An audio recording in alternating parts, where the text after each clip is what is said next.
even social isolation brought on by COVID-19, and using gaming as a virtual platform to keep the competition going for these athletes. We're bringing fans, families, and friends together to celebrate and inspire a community like no other. Now, after hosting the first Special Olympics Xbox gaming event at the 2018 USA Games in Seattle, Xbox and Forza Motorsport 7 are putting Special Olympics athletes back in the driver's seat as they go bumper to bumper in a day full of racing. There's bound to be some sparks, and I hear there might even be some fireworks. That is absolutely right, and we have got it all today, Allie. But before we bring up this schedule, take a look at that beautiful Toyota Camry stock car and its beautiful Special Olympics paint job, designed by livery artist Little Vixen. It's a gorgeous tribute to Special Olympics and will be on display, pacing through all of our tracks before getting put to the test by our Division 5 athletes in today's final race. We'll make our way up to that, though, as we progress in speed throughout the day. As the divisions get faster, so do the cars, and each division will give it their all over 2 races. We'll be visiting some of the most iconic tracks in the world, from Road Atlanta to Hockenheim, even taking to the tar at Dubai, a track that only exists in the world of Forza. Then our last 2 races are classic NASCAR showdowns featuring the Toyota Camry stock car at Watkins Glen and Road America. And you know I'm excited for those. I love me some NASCAR. But that's not all. We've got a special treat for you guys. Not 1, but 2 award ceremonies that are going to be held in the Minecraft Special Olympics Stadium. Thank you to Minecraft and Microsoft Stores teams for custom designing and building out this world.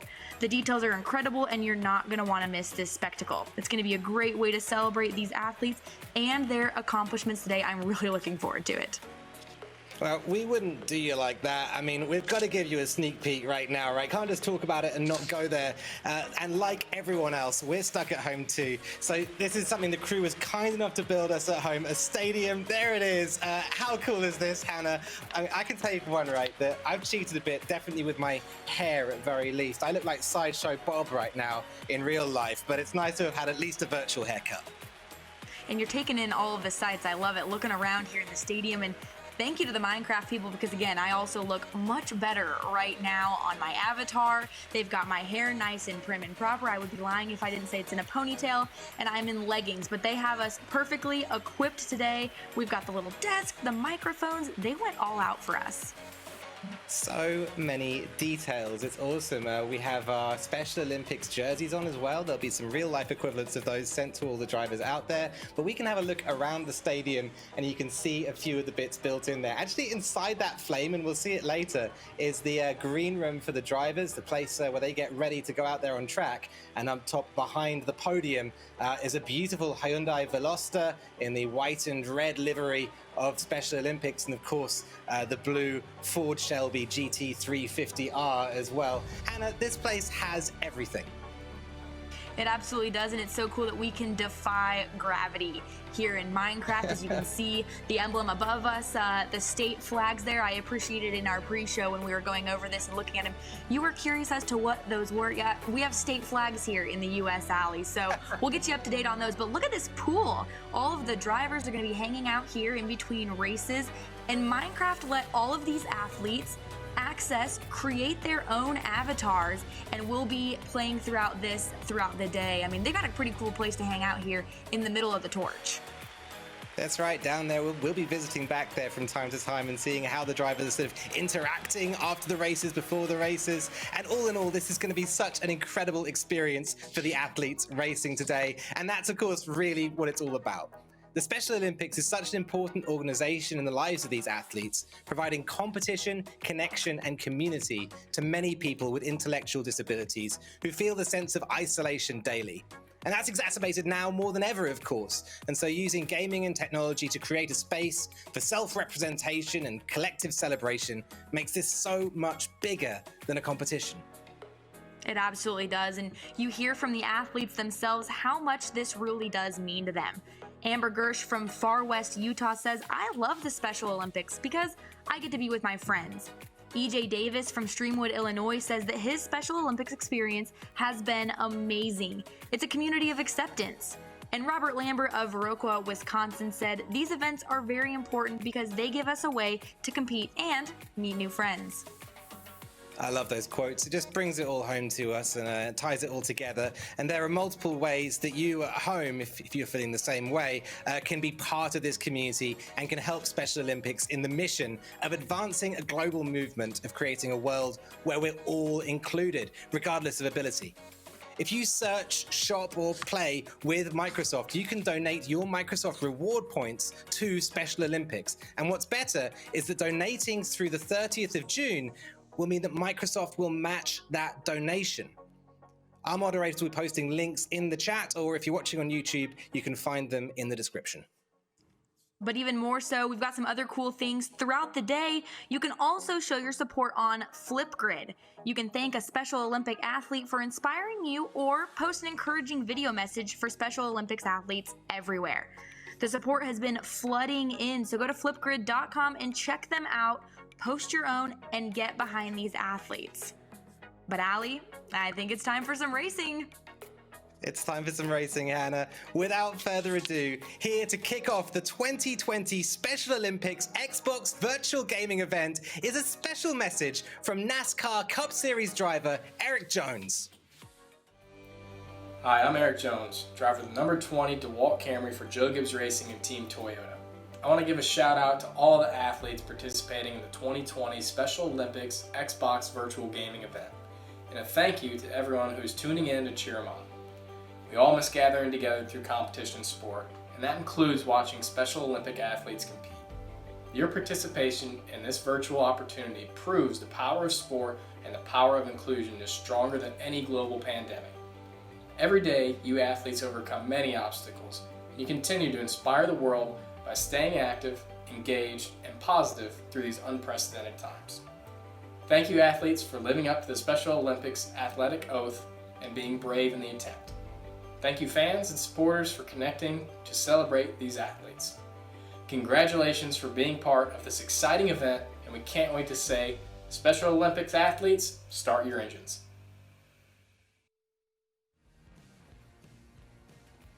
Massive thank you to Eric Jones for that message, and couldn't have said it better. Start your engines, it's time. And the first engine we're going to be starting is this punchy little tin top. It's a car that I love. Hannah, what do you think of the 2019 Hyundai Veloster N?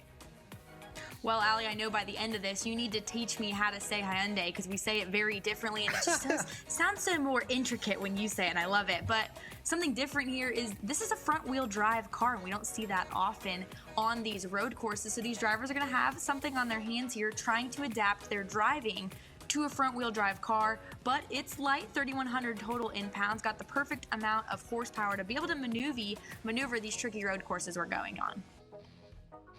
Once again, that white and red livery, it's the work of Little Vixen, so a big shout out, tip of the cap to her for putting together that beautiful car for us. The light little Hyundai will be a car that we're taking to a relatively small, relatively twisty track, and that is Lime Rock out there in Connecticut. A short place, Hannah, but very, very technical. Yes, only being about 1.5 miles in total distance. It's got those 7 turns, but to start everything off, these drivers will barrel into turn 1, which is a really tight hairpin, and then go up through the S's. While there's not necessarily a full straightaway on here, they'll go up through 5, 6, and 7, which is a long sweeping corner, and this allows these drivers to carry a lot of momentum, a lot of speed, and down to that front stretch they will go and back into that hairpin. So only 7 turns in total, but each one having their own challenges. These drivers are set for a fun racetrack today.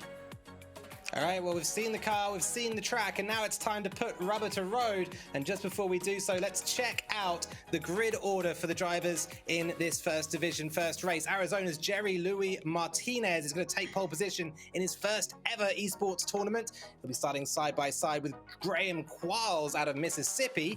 Second row of the grid is soccer star John Emmett out of Washington. He's joined by one of Division I's most experienced competitors. That's Utah's Amber Gertch, and what a huge amount she's done with and for Special Olympics over the years. Third row of the grid, Texas's Andrew Sauerwein has been practicing Forza with his dad every day in preparation for this event, and he'll be joined by medalist in the 2019 World Games, Simon Van Gaysen out of Washington. 7th position on the grid is Illinois' Luki Forbush. And wow, Hannah, with the top 3 separated by just half a second in qualifying, we're in for a great race. That we absolutely are, Ali. You mentioned it there. Everyone's so close in competition. Those front 3 showing that they are going to be competitive with each other all afternoon long. We've got a very diverse field here of ages where everyone's from as well. And that's what's so cool about the esports world is it all comes together on an even playing field. And we're going to have a great race, not only at Lime Rock, but throughout the day today. Going to be a fabulous race. You always get great racing at tracks like Lime Rock. The first corner, you can imagine yourself sitting there on the grid. The straight runs down maybe 200 meters before you head on into the shallow entry toward turn 1. It's called Big Bend here. In fact, the track names at Lime Rock are quite funny. There's all very literal, and we'll find out about them out on track because we can head out live with the cars as they head on out on circuit and down towards that first corner. Legacy Bat fan in the lead of the race. That's Jerry Louis Martinez. And he, from pole position, has done a fabulous job there to maintain the lead. A few cars off further back down the field. John Boy here, that's John Emmett, who started in 3rd position on the grid, in a little bit of grief further on. Legacy Bat fan regaining the track and into the barrier. Massive incident for him as we go through this first lap of the race. On board now with a 6th place runner. That's John Boy, John Emmett once again. The 2010 USA Games competitor up the inside right now of Jerry Louis Martinez. And wow, that's a big one as they both come through the uphill turn. Jerry Louis Martinez spinning alongside John Emmett. It is pretty chaotic here, Hannah, in the start to this event.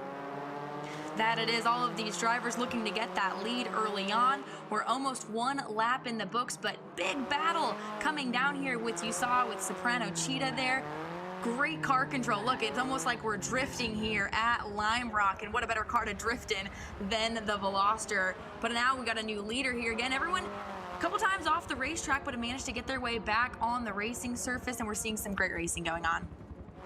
Yeah, GQ, they're just losing out the lead. That's Graham Qualls out of Mississippi, 18-year-old. He ran 2nd place in qualifying and slipping past him a little bit there as he took the lead. Big incident here, though, on the outside of turn 1 as the drivers all jump onto the brakes. The Hyundai just proving a little bit too twitchy for them as they turn into that long first corner. Can be a difficult car to handle. Soprano Cheetah, though, Hannah, in the lead of this race. That's Simon Van Gayson out of Washington, and he's doing a pretty solid job out there in the lead. And he started in that 6th spot, so he's already had to advance quite a few, and like you'd mentioned, doing great holding on there at the front at a difficult racetrack. But to go back on what you said, Ali, we talked about it when we got to see the car in staging. This is a front-wheel drive car, so while a lot of these athletes probably have experience on Forza, maybe not in a four-wheel or front-wheel drive car. So they've had to really adapt over the last week or two, put those practice laps in. You'd mentioned it, Amber Gersh has been practicing, as well as Andrew Sauerbein practicing on a double screen with his dad. So they've put in the time and the effort, and for some of them, it's definitely paying off today. Yeah, absolutely right. And this Hyundai, just to stick on it a little longer, of course, when you're seeing the car skidding a little bit under acceleration, it's got an inline 4 under the front bonnet, and that thing is turbocharged. So you just know that when you get up that rev range a little bit, you're going to suddenly get a big spike in power, and that could be something that's, you're going to have to hold on tight when it does that and really modulate your throttle to keep things smooth. Somebody doing a great job of that is Soprano Cheetah, but for my money, 2nd place runner, that's Graham Qualls, who we're on board with right now, is closing that gap little by little. Yes, he is. You can see him slowly start to watch the leader's line. He's been patient getting through the corners. A lot of momentum here into this corner. And you mentioned it. We talk about the front wheel drive a lot. The two make contact, but we've got a battle for the lead now. Wow, big contact there through the top of the track. That corner, of course, West Bend, and now downhill. We're going to have a new leader for the race as we pass the end of the 3rd lap and begin it. And that, of course, is Graham Qualls, the guy we were calling out as having learned, adapted while he was out there on track. And that, Hannah, might be the difference maker for these drivers. It doesn't come down to who's fastest in the first lap, but rather who's best at adapting, who's best at learning while they're out there. And Graham Carl's certainly doing a fantastic job of that so far. Yes, he is. He's taken every lap as a learning. He's watched the other drivers. Ooh, little contact there with Lady Hawk as well. Yep, big incident, but able to get back on the racing surface, both of them there. But we want to give a shout out. A lot of people have already donated their Microsoft points early on. We're only in the first race, so that's endless opportunities throughout the day. So huge thank you to everyone who is joining us at the moment and has contributed thus far. I know your donation goes a long way. But Lady Hawk again now off here in the grass, maneuvering her way back to the racing surface and in that 4th spot. Lady Hawk, of course, Amber Gertsch, who has had an amazing career so far with Special Olympics. She's been on the board of directors with them, with Special Olympics Utah, and alongside that has played. She's been an athlete in swimming, in snowshoeing, and also happens to be a licensed falconer. Does Amber Gertsch, and has a falcon at home. So an amazing skill base, an amazing experience base there to be taking to the track. Running strongly right now in 4th position as we see Soprano Cheetah, and that's Simon Van Gaysen, after having lost the lead at the end of lap number 3 to the current leader, Graham Quarles, trying his best to push the car and to find places where he can go a little faster. And Hannah, that's not an easy thing to do. These cars, they will snap on you if you push them too hard. Yes, they will, and you see a lot of times as they carry a lot of momentum into the corner. Again, the whole braking system is when they go in, as example right there, they hit the brakes and it shoves the race car. So instead of them necessarily, losing the front of the race car, the front is locked up, so they're losing the back end of it. And it's very difficult to get those cars slowed down in a quick moment. And that's where we're seeing a lot of the sliding, a lot of the tire smoke that these drivers are having. But right now, Graham Quarles has put himself a pretty good distance between himself in 2nd place. He's executing each corner very precisely. So you can see he started to get a lot of patience, but he's going to have to continue that patience because 2nd place is on the move. That's right. We've seen how Graham Quarles can be a predatorial driver. Seen how he can be somebody who hunts down the car ahead, and wow, has he done a great job of that. But he hasn't yet proven himself as a defending driver. And that's somebody who can look in the back mirror and say, all right, I see you coming, I see you on your way, and I've got to keep a cool head even though I know that. And Hannah, that could be just as hard. That absolutely can be just as hard. I mean, you're watching here as Soprano Cheetah is within the tracks of your leader, and he's going to have to move there, able to put some momentum into the corner, hold on to it, use that drifting of capability. That was a great move, very risky, but it's paid off for him. Now we've got a battle, side-by-side contact there. Oh, looks like he'll have to try and regain the surface there, Soprano Cheetah. So back in the lead there is Graham Quarles. Well, Simon Van Gaysen, Soprano Cheetah, having to take to the west route of the circuit, to take to some unused pieces of track to keep the thing on the sticky tarmac. It was incredible to watch, though, how quickly Simon Van Gaysen was able to close the gap to our leader, GQ Graham Quarles, just up the road there. And the car in the foreground, very much smoother, very much more composed looking on track, but dare I say it, perhaps lacking in pace slightly in this late point in the race compared to 2nd place runner. Both of them having a brilliant race here, Hannah, and it's actually fascinating to watch. It is fascinating, and again, we talk about these drivers are having to counter steer into the corners when they start to slow down, and that is something that you don't experience with a lot of the cars here on Forza, and so they've had to learn that in a short period of time, and it's been amazing to see. We saw Graham Quarles there just a few minutes ago, completely sideways through the corner, counter steer and putting that race car where he needed to. This corner right here, though, seems to be where these drivers are loved to pass, and we've got a battle now. Ooh, contact between the two for that 2nd and 1st place. Wow, yeah, big old slide there for Soprano Cheetah. Simon Van Gaysen across the bonnet of not John Boy, of our leader's car. That was Graham Quarles, of course. Those two have been having an on and off battle throughout this race. I've got to say, I was looking at the two earlier on, and I did see that I think Graham Quarles has picked up a penalty in race. Looked like he was carrying a 5-second penalty there. And that will be applied to his race time after the race. So we could see, after adjudication, the positions changing in this race. And something we leave up to the judges, like you'd mentioned there, to make those decisions. So interesting to see that.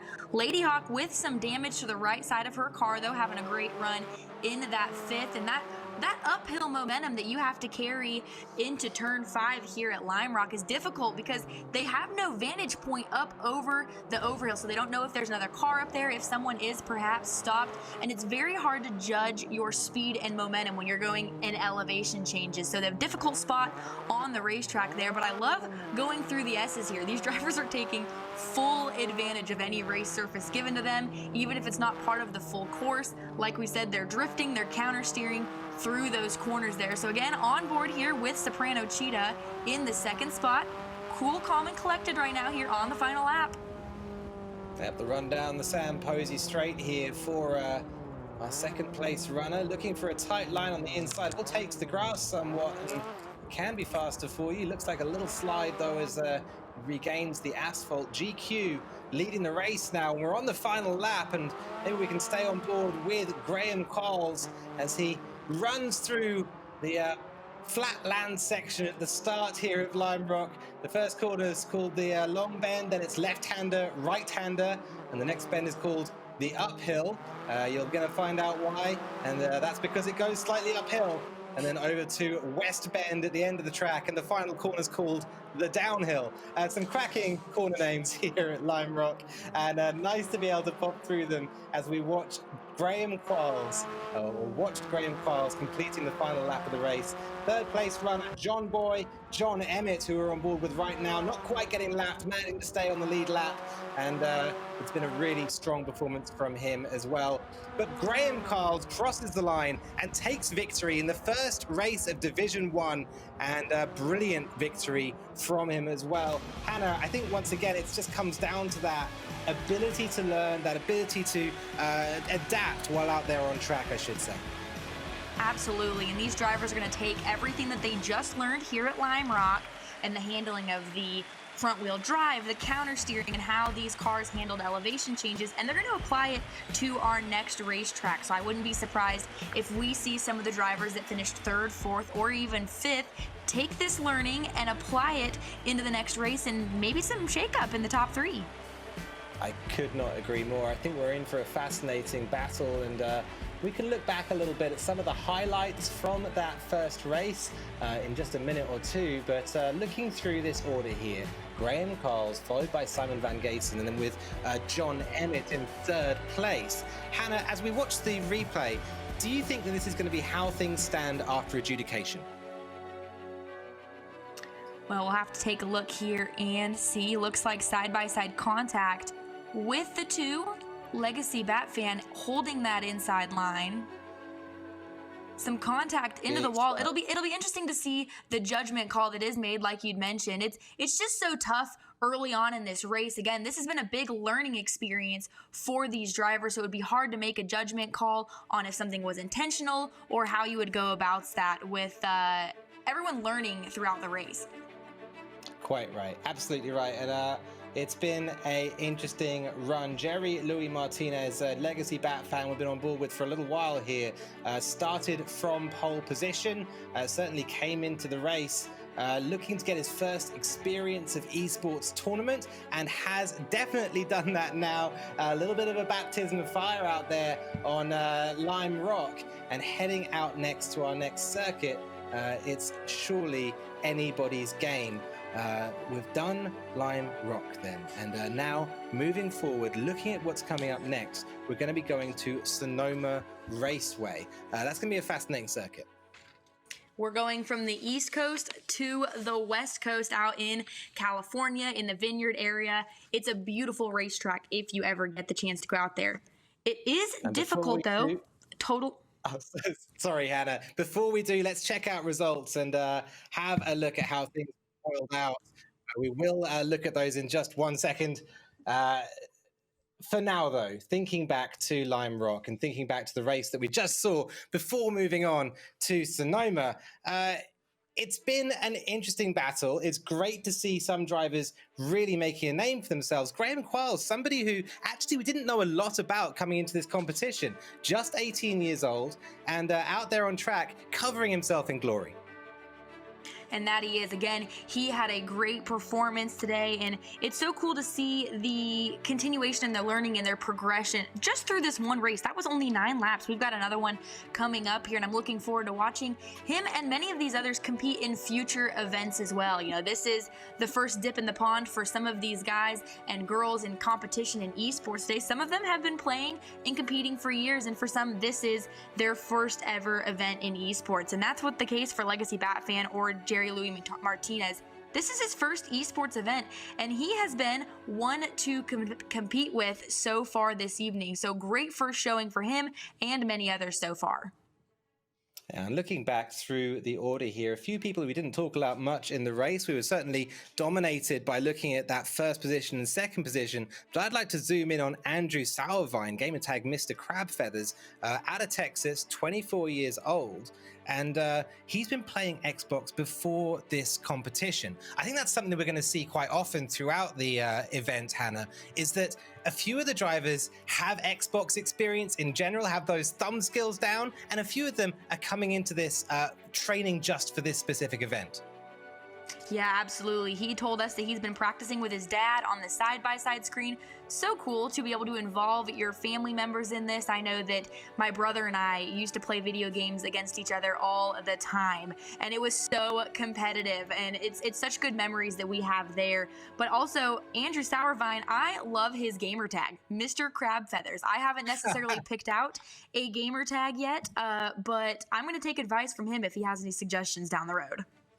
Yeah, that's a great gamer tag, and you could do a lot worse than taking some advice right there from Andrew Sauerwein. Right, we do have results for you now from race number 1, and I can't wait to see them and see how everything settled out. Simon Van Gaysen does take the win, and that means that Graham Quarles was demoted 1 position after the race on penalties. He went across the line first, but it was Simon Van Gaysen who did it without the penalties. So first place change there in the adjudication room, and that's perhaps what took a little moment before getting the race results live. Further down the field, though, we can see Andrew Sauerwein, Amber Gertsch, John Emmett, Jerry Louis Martinez, and Luki Forbosch filling out the order below. Wow, Hannah, what do you make of that order? I think that's a great finish there for him. Again, we talked about the penalty. We have a whole other race up next, so there's room for making that penalty up there and being able to compete for the overall win here. But these drivers, again, have taken a lot of learning. They're getting ready to go into Sonoma, which is a tricky road course at that. One of my favorites here out on California wine country. It's beautiful out there if you ever get a chance to visit there. But we're going from the east coast of Lime Rock to the west coast of Connecticut for this tricky racetrack. It's a beautiful circuit. We'll be heading out there very soon. Before we take a look at the grid, I want to say a big thank you to everybody out there donating their Microsoft points. We've seen a huge amount of people getting out and getting behind the event. It's brilliant to see. And so thank you so much for all the very generous donations. Let's have another look, though, at the grid order before we head on out onto the circuit. Once again, Simon Van Gaysen up to the lead of the race now. And second place, Graham Quarles, Andrew Sauerwein in third place, and Amber Gertsch there in fourth. John Emmett in fifth, Jerry Louis Martinez down to sixth, and Luki Forbosch in seventh place. Interesting grid here, Hannah, and having looked at a few of the drivers in the first race, who's one to watch here as we head towards Sonoma? I'm going to keep my eye on John Boy for sure as he maneuvers. He was pretty good through those elevation changes, and that's something very heavily into play at Sonoma. They go through multiple elevation changes, but you can see it right behind our drivers here. This is turn 11. It is a super tight hairpin that these drivers will have to maneuver right before they go down to the start-finish line. And this is going to be an opportunity for a lot of them to make moves because they're going to have to get those race cars slowed completely down and navigate this really tight corner. And I think that someone like John Boy Emmett, who we had patience, as well as Lady Hawk as well. She picked up on it, Amber Gersh at the tail end of Lime Rock, really figuring out the changes and how to maneuver those tight corners. Fortunately, here at Sonoma, we've got a lot of track surface though. So these drivers, similar to that last race, will be able to use and take full advantage of everything from the rumple strips into the grass. I think we're in for a very exciting race. Wow, thank you, Hannah. Yeah, it's great to get all of your experience knowing around these tracks. I mean, racing it on Forza Motorsport 7, and that's the game we've been playing throughout the day, and we'll be competing on at this competition. Racing on there, I always joke about Sonoma that I don't like racing on it. I find it's like racing on the surface of a golf ball. The whole place is filled with divots and bumps, and it's as much about knowing the line to avoid those as it is to know your sort of braking points and turn-in moments. So it's a difficult circuit, and actually a real challenge that we're throwing at these drivers so early on in the competition. Yeah, indeed. And one of the things I love about this too is look at the weather. It is absolutely perfect out in Sonoma right now. I don't know about you, Allie, but it has been raining non-stop out here in North Carolina. And it's always a beautiful day in Forza to be able to do this and get out to Sonoma wine country. Looking forward to hopefully going out there with NASCAR again sometime soon. But we're blessed with beautiful weather here at Sonoma in wine country to do this final race in Division 1. Of course, the circuit based out in California. They grow some adult beverages out there. Also constructed in 1967, so the place has been around for a good long while. And yeah, it certainly has been in the nightmares of drivers for some period of time. I don't think I'll ever become a staunch fan of Sonoma as a driver, but as a commentator, I love this place because you always see brilliant racing, and you know that if two cars go side by side here, the difficulty level is so much higher than going side by side at many other circuits out there. And so you just know they're pushing to the limits, and they're absolutely on the edge of the car. Yes, and one of my favorite things also about this racetrack, aside from the difficult racing that it provides, is they actually do the lawn maintenance here at Sonoma with sheep. So it was a very interesting first visit for me to Sonoma when we pulled up onto the property and all of the hillsides were covered in sheep. I guess it makes sense. Love it. They were all roaming around the property, able to do that lawn maintenance, keep that grass nice and low for the race car drivers that would eventually make their way through it. But it was such an interesting sight to round a corner, expect to see race cars, and there were sheep. But fortunately, no virtual sheep here today in today's competition. We'll leave it to the drivers. You can see all the fans in the grandstands ready to cheer these racers on.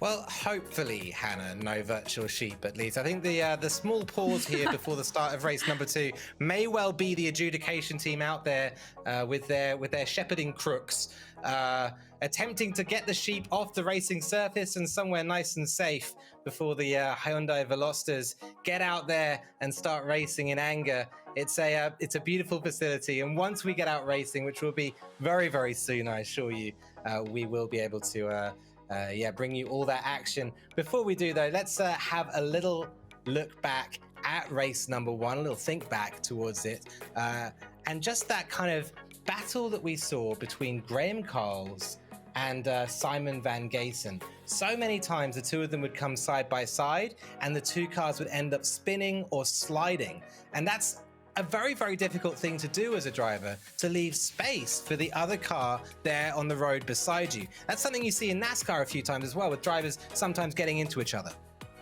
Yeah, absolutely. Most of the time, these race surfaces barely allow for two cars to be side by side. So when you're trying to, at high speed rates and up and lows, elevation changes, tight corners, and fit 2, if not 3 cars many times on this road course, it's definitely difficult. And these drivers are learning that. They're learning, as I like to say, the awareness of their car, where their nose is. And again, that is something that comes with experience and lots of reps. One of the things that's hard, though, is a lot of these drivers and athletes may practice by themselves.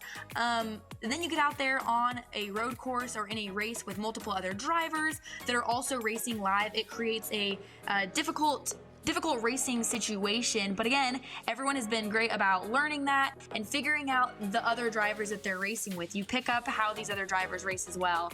And will be interesting to see how they feed into that into Sonoma. Well, we're looking back right now at the schedule for the day, and one of the interesting things to look at here is the progression of cars that we'll be going through from race to race. Starting off, of course, right now in the Hyundai Veloster N, front-wheel drive, little turbocharged inline 4. It's a sporty little tin top, and very quickly though, we're going to move forward to some much more sort of traditional racing machinery, if you like. The Ford Shelby GT350R, a classic pony car. The 2016 Porsche Cayman GT4, moving that engine into the middle of the vehicle and seeing how that changes weight distribution. And then finally, we'll be heading toward the Aston Martin Vantage GT12 and, of course, the Toyota Camry, and that's the NASCAR. There's a great progression here, Hannah, from car to car. How do you think the skills will change in terms of what the drivers have to do as we go from division to division? Well, you had mentioned it there. I mean, you go from a car that has a center engine capacity, you know what I mean, and all of the weight being centrally distributed there in the center, to a front-wheel drive car. Then you've got the NASCAR, the Toyota Camry, that is a stock car that is built in-house specifically for oval racing and high-banked oval racing at that. And then you put them on a road course and make them go right and left. The suspension's not built for that, so these drivers are going to have a handful on there. The Aston Martin, beautiful car in general. It almost hurts me a little sometimes when I watch them go on courses, because I'm like, oh, they're so pretty. And I believe only 100 of them were made. Am I correct? That's right. Yeah, very, very rare, the GT12. Yeah, an amazing vehicle. And I mean, fortunately, we can set the reset button. We can fortunately put the reset button on any damage here. Yes. That's right. That's yes. right. I mean, if you're out there on track and you mess up an Aston Martin GT12, then yeah, you're going to have a few regrets, I guess. But fortunately, here on Forza, you can press a button and that time will go backwards for you. We are still waiting and getting ready for race number 2 here. It's the Hyundai Veloster N around Sonoma. It's an awesome car, an awesome track. We've seen some great racing in this division already. Can't wait to see how things boil down here in race number 2. Yeah, and we've got a lot of family, friends, other athletes that have been joining us in. Thus far, again, only one race in the book. Lots of racing action on tap later. But we're going to go ahead and give a shout out here. We've got some people chiming in on our chats throughout our different streaming platforms. Mary K. Doe 13 says, go Simon. So Simon's been putting on great racing so far. And Lukey also getting some shout outs as well from BMAX7441 and DM Breen 22 said, way to go, Lukey, keep pushing. So cool to see everyone come out, take a part of their Saturday to support these athletes. It's been great. I love seeing the support that we've seen, not only from the Microsoft donations, but the Flipgrid, everyone that's been on there as well, sending their support in via videos. I thought it was pretty cool that Eric Jones, one of my buddies here on the NASCAR side of things, was able to do that and cheer these athletes on. Yeah, it's been amazing to see the support, to see this massive community coming together around the athletes that we have out on track today. As you said, Hannah, we are able to take donations today. You can donate Microsoft reward points to Special Olympics. And if you do that before the 30th of June, then Microsoft will double that donation. And our moderators are posting links to that in chat. Also, if you're on YouTube, you can find that in the description. Let's have another look at the race grid here before we head out onto track. Once again, Simon Van Gaysen, race winner from race number 1. The gamertag Soprano Cheetah becoming familiar to many of us now on pole position. He had a great battle with Graham Quarles, who's going to be joining him on the front row of the grid. Andrew Salvine, in 3rd place. And 4th on the grid, Amber Gertsch, Lady Hawk, who did a brilliant job in race number 1. John Emmett in 5th, Jerry Louis Martinez in 6th place, and Lukey Forbush in 7th. We're getting ready for a brilliant race here, Hannah, and this grid just looking so interesting heading down towards turn 1. Yes, absolutely. In this race, only 6 laps in total pace. Again, 3 laps shorter there from the Lime Rock event. So they're going to have less of a lap count to be able to get something done. But I think that those will be movers and shakers in all of the tight corners and make those advances there. Okay, well, we are going to be proceeding towards race number 2 any second now. The news from the race control room is that we've had a connection drop from Graham Carles. It does happen occasionally in esports racing. You can liken it, I suppose, to a mechanical failure in the car.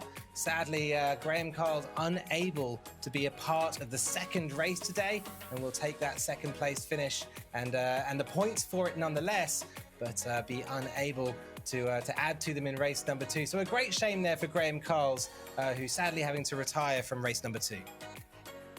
Yeah, unfortunate circumstance there. Again, he was so good at Lime Rock, and I think he was going to capitalize on that again here at Sonoma. Had some great momentum carrying, so getting ready to go green here at Sonoma. Yeah, the light's going green and we are away at Sonoma. It's a long left-hander that we're leading into here and a run up the hill. You're going to see what I mean about this place being built on the surface of a golf ball very soon as Legacy Bat fan spins and into the wall. Jerry Louis Martinez, that is, losing the rear of the car and the run up towards turn 1. John Boy assuming the lead of this race. John Boy, somebody we haven't seen leading yet, and that's John Emmett out of Washington, 28 years old, as Legacy Bat fan loses it over that crest, manages to regain the track pretty swiftly though, and will get back into the flow of the race and the flow of the traffic here. John Boy continuing to do a great job in the lead of this race, Hannah. Great to see him up there after a 3rd place finish in race number 1. Yes, and I want to give my hats off there to Luki Fabosh in Biz 1630. I watched him at the beginning of that race, and he let everyone else go up that, like you said, that left-hander uphill, watched, learned, and was patient. And that has paid off for him. In that 6th position, was up to the 3rd spot at one point here. So he's letting everyone else kind of figure things out right now, watching and taking it all in. I think that's going to pay dividends for him later, because again, this racetrack is about combining patience with aggression, and he's seeming to find that good combination right now. Patience and aggression, that's the secret ingredient here at Sonoma. We were watching Lady Hawk there. We were on board with her, but I think John Boy in the close part of the frame there had lost the car in the run through the final corner. Now back on track, both cars ghosted after they're off, unghosting next to each other, and a few clatters, a few sparks flying as John Boy runs around the outside of turn 1, battling things out with Soprano Cheetah. Soprano Cheetah, of course, Simon Van Gaysen, we saw so much from in race number 1, and back in the lead, John Boy with a brave dive up the inside and a brilliant move to take the lead back. These two fighting excellently and getting caught on the inside of the tires now. Anna, what an amazing battle. Absolutely it is. Look at the car control by not only John Boy, but also Soprano Cheetah. Both of them, again, counter steering and able to catch the corrections, beating and banging off of each other's race cars, but nonetheless, they are racing a hard race right now, and it's for the lead as well. John Boy now able to collect that spot, put a little bit of distance between himself and Soprano Cheetah, but nope, little overdrive there into the corner will allow Soprano Cheetah to somewhat close that gap there. It'll be interesting to see if these two can catch each other once again, as we only have 4 laps left here at Sonoma. Well, the spirit of competition very much alive here in race number 2 as John Boy, John Emmett, 28 years old out of Washington, takes on Soprano Cheetah. That's Simon Van Gaysen, 26 years old out of Washington as well. Must be something in the water up there in Washington because these guys know how to drive. Brilliant racing. We're jumping a little further down the field now to 5th place runner as they head out through the chicanes at the back of this track. It's a twisty circuit. You can see the racing line being used there, all the tarmac as the driver goes from the left to the right of the field and searches for the grip that's out there at Sonoma. You can see the turn-in moment for that second to last corner. Big old slide before the apex, but on the power sweetly as they head down towards the last corner. Legacy Bat fan, 4th place. Now that's That's Jerry Louis Martinez slipping down to fourth, or making his way back up there. But up in the lead of this race, Soprano Cheetah and John Boy continue that fight. And John Boy quickly starting to reel in Soprano Cheetah. You see him there, short a little bit on that corner. Unfortunately, had to lock that race car up to get back a hold of it, but it seems to be that John Boy is, through the grass, making a move here for the lead. Will slide in front of Soprano Cheetah for the lead. So if Soprano Cheetah can close this gap and get back to the bumper of John Boy, these two are going to shape up for a battle that we have seen in previous laps. But man, through the grass to take the lead, John Boy did over Soprano Cheetah. I love that, and it shows from John Boy that will to win and that competitive spirit that you see from these Special Olympic athletes. It's something which makes racing all the more exciting, that makes competition in general all the more exciting, when you can see that both drivers want it and both drivers are going to push and push to try and find their way toward the victory. John Boy with a little slide there into the final corner, the third lap of the race now. And you've got to keep in mind, we are coming up to that halfway moment. Laps 1, 2, and 3 completed in the books, and very, very little between these two drivers. Laps 4, 5, and 6 remain to be seen.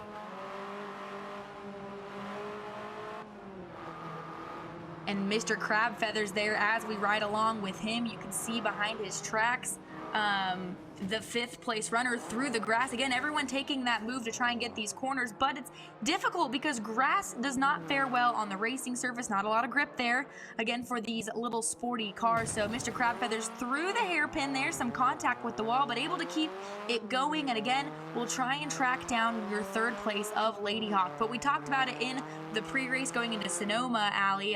This has been a great race for Lady Hawk of Amber Gersh. She improved off of Lime Rock here and is having a great run at Sonoma. I think she learned a lot there and has been able to apply it out here in California.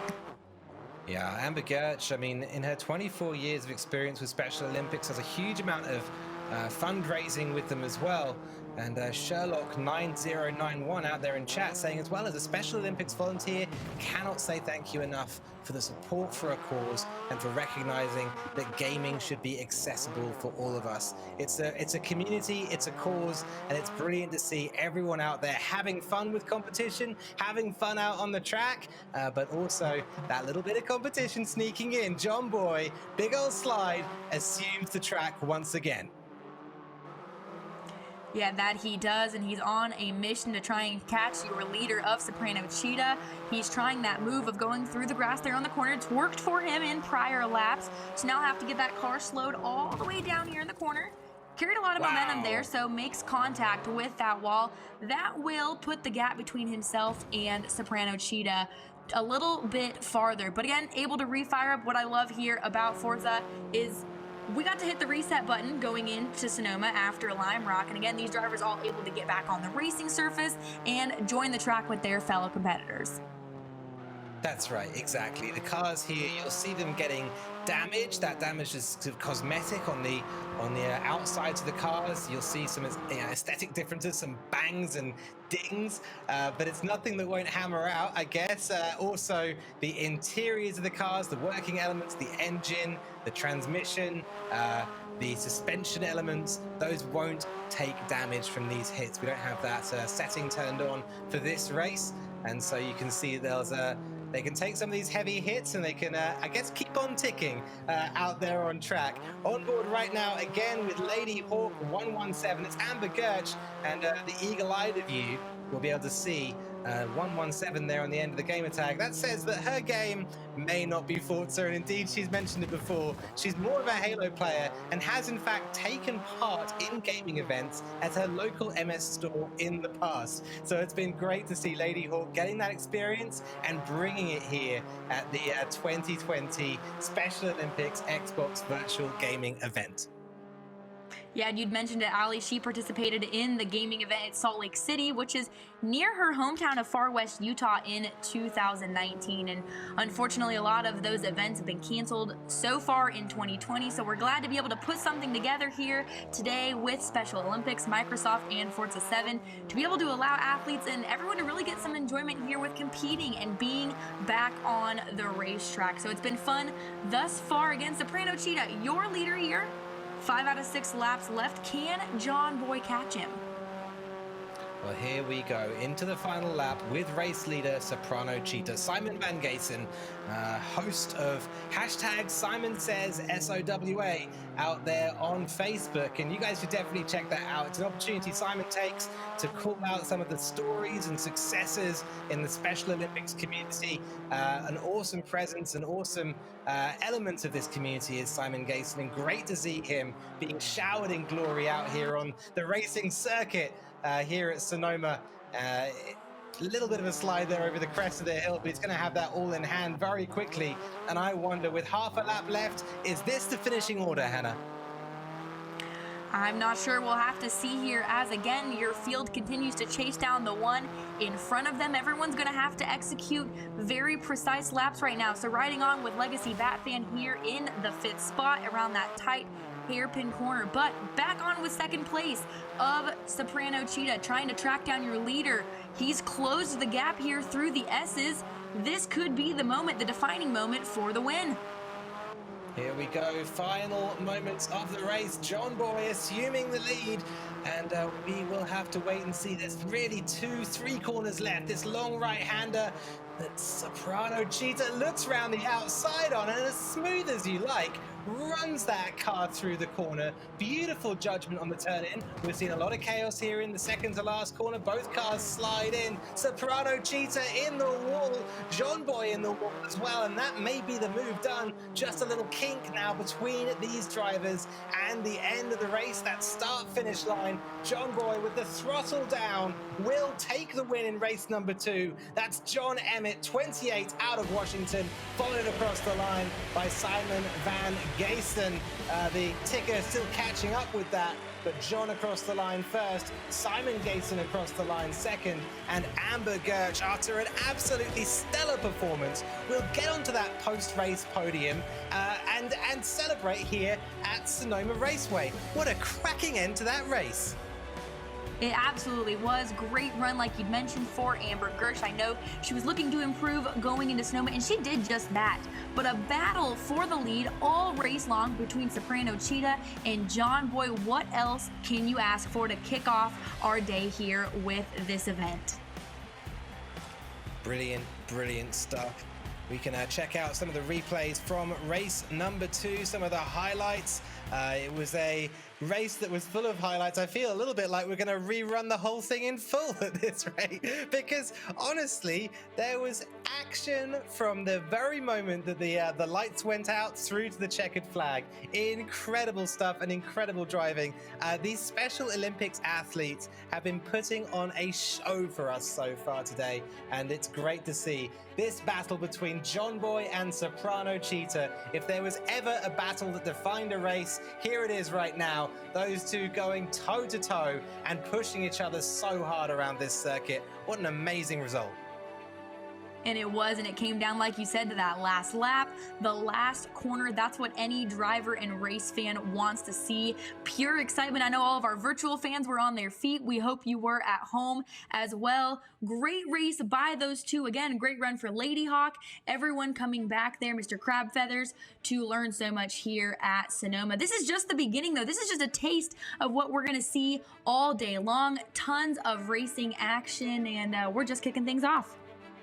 We're just kicking things off, exactly. The Hyundai Veloster just out there on track. We've come through first 2 races of that car. We'll be looking at some new cars shortly. Right now, we're still waiting for the race results from race number 2, and it was an awesome one.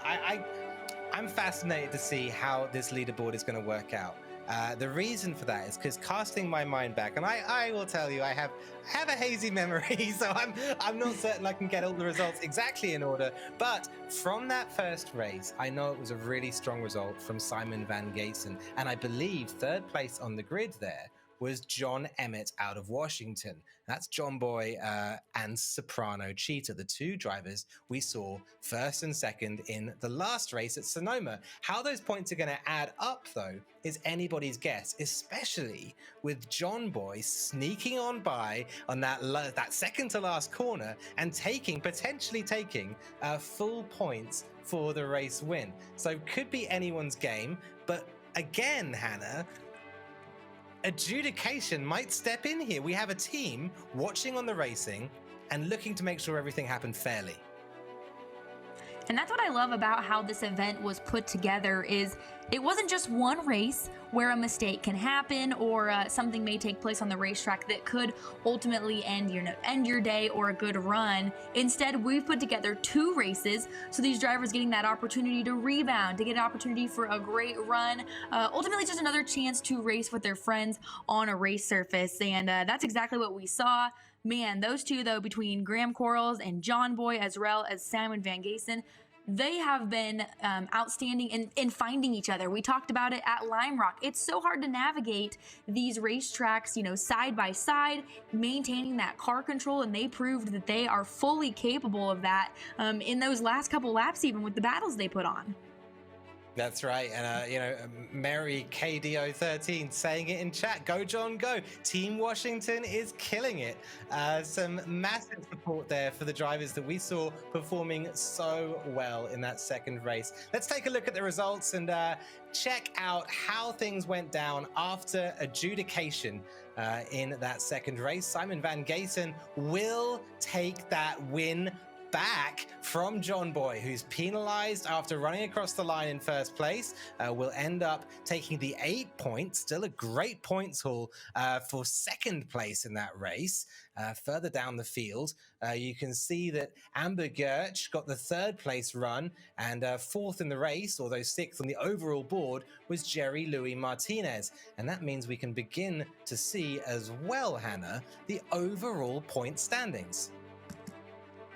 Yep, and you can see it there again. Great run by Simon van Gaysen to get both of those full points, the 20 in total. So put together two consistent races, which is definitely difficult to do. So again, Mr. Grab Feathers, I need to get in touch about trying to figure out how to put together a cool gamer tag because I don't have one. That's right. Well, you need to get your research in. You need to start really looking. What are your early thoughts, Hannah, on a gamer tag? You got anything sort of penciled in yet? Well, you see, we could probably go back to my, middle school email address, which I think was like racingchick46 or something. So we can always go that route. I think we have to, pull those memories out here, the nostalgia in the racingchick46, because I love when I get to give my email at grocery stores. And they're like, "What's your email?" And I give them that, and I usually get some fun looks. So I always appreciate it when others have similar emails. Perfect. I think that would be a great choice. Here we go then, looking again at the tournament schedule. Final congratulations to Division 1. We'll see them again at the awards ceremony later on in the show. For now, though, we're going to move forward to Division 2. And that's going to be looking at the 2016 Shelby GT350R. So a very, very different car that we're moving up towards, and one I can't wait to see out there on the track. Right now, though, looking at how this race has finished up, and looking forward to the podium ceremony, I'm just so excited, honestly, Hannah. I can't wait to just see all those guys out there once again and getting rewarded for their efforts. And what's so cool about it, too, is we get the chance to visit all of these racetracks, like you'd mentioned, including Road Atlanta. We're going to Indianapolis. We're going to Watkins Glen. We're going to Hockenheim and get the chance to watch these athletes compete in different race cars, including that of the Ford Shelby GT, which is one of my favorite street cars, might I add as well. So to put it on a race car and make racing action happen is always a good time indeed. But again, we have so much on tap today, and it's such a various different types of racetracks, different types of cars, continually getting more difficult and faster. It's going to set us up for a good position in all the rest of the divisions. Well, we're just hanging on here on the schedule slide while we wait for one more Division 2 driver to ready up. And we'll be able to check out the next races any second. In the meantime, it's a great moment actually to remind you all of the various ways that you can get involved today. One of those is by donating your Microsoft reward points to Special Olympics. It's a great offer that we have here, especially sweetened, because Microsoft will double your impact. We'll give you extra double points or we'll double your donation up until the 30th of June 2020. Plenty of links out there to work out how to get that done. You can also, of course, follow the link there on the slide. And Hannah, there's also a great way you can sort of make social media into a way of supporting the drivers out there. Yeah, we want to see your guys' support. Join us on Flipgrid. We've had a couple people throughout the day that have joined us on Flipgrid, sending those messages of encouragement to athletes competing today or Special Olympic athletes all over, encouraging them and wishing them best of luck today. And you can do that on flipgrid.com. We got a lot of cool messages throughout today's race even. We've had a lot of outpouring support from tons of other athletes as well. Or you can even join the movement even further with Special Olympics and help Special Olympics build a more inclusive world by signing their inclusion pledge. And we've got the links also on the Special Olympics page as well, so you can join by signing that inclusion pledge or send us your message on Flipgrid. Ali, so many cool ways to be a part today. That's right. I sent a message on Flipgrid myself earlier on today, and you guys can all check that out if you head on over there. We are, though, getting ready for a whole new car, a whole new set of tracks, and this is the machine right here. It's an absolutely epic piece of car, the 2016 Ford Shelby GT 350R. More power than sense? Question mark? Well, I know that it's got more power than my Toyota Tacoma, and when the day comes that I don't need a truck bed anymore, I may have to make a recommendation towards myself getting a Ford Shelby GT, but that may be a tricky trade out because knowing me, I will find a racetrack. But hey, that's perfect for this. 526 horsepower in total. It is made to be a sports car here. The weight distribution is about 53% there, so it's a pretty even-keeled race car as far as being the weight distributed, and I think that allows it to be a fun, I don't want to call it a little sports car because it's not little by any means, but it maneuvers like one. That's right, that kind of pony car DNA is in there with the Shelby GT 350R. We'll be heading straight towards Road Atlanta, one of my favorite circuits out there, a track which goes over a hill here in Brazelton, Georgia. What do you make of this place, Hannah? It's about 2.5 miles total in length, so 12 turns. That's a lot of turns to maneuver, a lot of them being very quick, tight, left and right. Your quickest way through those is to get the straightest shot that you possibly can, especially through 2, 3, and 4. And so we can point those out as the drivers hit the track a little bit later, but it's all about corner exit here. So you got to be able to maneuver those difficult turns, especially your turn 5, which is coming out of S's and into a hairpin. So a very long race course for these drivers. Again, almost 2.5 miles and 12 turns.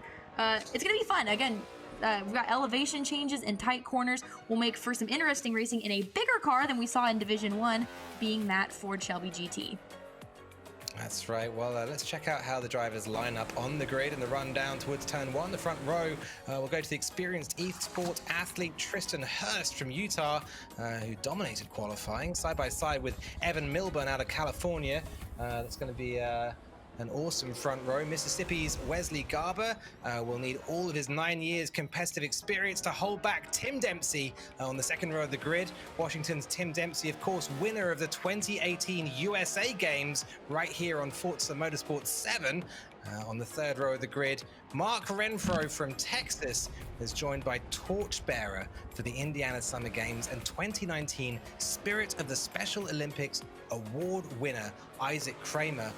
Isaac's been practicing Forza with his mum and dad and says his grandfolks will be watching on during the event today. So a big shout out to them. If you're out there What a fantastic race we're in for here, Hannah. And one that really reminds us that this is about more than racing. It's a family competition. And that it is. I mean, we hear from a lot of these athletes that they're playing with their siblings, they're playing with their parents. I know we heard from someone that their grandparents were playing with them as well. Huge family sport here, and it's what we love to see. And the run down towards turn one here at Road Atlanta, the big Ford GT 350Rs rearing their engines up. And you can see that awesome liveried car heading off the track there. Wes Dog 2002 slipping down to second place in the run through turn one. That's Resley Garbo. We're just seeing slide off the track there and hits the tire barrier with a big impact. That means Ev Meister will assume the lead. Evan Milburn out of California, just 23 years old, but able to handle that car like a pro around the outside and sliding on the gravel though. Safe Desert, 54.953. Great run there through turn 5 for him and up into the lead of the race. For a minute, that's Tim Dempsey we're looking at there, Safe Desert. So, of course, the winner of the 2018 competition, and very quickly, Hannah, finding his way back into that authoritative spot, the lead of the race. And we had to assume he would get there. Again, we'd mentioned how much experience is playing into today's event, and he has it, like you'd mentioned. Collecting that win in 2018 will pay its dividends. But we ride along here with your third place of Cubic Scroll, Isaac Kramer. He started in that 6th spot, so he's already made up a couple positions. He's going to try and reel in the 2nd and 1st place drivers. And everyone made it through those first couple corners, a couple bumps here and there, pushing each other off course. But again, we've made it almost through this first lap here, and I think everyone's going to figure out how difficult those tight corners are and how difficult and heavy these Ford GTs are to be able to maintain on the racing surface. There's not a lot of give here. When they decide they're sliding, they're going to slide off the race surface. Let's talk about that for a little bit. You know, it's a big, pretty heavy car. It's 3,660 pounds of machinery that's being pushed around this track at 526 horsepower. So a lot of power, a lot of weight, and you can see the soft suspension there, Hannah, designed for a road, designed for driving on pedestrian roads, wallowing around as we head through this circuit. That's so difficult to control. Well, and even further that, the brakes on these cars are built for stopping your car at a stoplight or a stop sign, not necessarily barreling into corners at 100+ miles per hour. So it's very difficult to get these cars slowed down, and when you can't quite slow them down to get through the corners or the tight maneuvers, it shows in the handling of the race cars as they tend to swap and you'll see them move around.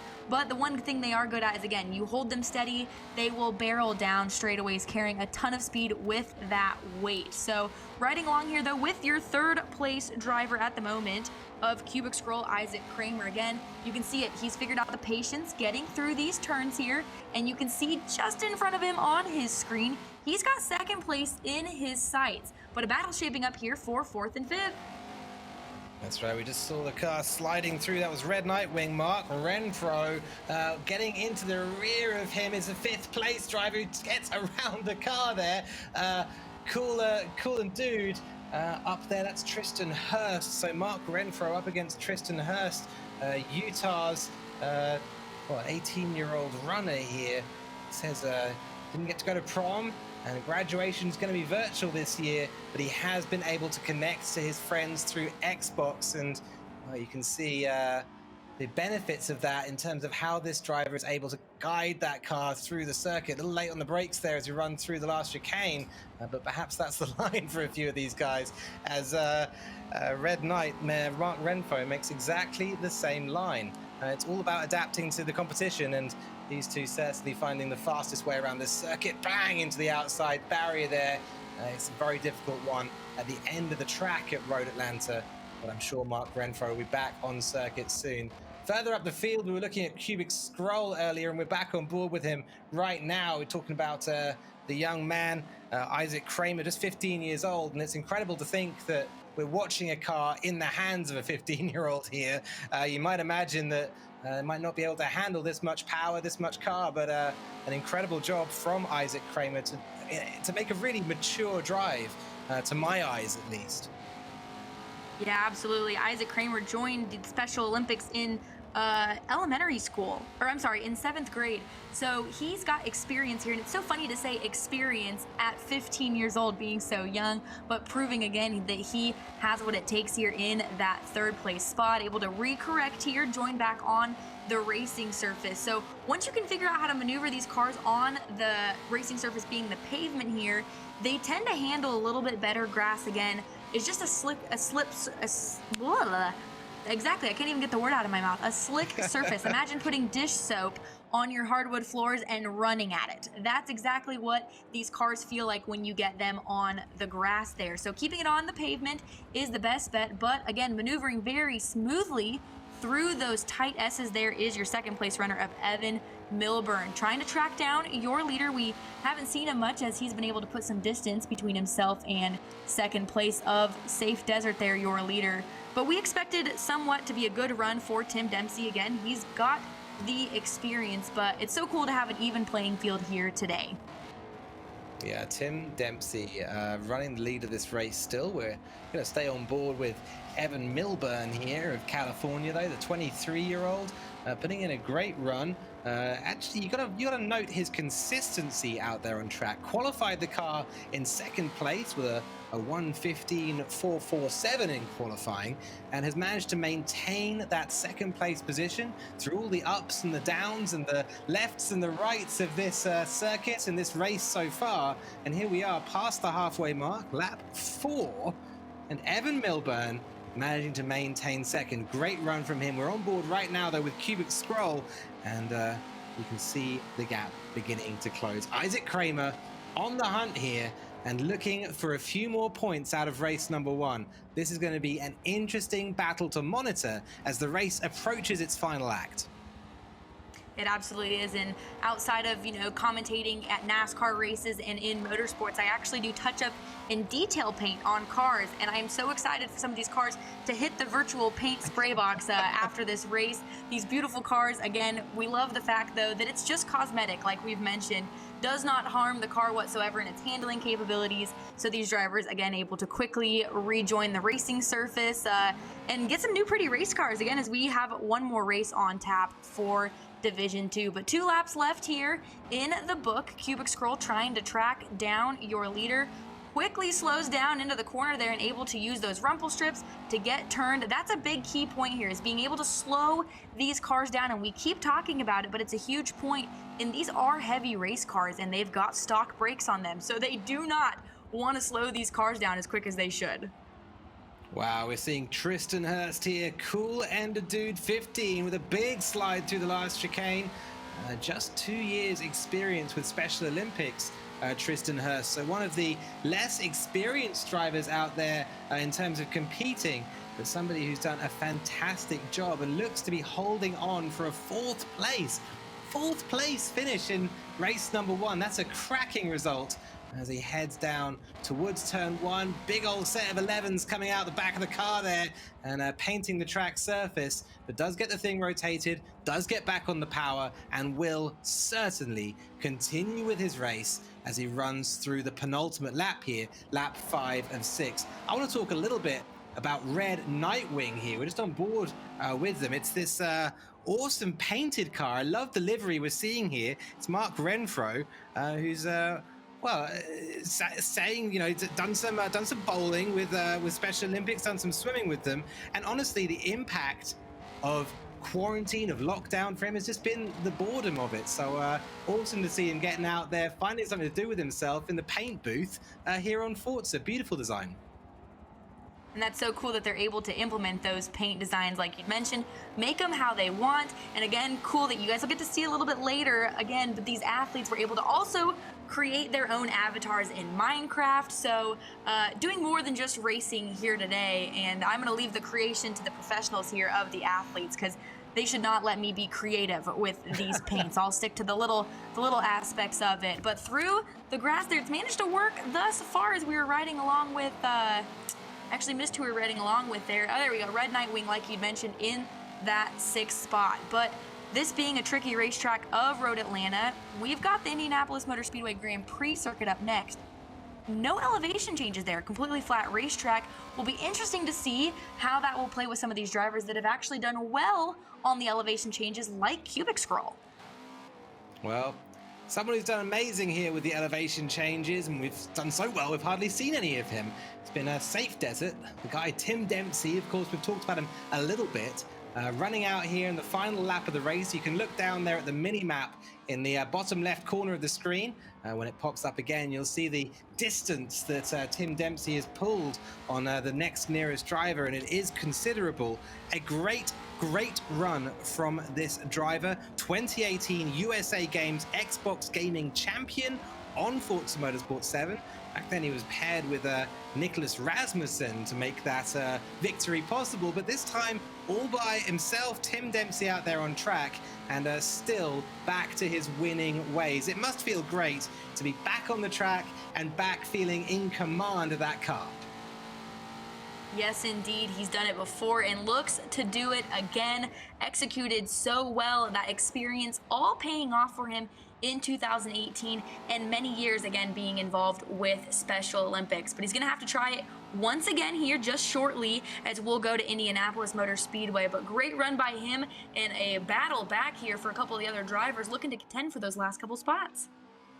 It's all to play for here as Tim Dempsey sends it through the last corner. Will get slowed down by the outside barriers, but it's going to be reversing across the line. I love the style. I love the intention. Tim Dempsey takes the win here in great style in the Ford GT 350R. Second place will be denied to Evan Milburn, who has a little spin there in the penultimate corner and allows Cubic Scroll to get up into second. Isaac Kramer, you can see our podium there after race one, and blimey, if Division 1, Hannah, was defined by the adjudication room, seeing a lot of penalties being handed out, I've got to say, Tim Dempsey's run here seemed super clean. Surely that's the victory and 10 points for him.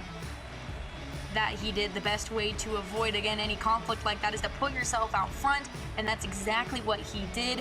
Executed a perfect race for that win. Great battle there, though, by Isaac Kramer and Evan Milburn. Once again, a last lap battle, a last lap pass for one of these podium positions. If we keep seeing this, we're gonna be in for full excitement in every single one of these races because it continues to come down to that last lap in that last corner. It's just all to play for here, isn't it? These amazing races which have no set winner, no one person to run away with it. Instead, it feels like every lap it would change again, and it's that awesome excitement that somehow only motorsports can bring, with people driving that hard, driving that fast, side by side. Tim Dempsey takes the win, Isaac Kramer in second, and Evan Milburn in third. Do keep in mind these results are provisional right now, and we'll be having adjudication. Take a look at all the driving and assess whether or not any penalties are deserved. But for now, Road Atlanta in the books, and what a brilliant race it was. We can take a look at some of the replays of race number one and some of the highlights of that race. And what a lot there were. I was saying it just last time out at Sonoma that we basically run the whole race back. But I feel like we're going to do it again. Here we are, lots of sliding, lots of awesome overtakes around the outside there through the gravel for those drivers, and a big, very confident move through the last corner. I think we missed that when it was live, but it looks absolutely epic. These cars, when they're sliding, when they're sideways, look fantastic. That they do. I love when they round the corner and you can see the counter steer, you can see the wheels completely. It's almost like we're dirt track racing, but we're dirt track racing with Ford GTs, and I love it. It's so cool. And then to slide across the start finish line backwards. I mean, what more can we ask for in a second race? But we're stacked up here, gonna get ready to send them at Indianapolis Grand Prix circuit. Can anyone touch Tim Dempsey is the question. Can anyone touch Tim Dempsey? You know, somehow, like, I guess in the excitement, I'd forgotten that he reversed across the line. And that, for me, is just... It's like the defining moment of this division so far, and it shows just how strong Tim Dempsey is out there on track, but also how inventive and how much he wants to win. You know, it's that kind of like you know, you see those pictures of, I guess, Grand Prix back in the day with drivers pushing cars across the line when they break down. And it's that kind of like, you know what, I'll do anything. I've just got to get that car over the finish line, get this race won, pick up those points for myself and for my state. And we can check out the results from that first race of Division number 2 right now. And there you go. Tim Dempsey, after all that, will take the 10 points. Well deserved. Isaac Kramer in second place with the 8, and Evan Milburn third on the podium. Tristan Hurst in fourth, Wesley Garber just behind, and Mark Renfro will take 6th position. Brilliant race.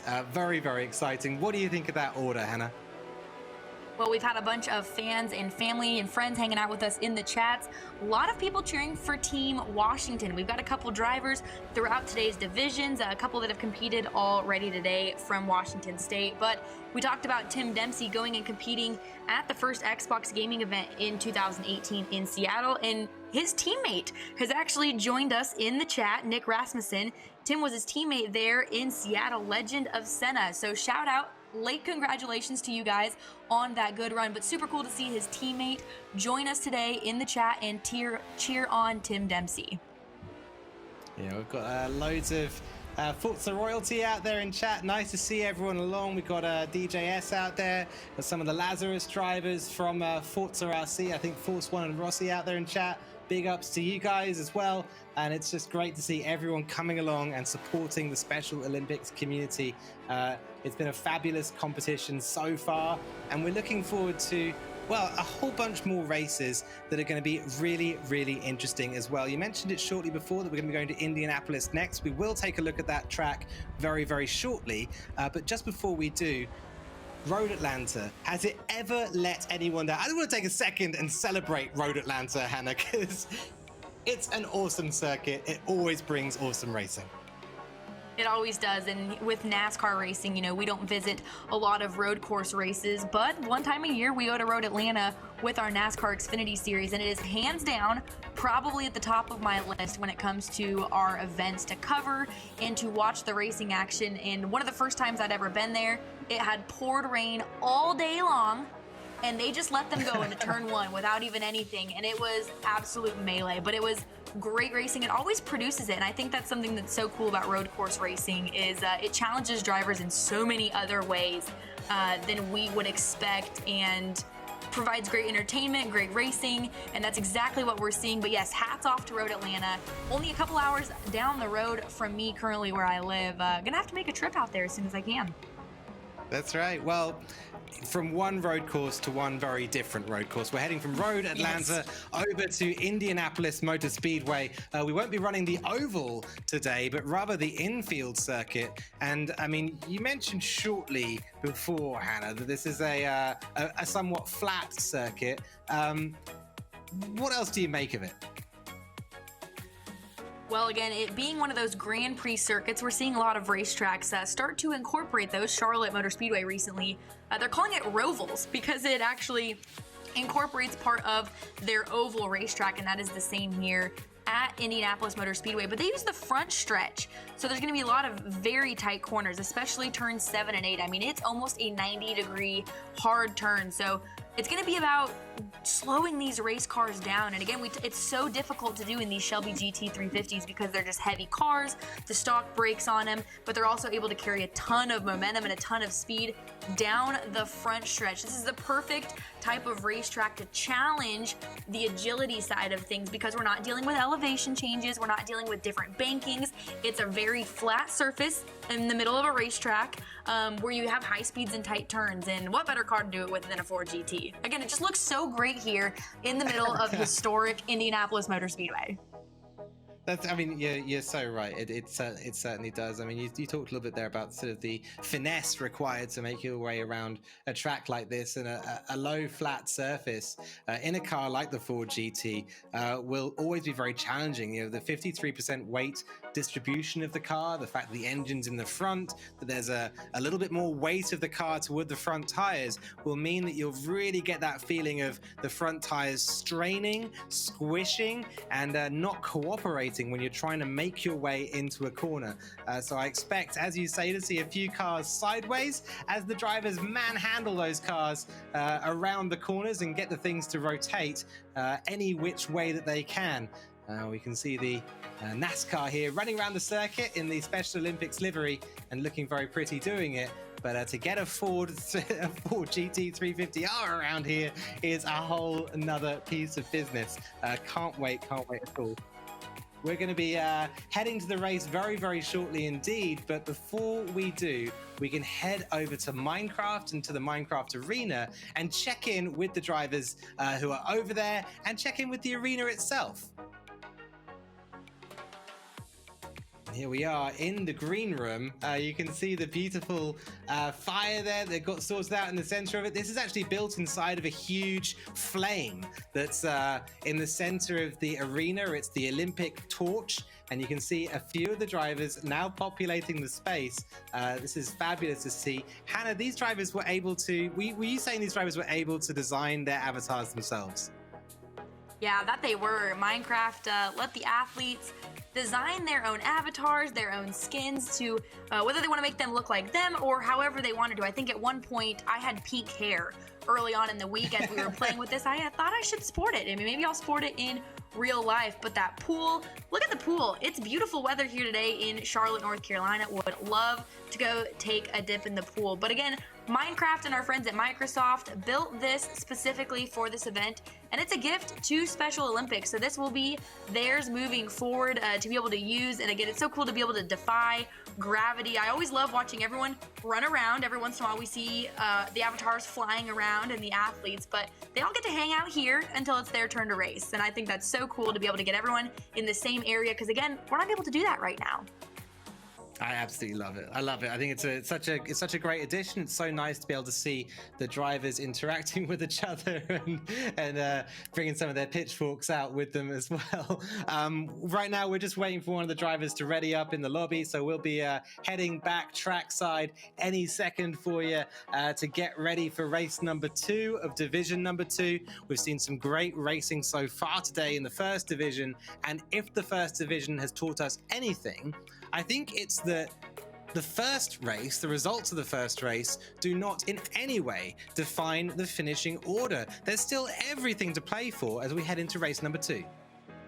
Yeah, 100%. We've seen the finishing order shake up in both races, and I think this is a great race for one of those drivers to capitalize. You know, Mark Renfro came home in that 6th spot at Road Atlanta. We'll try and make those moves up to advance here at Indianapolis. But on that front row, again, Tim Dempsey is going to be tough to beat here. But this is an even playing field to some extent at this racetrack of the Grand Prix circuit. Again, we've talked about it, no elevation changes, just being able to slow your car down. It used to always drive me crazy when people used to tell me, but slow is almost fast here at Indianapolis Motor Speedway, being able to slow yourself down and carry that momentum. So patience, huge key in this race. 6 laps in total.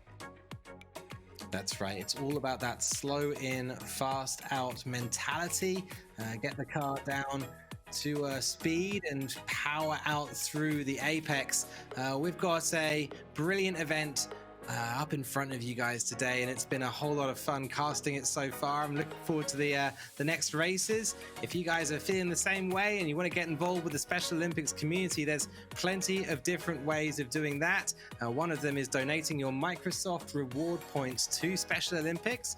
Keep in mind that if you donate in the next few days before 30th of June, you will have your donation doubled by Microsoft, which is a brilliant thing to have happen, and I think makes it all the more worthwhile to get out there and make a donation today. You can see the links in chat posted by our moderators, or if you're watching on YouTube, you can find them in the description. It's so cool to see that we had a lot of drivers as well and people chiming in to celebrate Special Olympics athletes. They've been sharing encouraging messages on Flipgrid. Ali, I know you said that you had sent one in earlier today.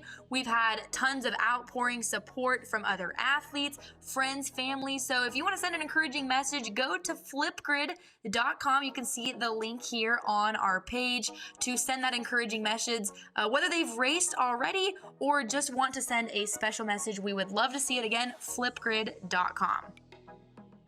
Well, I'm very excited to say that we are all readied up and ready to go for the second race of Division 2. We'll take another look at that grid as it lines up in the run down towards turn 1. Tim Dempsey first on the grid with Isaac Kramer alongside him. Evan Milburn on the second row, joined by Tristan Hurst. And third row of the grid will be Wesley Garber with Mark Renfro. Cracking first race that we had out there, and very, very soon we'll be heading out toward race number 2. Okay, so race number 1, Tim Dempsey gets away with a pretty cool and calm, composed style of driving. I wonder whether or not during this second race, because he's starting from pole and because he has that target on his back, the other drivers are going to let him get away from this from that first corner. What do you reckon, Hannah? I think you hit the nail on the head there, Ali. I think when they go into that first turn, which is turn 1, Tim Dempsey is going to have to make sure that he's almost in protect mode to hold on to that lead spot. So it'll be interesting to see as we get ready to go green. Let's go, yeah, heading trackside right now for the start of race number 2 and the run down towards turn 1 at Indianapolis, the Brickyard. Once upon a time, this place was lined with some millions of red bricks. Since then, the place has been modernized and asphalt's been laid, but 1 foot of bricks has been, or 1 yard of bricks has been maintained on the start line as a car goes spinning there off backwards, and that was a massive moment, I think, for Tim Dempsey. Tim Dempsey may have to put a recovery race in here. No, he's in 3rd place. I correct myself there. One of the drivers at the back, though, looking to have a very, very tough race ahead of him. The race leader currently, and this is moving around, it's very dynamic, but Red Nightwing in the lead for a short moment there. Safe Desert back up to the lead now. That's Tim Dempsey. That's race number 1 winner. And just behind, Red Nightwing is going to do his best. That's Mark Renfro to close that gap and take that lead, because we all know how powerful Tim Dempsey is if he's allowed to get in his rhythm, if he's allowed to break the pack. That is absolutely correct, and he did just that, but a move there by Red Nightwing to try and retake back that lead, and he will do that with a maneuver through the grass to take the lead from Tim Dempsey. But we ride along with your 3rd place rider at the moment, Wesley Garber, trying to move up there, finished 5th at Road Atlanta, currently in that 3rd position. So I love when everyone goes through these tight corners because they start to tiptoe, and then they get out here to the part that I call the roval, slightly banked, and they're able to carry those high speeds. But they'll have to slow down here to make these tight corners back onto the road course surface. Such a dynamic racetrack, going on and off of the high banks and back through this tight road course. But everyone's so far maneuvering it very well, being able to finesse their way through the tight corners. That's right, Wesley Garber doing a great job of that finessing. We're seeing him heading down the straight, concluding the first lap. 17 years old, out of Mississippi, and has competed in softball, basketball, flag football, track and field in what's already 9 years experience with Special Olympics. Incredible just how much Special Olympics is a part of these athletes' lives, but also how many experiences Special Olympics sets these drivers up to have throughout it. Anyway, loves Madden and WWE, and you can see some of that loudness, I think, in these big bright Fords. Here we are on board right now with Ev Meister again, and Evan Milburn running in 4th, hoping to get up onto that podium again. And definitely still a chance for that. 2 laps in to the 6th lap race. Back to your leader, though. Now it is Wesley Garber, I believe, is your current leader. So Red Nightwing in 3rd. That shuffled Tim Dempsey, Safe Desert, to the 2nd spot. New leader. Ali, I think we're shaping up here for a great battle for that lead position all race long. Yeah, uncharacteristic mistake there from Tim Dempsey, who just got the car a little wide, saw the thing flick around on him a little bit. It's so easy to lose the rear of this car. You're getting 526 horsepower all to the rear tires of this car. And if you play with that throttle too much, then you will find the thing pointing backwards in no time at all.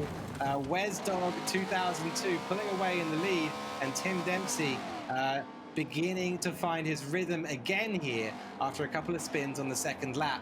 We're back on board with Evan Milburn, who's been running well in fourth position, still knocking on the door of a podium. Will, for a moment, move up to third place and past Red Nightwing, who gets into a clatter with him. That's Mark Renfro. The two of them collecting each other on the penultimate corner of lap number 3. This is lap number 2, excuse me. The leader's on lap number 3. So the two of them disadvantaging themselves slightly, and Evan Milburn will have to collect himself, compose himself, which he's doing admirably so far, and get himself back into that racing rhythm.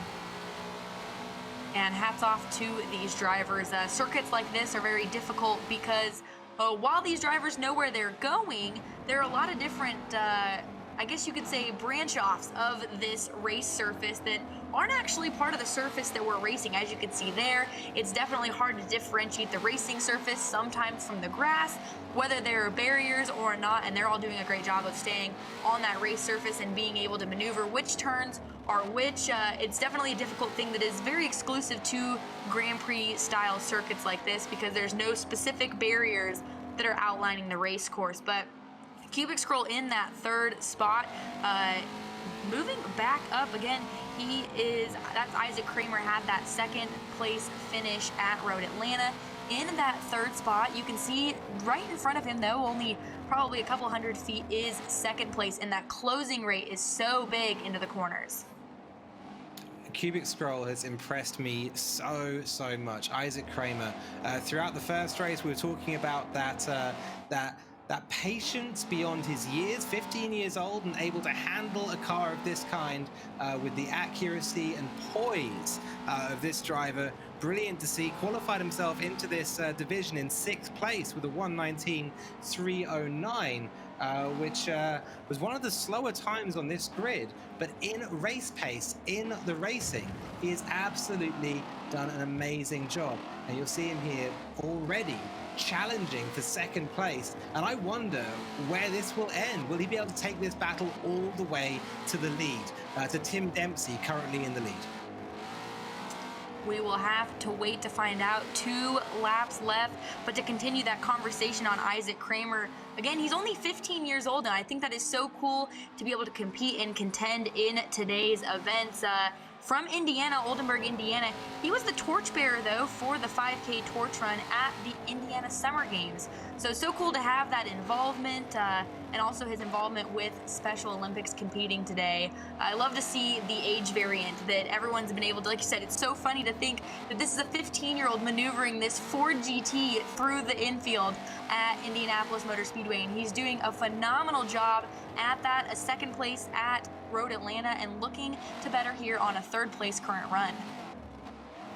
All right, well, lap 4 of 6 here on the second race of Division 2, and so far this division has been dominated by one driver. That's Tim Dempsey, who took the win in race number 1, and right now continues to hold a healthy lead in race number 2. All the action is happening a little further down the field, but we can hop on board with Tim Dempsey just for a moment or two as he runs through the back of the track onto that high banked oval section here of the Indianapolis Brickyard, and then back cutting onto the infield. You can see as the camber drops and rises from beneath him which part of the track surface he's on, and wow, it's so characteristic of Tim to drive very carefully, very sedately through the bends, and then when we get to the straights, he really bangs that loud pedal on, shifts up through the gears, and gets up an incredible speed.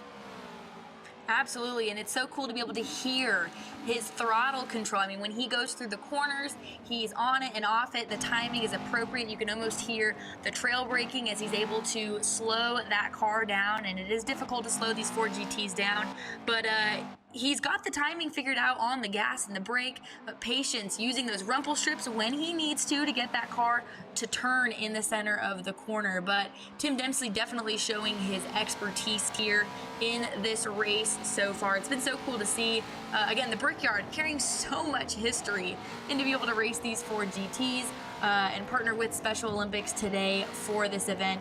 It's such a cool moment to see. It's having been to Indianapolis myself, I've not been able to watch on the Grand Prix circuit yet, but this is just so incredible to watch. It's been fantastic, and here we are with what's really been a battle of this race. Wow, the closing speed there that Evmeister managed to find over Cubic Scroll was unbelievable. Evan Milburn with a very gutsy pass. Cubic Scroll now back up to second place, and that's Isaac Kramer, the driver who had been singing his praises ever since we first saw him sit in one of these vehicles and doing a fantastic job. You mentioned earlier on, Hannah, how great these Voodoo naturally aspirated V8s under the front bonnet of these Ford sound. And it might be a moment here on lap 5 of 6 to listen in and hear how that engine takes it around this circuit.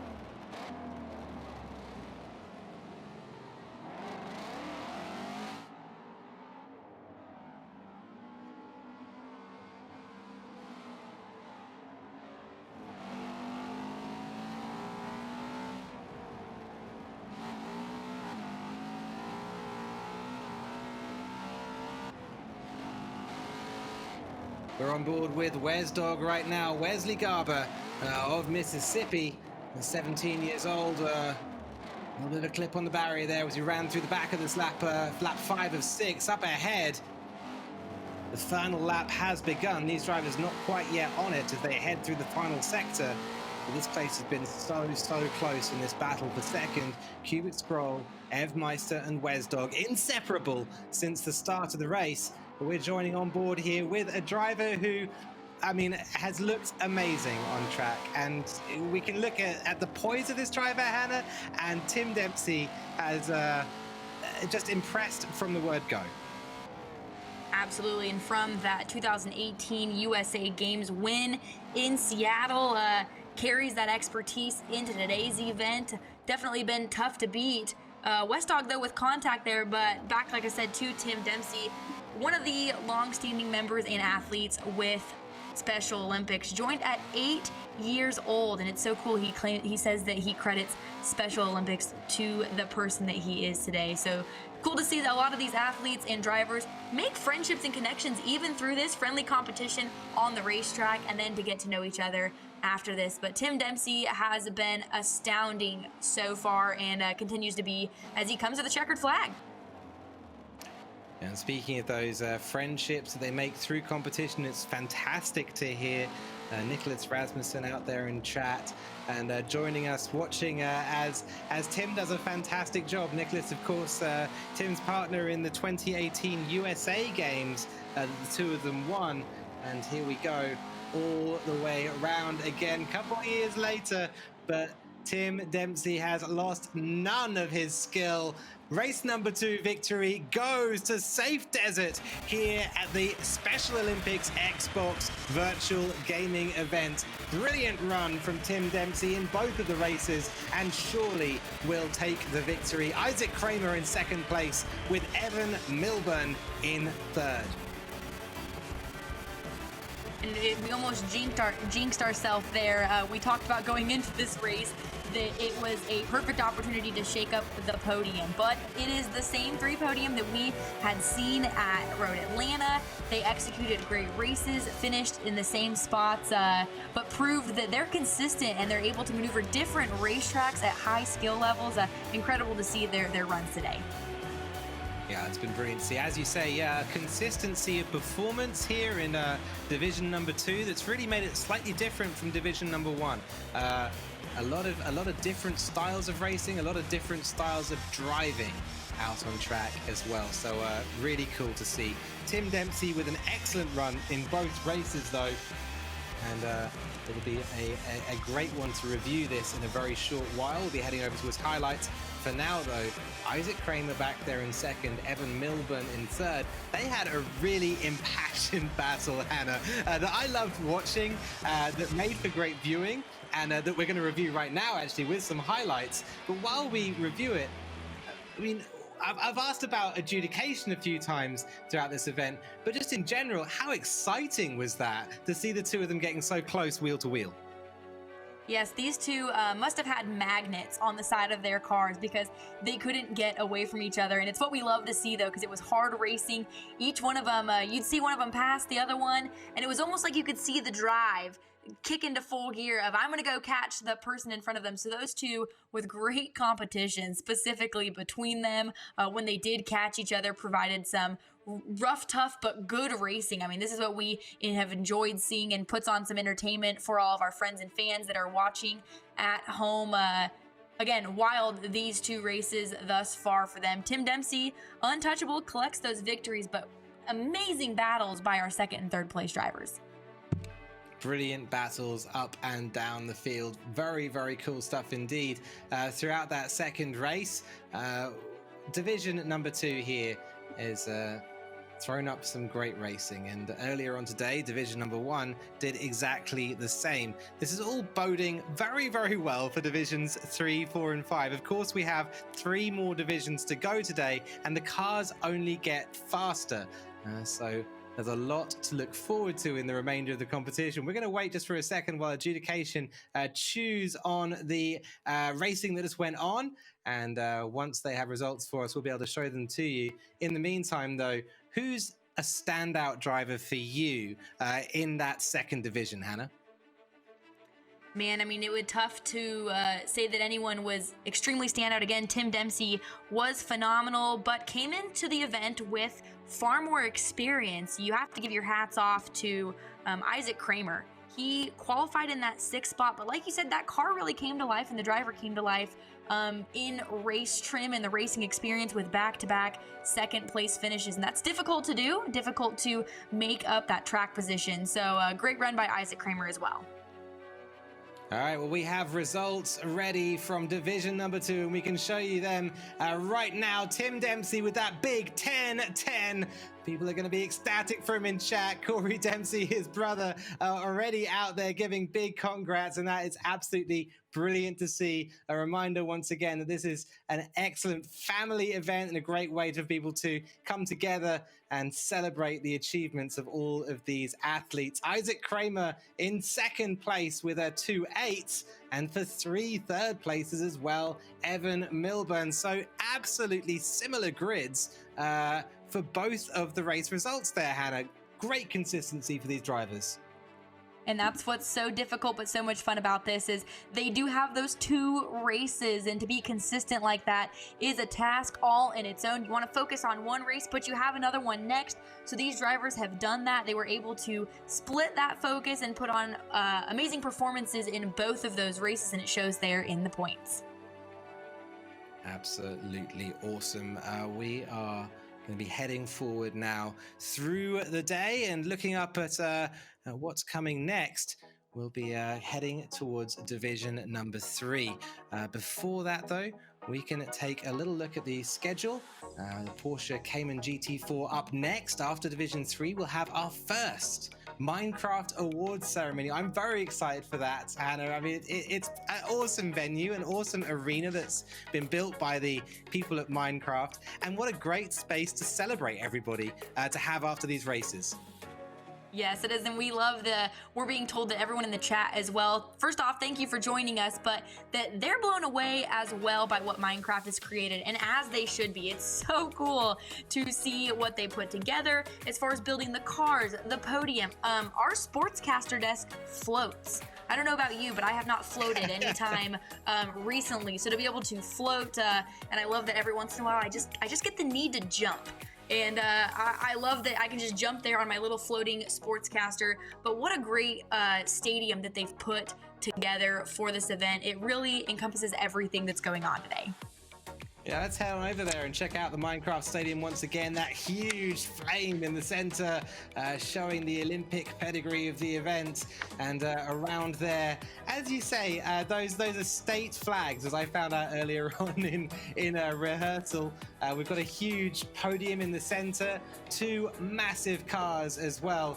Such amazing artwork put together here at the arena. The Ford GT 350R and the Hyundai Veloster R as well. Both cars that we've raced already today, and it's great to see the Special Olympics livery adorned on the Hyundai. So much detail here, even down to the huge floating Special Olympics logo, which hovers over the whole arena.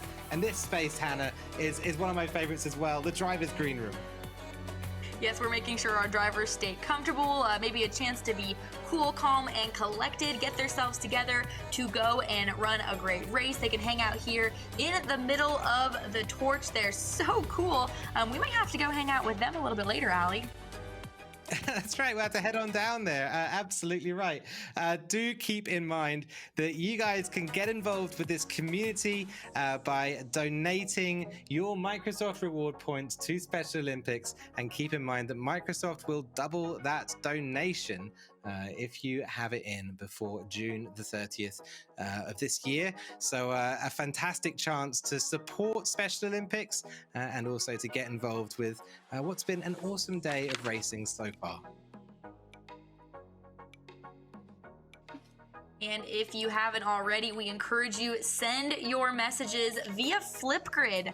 You can celebrate Special Olympics athletes by sharing an encouraging message on Flipgrid. I know Allie sent one. We've had a couple other people send them in as well, but tons of support sending those encouraging messages, not only to today's competing athletes, but Special Olympics athletes all over. It's been so cool to see family, friends, just people wanting to show their support. So if you haven't, you can send your message on flipgrid.com. And just in general, if you're interested in supporting the Special Olympics mission, do head on over to specialolympics.org and learn about volunteer opportunities out there. But without further ado, let's head on over to division number 3 and start talking about the third car that these drivers are going to be using when they head out there on track. It's the 2016 Porsche Cayman GT4, and it's something a little bit different.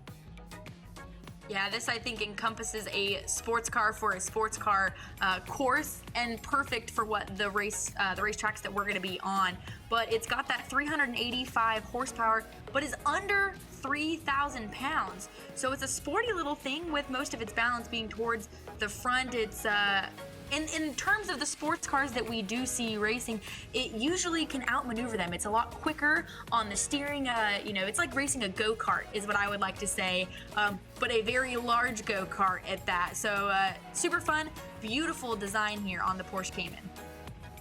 Well, we're going to be taking a car which a very famously German make, Porsche, out to a couple of German tracks today. Starting off with the Hockenheim Ring. It's a circuit that I love because it has such a different character at the start of the track to the end of the track. Starts off with all straight, then tends to get a little bit more complicated as you head toward the stadium sector at the back of the circuit. Hannah, this circuit is always a very difficult one for the drivers and for overtaking.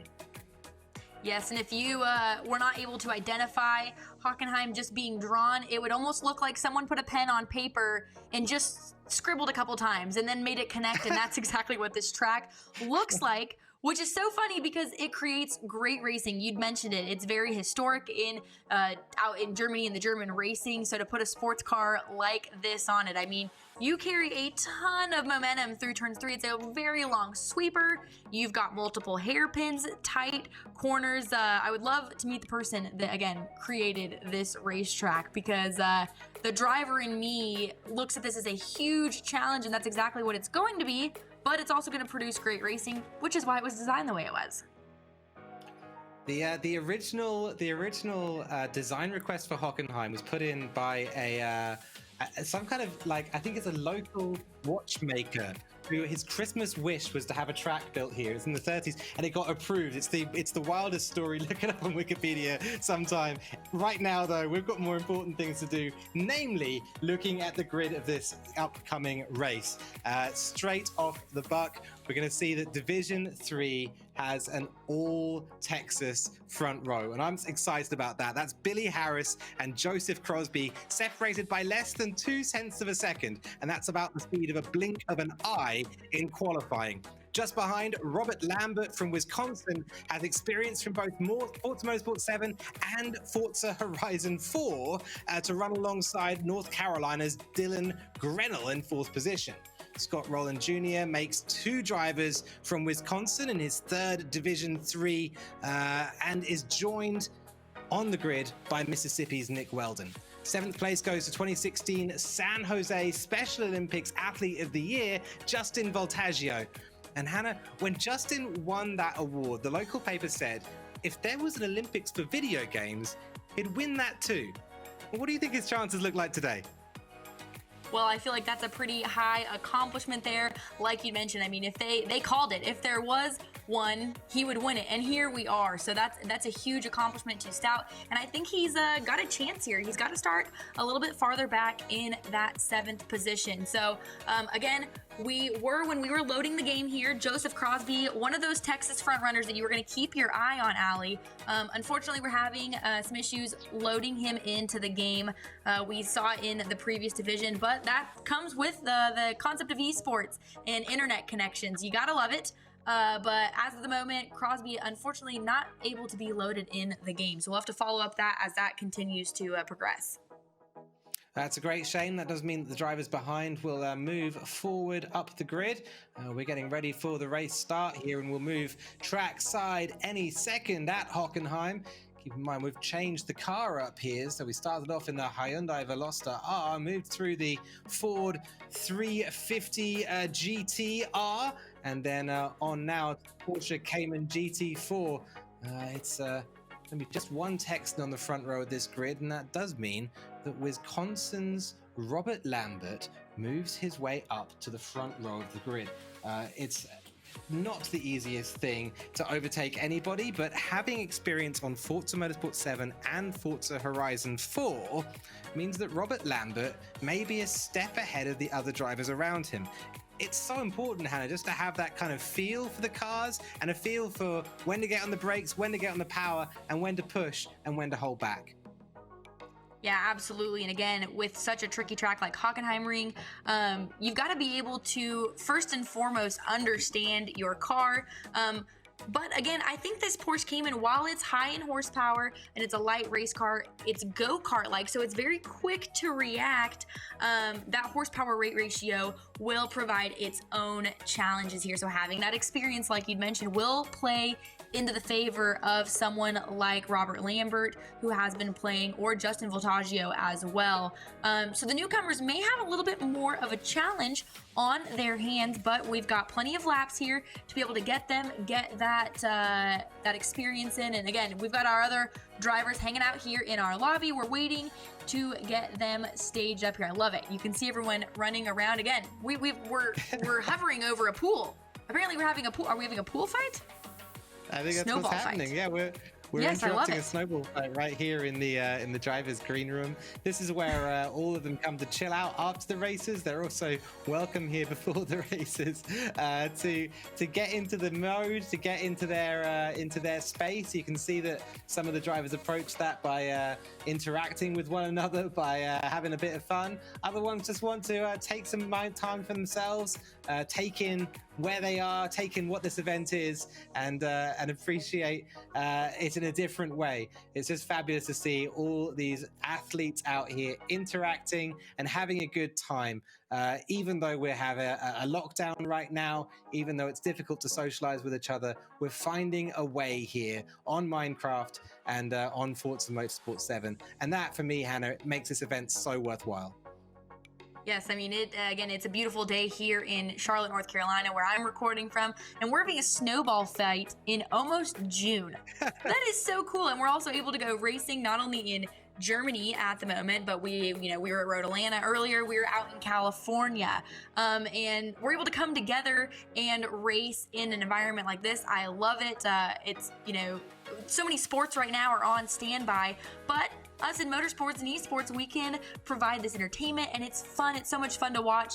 All of them compete today, try their skills at different racetracks in different cars, and make these long-lasting connections.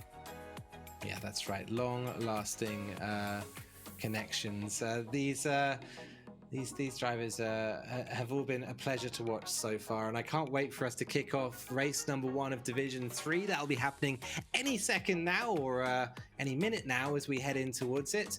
The drivers all readying up in the lobby and getting themselves ready for that lights out moment and the run down towards Nordkurve here at Hockenheim. And we can think a little bit about the start line at Hockenheim and that run down towards turn 1. Not the easiest place to run through in any kind kind of car. You can watch DTM vehicles run through here. You can watch Formula One cars run through here, and you'll almost always find a little bit of chipping, a little bit of bumping as they run through that Nord curve. It's because it's a shallow, medium-speed corner with a lot of runoff on the way out of it. So not so damaging, not so unforgiving if you do get into contact, and that does mean that the drivers do occasionally get into it there. I'm fascinated by not just the grid order, Hannah, but what's going to happen after that turn one. I think it could be completely different to the order we see on screen right here. Absolutely, and with that distance being just enough between turn one and turn two, which is again a very quick and sharp right-hander, could be just enough length for everyone to collect themselves once they make it through turn one and then try it again in turn two. So we could see a huge shakeup in the lineup in just those first two corners. It's a great track, Hoppenheim. So we can't wait to get out there and race it.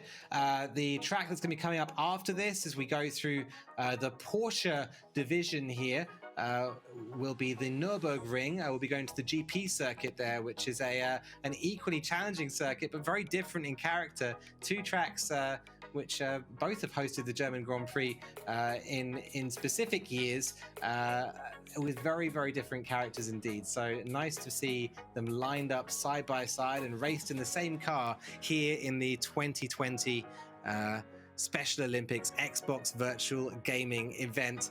It's been an awesome day so far of racing. Don't forget that you guys can donate to Special Olympics using your Microsoft reward points, and those donations will be doubled by Microsoft.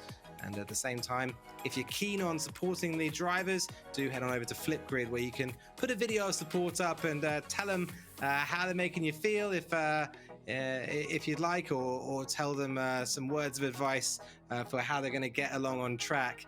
It's all the cars here are very different. All of them are different challenges, and I'm sure that the drivers are very open to hearing any kind of suggestions for how they can keep these things under control and circulate the tracks as fast as possible. We're going to head out onto the circuit any second now, though. We're going live at Hockenheim, and that run down toward the Nord curve. I can't wait to see the drivers get that pedal to the metal and hear the Porsche for the first time. It's got a cool little engine in it, sitting in the middle of the car, and supports 385 brake horsepower any given moment. We'll be going trackside shortly. When we do, we'll see the cars turning in with that 44% weight distribution. That means that the car's a little slippery on the rear, means the car's a little harder to control, especially on that turn-in moment. But it ultimately does make the thing more poised through a few of the corners. In massive contrast to the Ford GT350, we're going to see a car that rotates very, very easily. And here it is, that run through the Nord curve for the first time. A lot of cars out wide, as we suspected, and a little bit of a chip up the road here. We were on board with Super Scorpion, who's done a great job coming from the last place in this grid, and this is Justin Voltaggio up to fourth already. And we were talking about, hey, if there's an Olympics for games, this guy could win it. Well, here we are, first place, just up the road from him, and Super Scorpion with a brilliant run here for the first two corners. We should jump back on board with Super Scorpion for sure as he hunts down that leader. Only Old Spice up the road from him, and this could be a last to first move in the opening lap of this race. Only Scott Rowling Jr., 19 years old from Wisconsin, stands between Justin Voltaggio and the lead of the race. Old Spice with a spin. Justin Voltaggio back on the power earlier, doesn't make the move there. A few more corners remain in lap number one. This could be a massive moment in today's events. And I think these two drivers here are just inside of what we'll see not only in this race, but the next race, automatically jumping out there, like you said, almost from last to first, and consistently competitive with each other here. Man, he moved quickly, and he's been able to track down the leader riding there shortly in front of him. But patience, again, we saw them go into that corner, which was turn 2, I believe, and lock the brakes up, part of figuring out the handling of these cars, but these two have quickly figured out the handling and adapted to what they need to. This is going to shape up to be a battle for the lead all 5 of these laps, but on their trails in 3rd place. You can see the driver trying to reel him in. That is Nick Weldon in that 3rd spot, starting to creep in on your leaders. If he can catch him, this will be a great 3-way battle for the lead. A 3-way battle for the lead. I can't wait to see that. Up in the lead so far and holding on to it through that first lap is 19-year-old Scott Rowling Jr. From Wisconsin. Plays bowling and flag football with Special Olympics. Says he plays games for fun, but it looks like he's going to start playing them pretty competitively if he's this good at them. A great run through that first corner, chased by Super Scorpion, who started in the last place in this race. That's Justin Voltaggio, and moved his way all the way up to 2nd by the end of lap number 1. Justin Voltaggio, a 2015 inductee into the San Jose Sports Hall of Fame, and an athlete with an incredible career so far in Special Olympics. Just behind those two, Supernal Wheat, 3rd place runner. Nick Weldon is another very young driver, just 14 years old, and showing how strong he is out there on track as the 2 drivers get close to each other in 1 and 2. We are sadly hearing that OG Dylan TTV, the gamertag Dylan Grenell, sadly has disconnected from the race. So a breakdown for Dylan Grenell here essentially will mean that will be unable to score the big points in race number 1. There is another race coming up afterwards though, and more opportunities to take part. And we do certainly hope to see Dylan Grenell out there then, a roller skater and athletics athlete for Special Olympics with 4 years experience. Somebody we're very excited to see out on track as Supernal Scorpion throws the move up the inside through Mobile 1. Watch out for the gravel here on the outside of the corner as the 2 go side by side again. Old Spice wants that position back, says, all right, you can take the lead, but I'm going to defend it and I'm going to fight for it. Old Spice back into the lead of this race and looking less and less like somebody who plays video games just for fun. And this is phenomenal racing between these two, swapping back and forth, each corner setting the other one up and taking advantage of just the most minor slip up through the corner. Like you said, they're back and forth. Those two swapped positions just now 3 times in a single corner, but Old Spice did get the jump a little bit on that corner, has been able to put a couple car lengths between him and 2nd place, and they're going to have Super Scorpion. So these two will now barrel into this long sweeping straightaway here, carrying a ton of momentum. When they get to the end of this straightaway, and it's a sharp corner, they'll have to be careful not to make contact, but both of them get slowed down. And again, wow, the execution on these guys' car control is bar none. They've been able to race, swapping in and out with minor contact. We still have 2 laps left, and I still have no idea who could end up with the win here because they're both neck and neck for this lead spot. I'll tell you what, when we were loading into this, I was not banking on the battle between Old Spice and Super Scorpion. We've hopped back just for a minute here to NASCAR Dude 43. That's Robert Lambert, 37 years old from Wisconsin. This is the driver we were talking about earlier on with the experience in Motorsport 7, also experience in Horizon 4, the open world Forza game. Robert Lambert is also an essential worker, so he's been working throughout the lockdown, and it's a good moment to take a moment and thank him very much for continuing to working throughout this crisis. What an incredible character! It's great to see him out there racing on track. That it is, and again, thank you to him. Riding along here with your 2nd place of Old Spice, they were touching bumpers through that corner there. Immaculate racing by them. Again, they have been able to maneuver and swap back and forth in each of these corners, and no one has lost control of their car yet. I mean, I am just impressed by these 2 drivers. Again, you mentioned it, Justin Voltaggio, they'd said it, if there was a competition for esports, he would be in contention. Look, they called it. Here he is battling it out for the lead. We need to call that reporter up that had written that article, and I need to find out what she needs to tell me I need to do for my job, because clearly they have figured it out for Justin Voltaggio. Tight battle down this front stretch for the lead side by side. You know, I absolutely love this. That dance of motorsport, and you can see it here. It's that concession, that giving space to the other driver at the same time. Yeah, the defense and resisting, a little bit of a bump there into turn number 2 as Old Spice runs the car wide, as will Super Scorpion. Scott Rowling Jr. still in the lead of this race, and Justin Voltaggio sitting back there saying, all right, give you a little nudge into turn 2. I'll remind you that I'm here. I'll knock on the door. But next time around, I'm going to come through and I'm going to take that lead off of you. It's that brilliant dance that you see sometimes just in motorsport, where two drivers respect each other, know each other well, and race brilliantly together.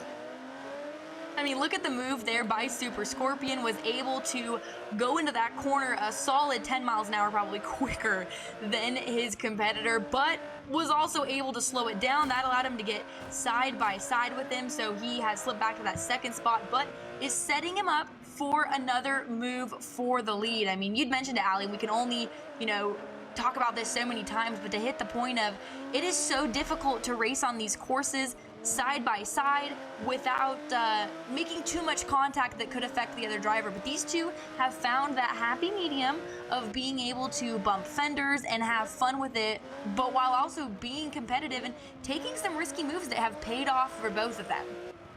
And look, these two went side by side through Mobile 1. I have watched drivers from the very pinnacle of Forza Esports go side by side through that corner and both end up in the gravel. It is not a done deal, no matter which division, which league, anywhere that you're racing, that you go side by side through the back sector at Hockenheim and expect to come out of that in one piece. So Old Spice up there leading this race, and behind Super Scorpion, putting on a performance here that is truly impressive. And these two running now through towards the last lap. And you know what? It's always, you always know that you've had a brilliant race, when it's like, hold on, it's the last lap already? Where did that race go? We've now got to watch these two drivers hustle and bustle their way around the circuit one more time, and the next one across the line will take those 10 points. And there could be a battle shaping up for that third spot, though. We ride along with Supernal Wheat, which is Nick Weldon, and quickly NASCAR Dude has closed that gap, is looking to challenge him for the third spot. Little tap on the bumper, hey, I'm here, buddy. Is able to get by him for the third spot, but a little too far out in the corner and into the gravel pit, so that'll allow Supernal to get back in front of NASCAR Dude, and NASCAR Dude has a couple more turns, so he'll able to maybe regroup and take another shot. But back to the leaders here as they round out this final lap. Still nose to tail, it could be anyone's race to the line. Anyone's race to the line. Old Spice heading in toward the last half of the last lap. In second place, has a peek, puts his nose up in there and says, all right, if you're not going to give me space, I'm going to create some. And Super Scorpion into the corner first, runs a little deeper, and Old Spice straight up in there through to first position. Scott Rowling Jr. up into the lead of this race, and a brilliant move to do it as well. We're heading through the arena section, the stadium section one more time here at Hockenheim, through Mobile 1, up towards Sachs corner now, the cambered left-hander. Up in the lead, Scott Rowling Jr. continues to hold his line, and Justin Voltaggio waits him out. The patience on him, unbelievable. Knew that the gap was coming, made it happen, made it work for him, and now only two corners remain with Old Spice side by side, running down through the last corner, round the outside at the sud curve here at Hockenheim, and a drag race to the line to boot. What a race this has been. I need some Old Spice now. I think we all do. That was cracking. That was absolutely incredible. Both of those drivers, I mean, Wow, to be able to do 5 laps at Hockenheim, swapping back and forth. Like you said, they put those race cars that you haven't even seen the professionals do in some of those corners, and to come down to at the line, a last lap, multiple passes. I couldn't even keep track of how many times they swapped positions. I'm already ready. Let's fire up the next race. I'm ready to watch these guys run again. Or hey, let's do 5 more laps. I'm good with it. I just feel like these two could race forever. They could just go and go and go, and they have that perfect kind of complementary skill set where one of them is fast in the one place, the other's fast in another, and it just leads to overtake after overtake. Brilliant to see. It's the kind of racing we love to see here on Forza Motorsport 7 and also, of course, in the 2020 virtual gaming event. Justin Voltaggio took the win in the end. Scott Rowling Jr. in second place, and third is Nick Weldon. That battle for the lead was so intense, and I cannot wait to watch it back. We're going to check out the replay right now of that race. Justin Voltaggio will be absolutely ecstatic to have passed that line in the lead. And it'll be so hard to even tell at what point during this race the replay is, because they couldn't get away from each other. They battled the entire 5 laps. I mean, they've got to be exhausted, but they're going to have to reboot real quick because we'll go racing again. But it so impressed me about these drivers because, like you said, their driving styles are complementary of each other, where they were able to watch each other for a short period of time and, predict the next corner move. And that's such a skill set that comes with the professionals. You see, the professionals are able to set up their competitors knowing what they're going to do at the next corner before they even do it. And that's exactly what these two had figured out about each other, and that produces incredible racing and side-by-side racing at that. I tell you, I'm still looking around for my tub of for my tube of Old Spice here to get myself back in place for race number 2. We're going to be heading to the Nürburgring up next, but for now we can continue to watch these scenes of Old Spice, Scott Rowling Jr. up against Super Scorpion, Justin Voltaggio, and they went side by side through every corner, on every straight, over every curve, out on the grass, back on the tarmac, you name it. These two fought there, out on the gravel through the last sector. This was a race like I have never seen before, and ultimately won by Justin Voltaggio, and a huge congratulations to him. But more than anything, with a race like that, of that quality, it's just a huge congratulations to everyone who was a part of it and took part. We'll be checking out the results any second now from that first race, but looking through that battle and picking it apart, for me, I can't see that there's really a penalty deserved. I wonder whether or not we'll see one, though. I would have to say you have to take the spirit of racing in that. You know what I mean? There was never one driver that did more than the other. Both of them equally on the same page there of being that competitiveness, but very, very contact-heavy competitiveness. But you can't look at that and think that one did wrong over the other. I would hate to see a call made there because, man, I was on the edge of my rolling chair here calling the race, and I think we'll see the same. So I would hate to see a call made there, but incredible. Well, here we go. Results are in from adjudication, and we can check out where everyone filed in. Justin Voltaggio did take the win in the first race. Scott Rowling Jr. will be, I think, smiling plenty with his second place. Nick Weldon in third. Robert Lambert in fourth place, with Billy Harris in fifth, and Dylan Grenell in sixth. Wow, what an amazing race that was, and bodes so well for the next race coming up. Looking at those results though, Hannah, what jumps out to you? Well, you can't ignore the fact that Justin Voltaggio went from the last place starting grid position and was almost to the lead in turn 1, and then was able to maintain 5 laps of hard racing with his fellow competitor of Old Spice. So if we set up a similar situation here in the second race, that's going to be very hard to not watch these two because they were standout in that. But again, you'd mentioned it. Hockenheim Ring was a difficult racetrack no matter where you were on the surface. So everyone doing a phenomenal job there, but it's not over. We're going to challenge them next at the Nürburgring.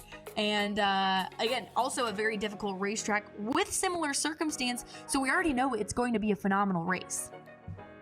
I think you're absolutely right. You know, the Nürburgring, where you can see with the pace car, the beautiful Special Olympics NASCAR pace car heading around the track right now, is a very different beast to Hockenheim. A lot more about elevation change, and built in 1984, has seen some pretty cracking racing over the years. What do you make of this place, Hannah?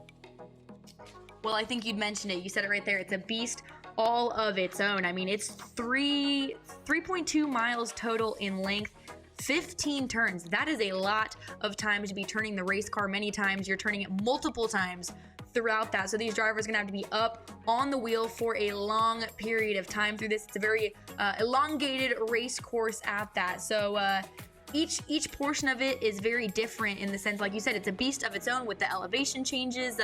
There's never really a point to take a breath here at Nürburgring. Absolutely right. Okay, let's check out the grid. I just want to see this race start right now. I'm so hyped to check out some more action from Justin Voltaggio and Scott Rowling Jr.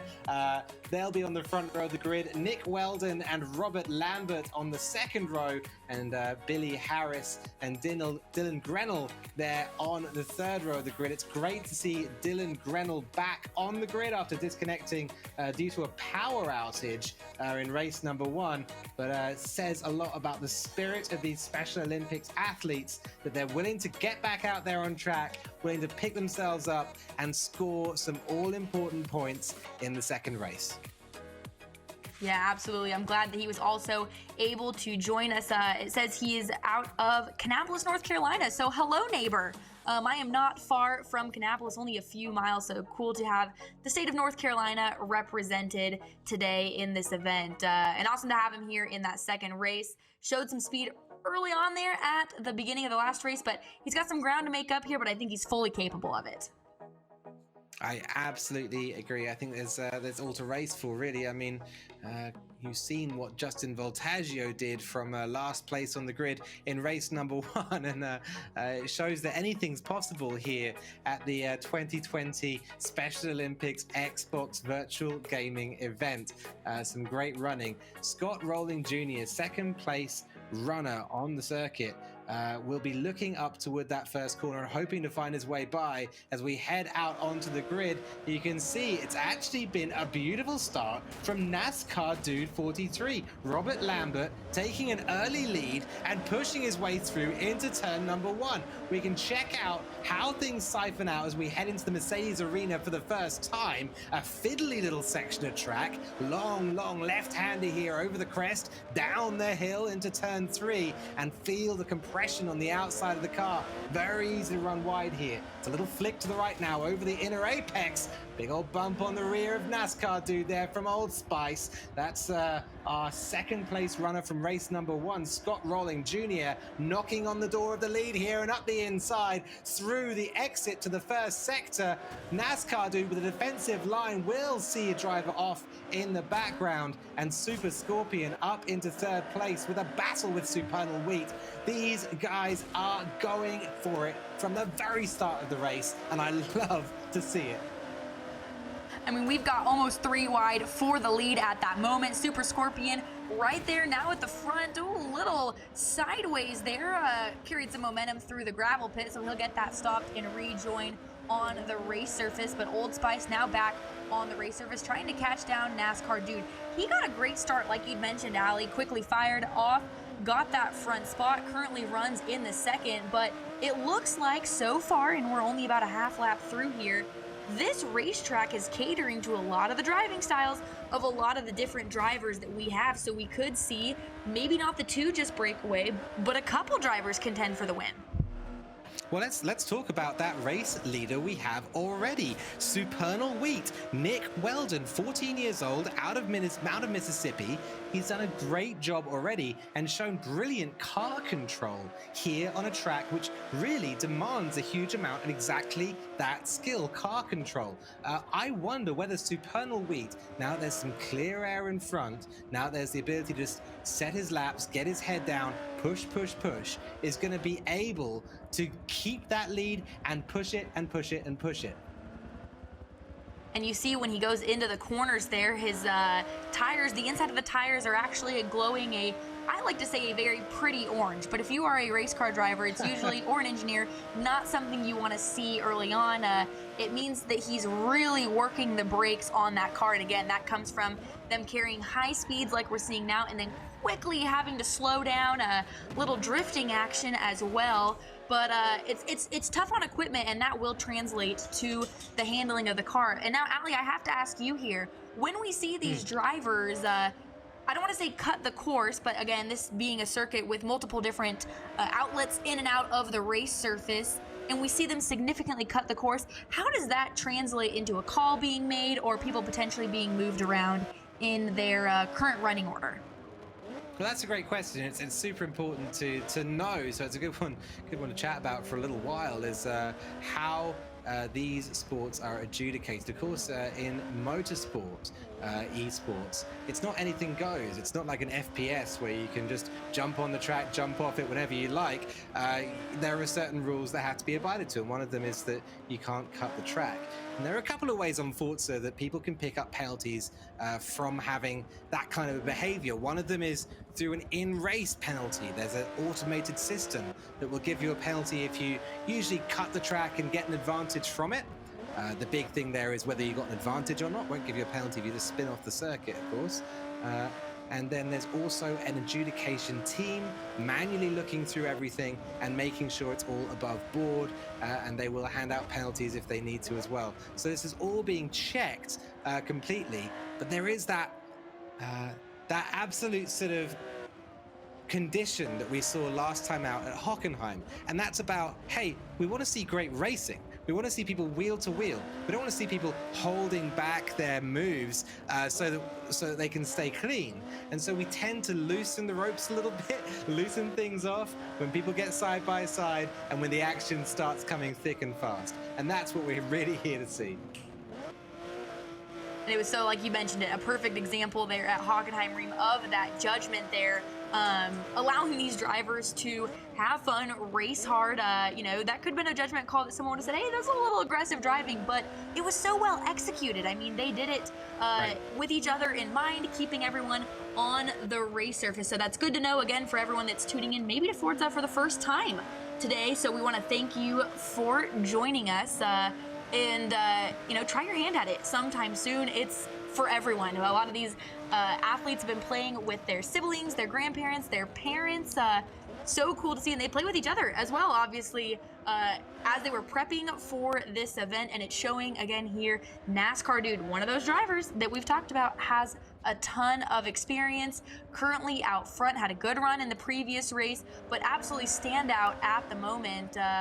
Your second and third place runners of Supernal Wheat and Old Spice, Super Scorpion in that fourth spot. So your third and fourth place drivers that were so stand out at the previous are trying to catch up that ground to your leader.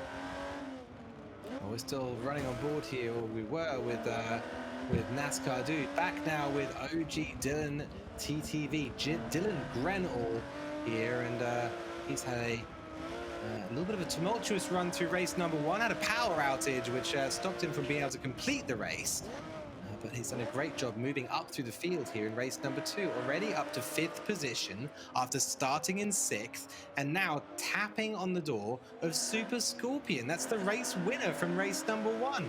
So Dylan Grenall with a really strong run here and managing to really grasp a strong victory, I think, for him here in the second race. Getting back there out there on track and challenging a driver who has shown already that he has the will to win and the ability to win. And there it is, straight through on Justin Voltaggio.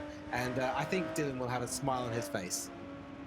Yes, you said it there, overcoming the adversity of not being able to run the same amount of laps in the first race and then jumping into the second race and contending with your front runners in the first one. So hat off to Dylan there for that, and your 6th place runner right now of Billy. Again, such a difficult race course. You can see here as we ride along with one of the drivers, look at the sun glare. It's directly into these athletes' eyes, coming up through the corners, over the elevations. This is not an easy racetrack by any standard. So again, hats off to these drivers for racing here today. They've all, they've learned so much from it. I've even learned watching them they taking the race course different directions, racing with each other. These are tricky race cars, and it's been so fun to watch them learn throughout this entire process.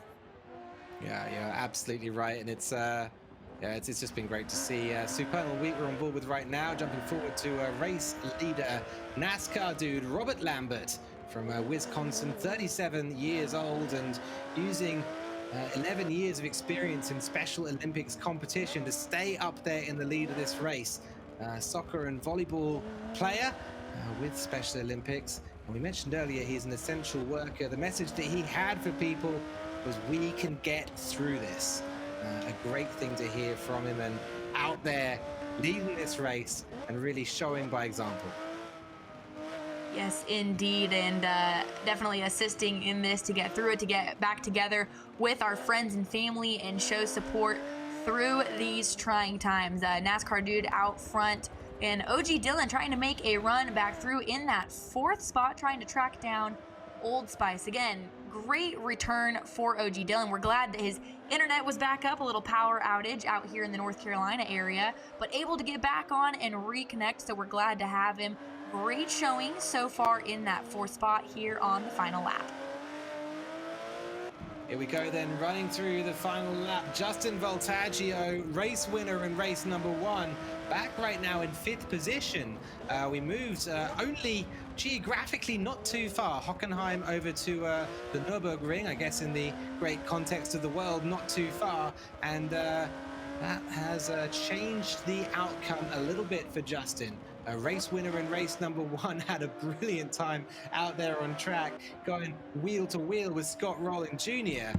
But this time round, having to settle most likely for 5th position, unless we see an upset here in the final part of this last lap. Lap 4 of 4. Justin Voltaggio up the inside with a sweet line there. We'll catch up that battle later on though, because right now we're hopping back on board with NASCAR dude Robert Lambert, who's put in a brilliant performance here at the Nürburgring, the GP track, round the final corner one more time, and he's going to wind up that engine on the 2016 Porsche Cayman GT4 up through the gears of that mid-engine sports car, using all of its 385 brake horsepower to win the race in race number 2 of Division 3 of the 2020 Special Olympics Xbox gaming event. Brilliant stuff from NASCAR dude to take it across the line and straight up to the top step of that podium. You absolutely love to see it. Nick Weldon 2nd place and Scott Rowling Jr. in 3rd. Wow, what a great race. A lot more consistent driving we see there, Hannah. A lot less battles and a lot more about biding your time and about patience. And patience was the key. Robert Lambert did his time there at the beginning, maneuvered very patiently and carefully, got the lead, and never looked back. So cool to see the difficulty that these drivers were able to overcome here. Again, great battle by Nick Weldon and Scott Rowling. These two, I'd like to watch them race other times together. It was phenomenal watching them race against each other, and I'm sad that it's definitely over thus far for Division 3. But hats off again to all of them. These are both very difficult racetracks with this car, and it's been so fun to watch. Well, let's check it out one more time. We've got a replay here of race number 2 that we can have a little look back on, and just thinking about how this race worked out, it all makes so much more sense once you know how it finishes somehow, doesn't it? A little bit of a chaotic start for all the drivers out there, and it was ultimately that moment later on when Robert Lambert, NASCAR dude 43, managed to push his way up toward the top of the field that was so decisive in the result of this race. Managed to keep that thing smooth, keep that thing rolling, and get his way up toward that 10-point position. I think big news when we look at the overall leaderboard, though, Hannah, will be Super Scorpion's result. That's Justin Voltaggio back in 5th. Yeah, Justin Voltaggio had that win at Hockenheim, and not the finish he was probably looking for here, but overcame being able to out in the grass a little bit early, back on the race surface, and it just seemed to be that your leaders got so far out ahead that it was so difficult to catch them. It's very hard to make up ground on road courses like this. So Voltaggio, regardless, got that win, had a great run at both Hockenheim and Nürburgring. The points, though, are going to be close between Old Spice and Supernal Wheat. So Scott Rowling and Nick Weldon, this could be a tight points battle, Allie. It's all going to come down to the line. Absolutely. I'm excited to see the results, just to see how all the maths figures out on this one. It's one of those points boards that, again, though, won't kind of tell the whole story of what happened. When you look at the race win that Justin Voltaggio took at Hockenheim, it's that kind of fighting race win, the kind of one which came down completely to the line. It came down to a drag race out of the last corner. And then when you look at the race win that was put together in race number 2 by Robert Lambert, it was much more of a considered, a much more patient race win. And, when you measure all that stuff up on points, it sometimes doesn't do it justice. And you just have to remember that it's just a huge congratulations to all the drivers out there, is really what I'm saying. We can check out the results right now, though, and put ourselves out of our suspense, find out where these drivers finished up, and it will be Nick Weldon, Supernal Wheat, who takes 16 points after finishing, third in race number 1, winning race number 2, and by 1 point will beat off the advances of Justin Voltaggio for the first place in this division. Scott Rowling Jr. in third, with Robert Lambert fourth, Billy Harris in fifth, and Dylan Grenell in sixth place. Unbelievable here that Nick Weldon pulled that out in the final race. And you said it, Allie. Look how close those points are. Fourth, third, second, and first, all within a handful of points each other. I mean, that's one corner that could have been the position. All of them tried so hard and did so great at finishing the race, and the battles were immaculate. I mean, these are battles that I'm going to be excited about for quite some time here. So it just came down to, like you said, almost luck of the draw on how those points would fall, and Nick Weldon getting that position 1 total points. Justin Voltaggio, again, you have to hats off to him on where he qualified and then his running in both of those races. Just immaculate to see these drivers' capabilities. Immaculate to see that. I completely agree. Hannah, this brings us to the end of Division 3, and now we've had 3 divisions in the books already. What are your final thoughts, kind of looking back on those? Well, we've seen so many different racetracks and cars. I mean, none of them really, I think, can compare to each other. So these drivers were automatically put up against the challenge of learning the cars and learning the racetracks, racing with competitors that they haven't beforehand. And the results that we saw were what we expected. I mean, they were amazing. We had last lap passes. We had 5 laps worth of back and forth battles for the lead. We saw some drivers getting a rough start to a race and rallying back for a solid finish. At the end of it, I hope that everyone had fun, because we had fun calling it. I know that. And we're only halfway through here. We've got 3 divisions in the books, 2 more to go. But it's just been incredible. This is so much fun to call from a caster standpoint. It's been so exciting. My blood pressure's probably a little up right now. My heart was racing from those last couple laps. I couldn't agree more. The tournament schedule says it all right here. We're getting ready to head over towards our first award ceremony. And so without further ado, let's head to the Minecraft arena and get on with this incredible ceremony. With right back here, you can see both of our avatars here, our skins with the Special Olympics t-shirts over us. Those will be sent out to the drivers later on, IRL, not Minecraft versions. And Hannah, it's just such a fabulous job that these guys have done. You can see all of the details out there, the podium in the background, the cars, the stadium, and the logo floating above everything else. Yes, absolutely. It's been so cool to see. I mean, Microsoft and Special Olympics, they've been working together since 2014. And it's incredible. They've had the same goal of empowering Special Olympics athletes and programs through technologies. And in these uncertain times where COVID-19 is wreaking havoc on daily routines and deepening the sense of isolation that many of us feel, events like today are just one of the innovative ways that these athletes can continue to connect, compete, and at the end of the day, just have fun. Yeah, well said.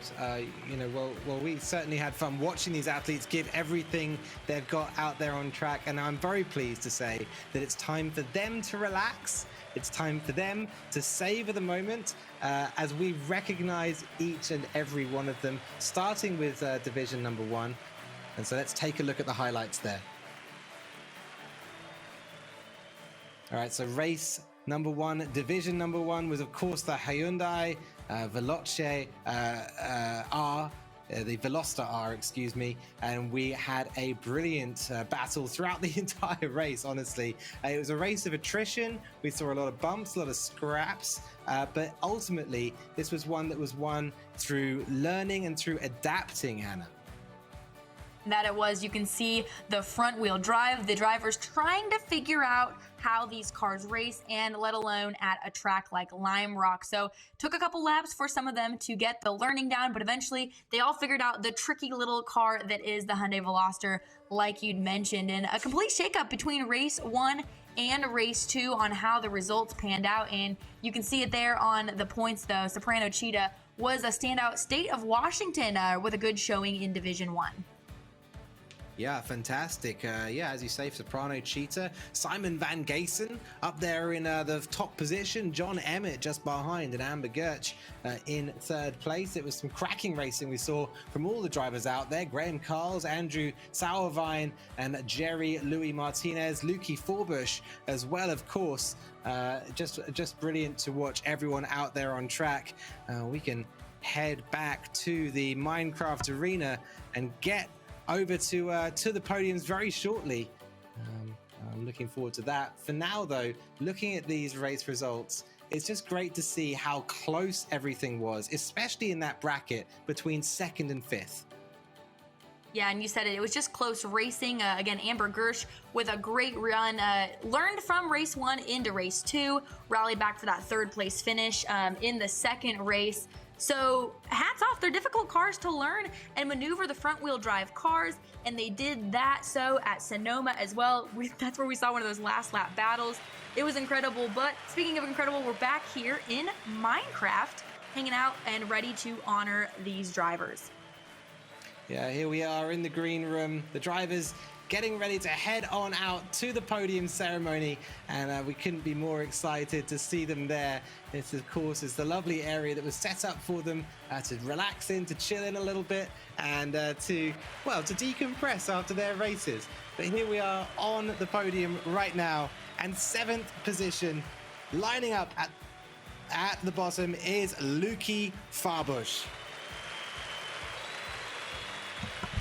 And a great run, and we're over here, Lukey, I love it, on the podium there. We'll get to see them all together, but solid run, consistent for Lukey out of Illinois. Looking forward to watching him race more in the future. 6th place in the grid here, Jerry Louis Martinez. And this is his first event in esports, so congratulations. Welcome to the world of esports, and congratulations on that 6th place. In 5th position is Andrew Sauerwein. Solid run for Sauerwein. Again, Mr. Crab Feathers, my favorite gamer tag so far. Look at the skin on his avatar. Got to create it himself. Love the creativity. In 4th position, it's Mississippi's Graham Carls. And a great run by him, inconsistent in both races. We saw some snowballs coming off of the podium there just a moment ago, but a solid run by Graham Quarles.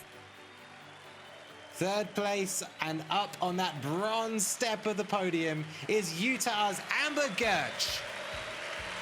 She took that gaming experience from 2019 at the Salt Lake City event and her years with Special Olympics, and it showed as that 3rd place for Amber. 2nd place, and you can see the snowballs of celebration, is Washington's John Emmett.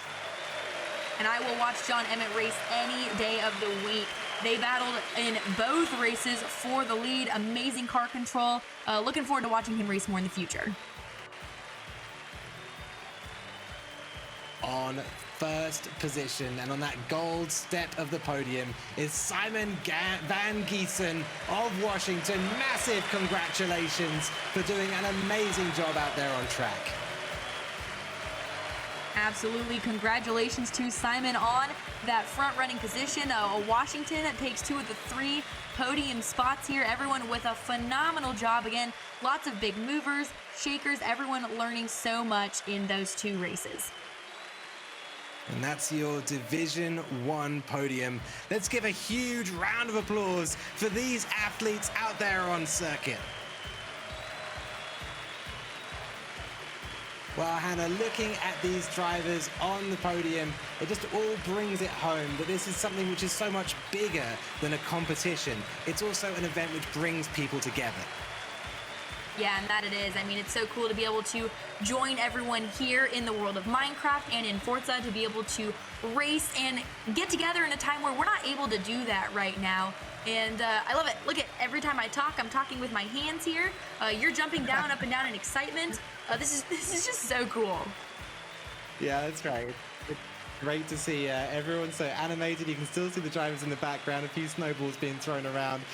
Always going to get the camera. I love it. Let's head on over and check out the highlights of Division number 2 and head on through the results of those races. It was the Ford, the Shelby 350R that we had here. Very different car to the Hyundai, and some close racing that we saw as well. Lots and lots of difficulty getting the thing to run smoothly through the corners. It's a car that loves to drift, that loves to hang the back out, and it's certainly spectacular to watch out there on track. We saw a few bumps. We saw a few people being collected into the rear of the track there. That final barrier can be so harsh here at Road Atlanta. Ultimately, though, really strong runs throughout the field. What a great race this was, Hannah. Indeed, it was. Tim Dempsey using that experience with the X Gaming events that he's won, especially the one in 2018 where he was the winner, and to finish a race backwards. That is so cool. That's something you see in the movies, and they did it here today in today's race.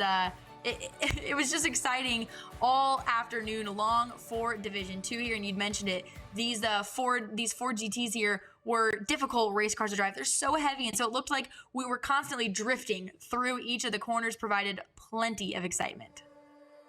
And it was Tim Dempsey who took 2 wins in Division 2 to get himself to the top of the points. Isaac Kramer with a pair of second-place finishes, and Evan Milburn with a pair of third-place finishes. Wesley Garber in 4th, with Tristan Hurst in 5th, and Mark Renfro in 6th position.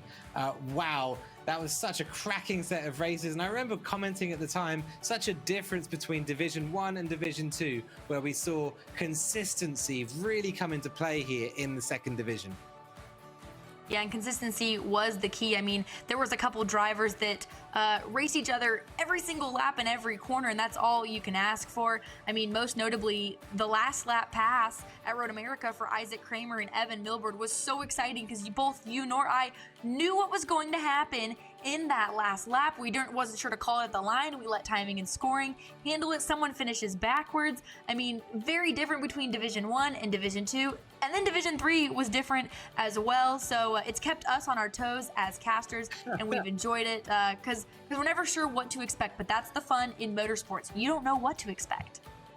You don't know what to expect. But once again, we're going to take that feeling of expectation away from the drivers and move on back to the Minecraft arena, where we can celebrate their results and celebrate their achievements. Absolutely fantastic performances from all the drivers that we saw out there, and there's so much to celebrate, especially throughout this event so far. We've seen a huge amount of donations, of charitable donations throughout it, and also seen a lot of people putting up messages for the drivers out there on social media as well. Really great to watch the positivity that's coming out of this event. So we can head on over to the Minecraft arena and check out the place that we're going to go to award those podiums.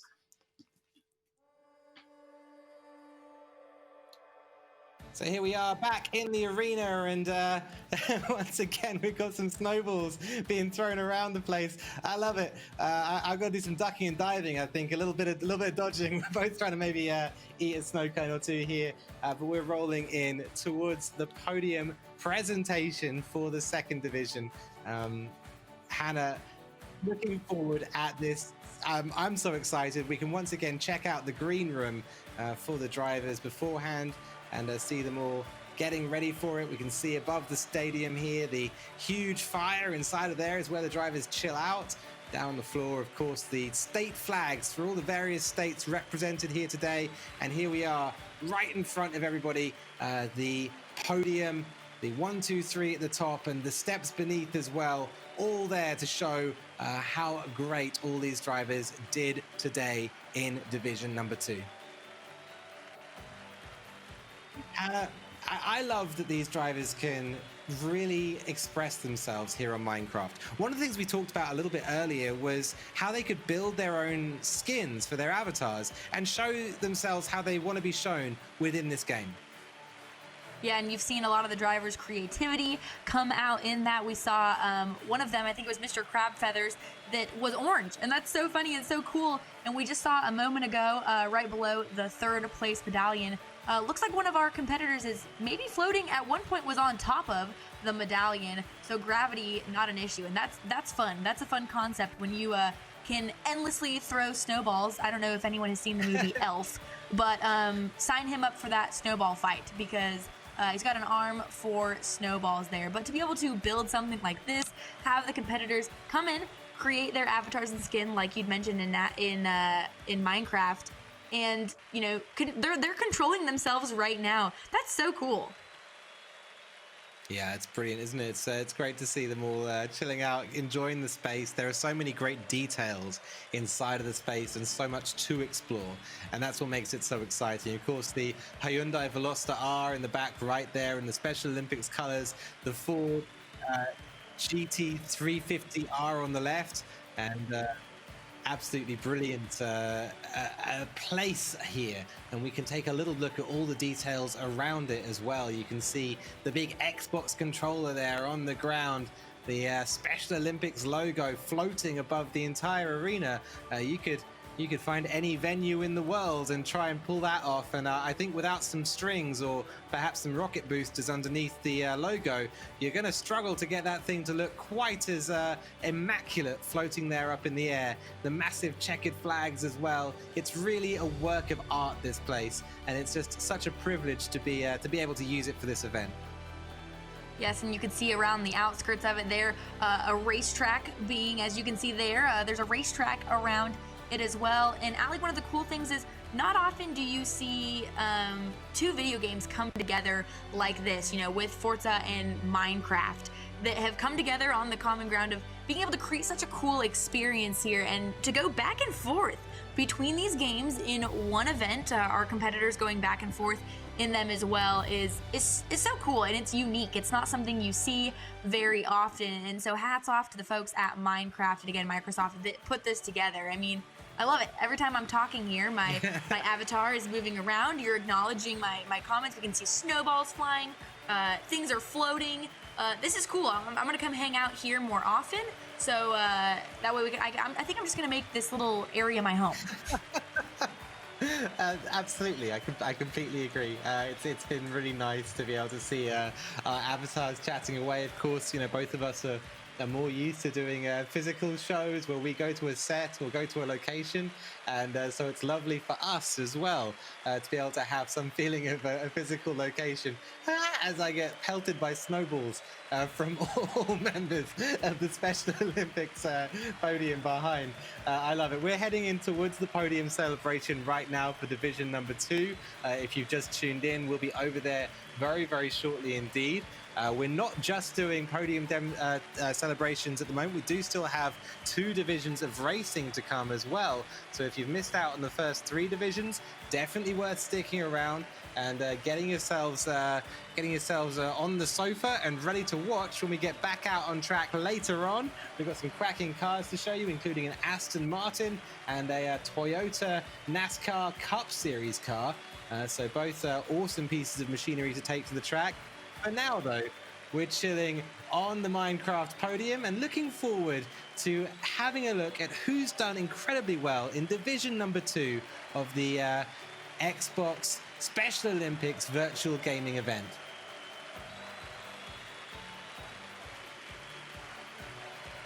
In 6th place is Mark Renfro.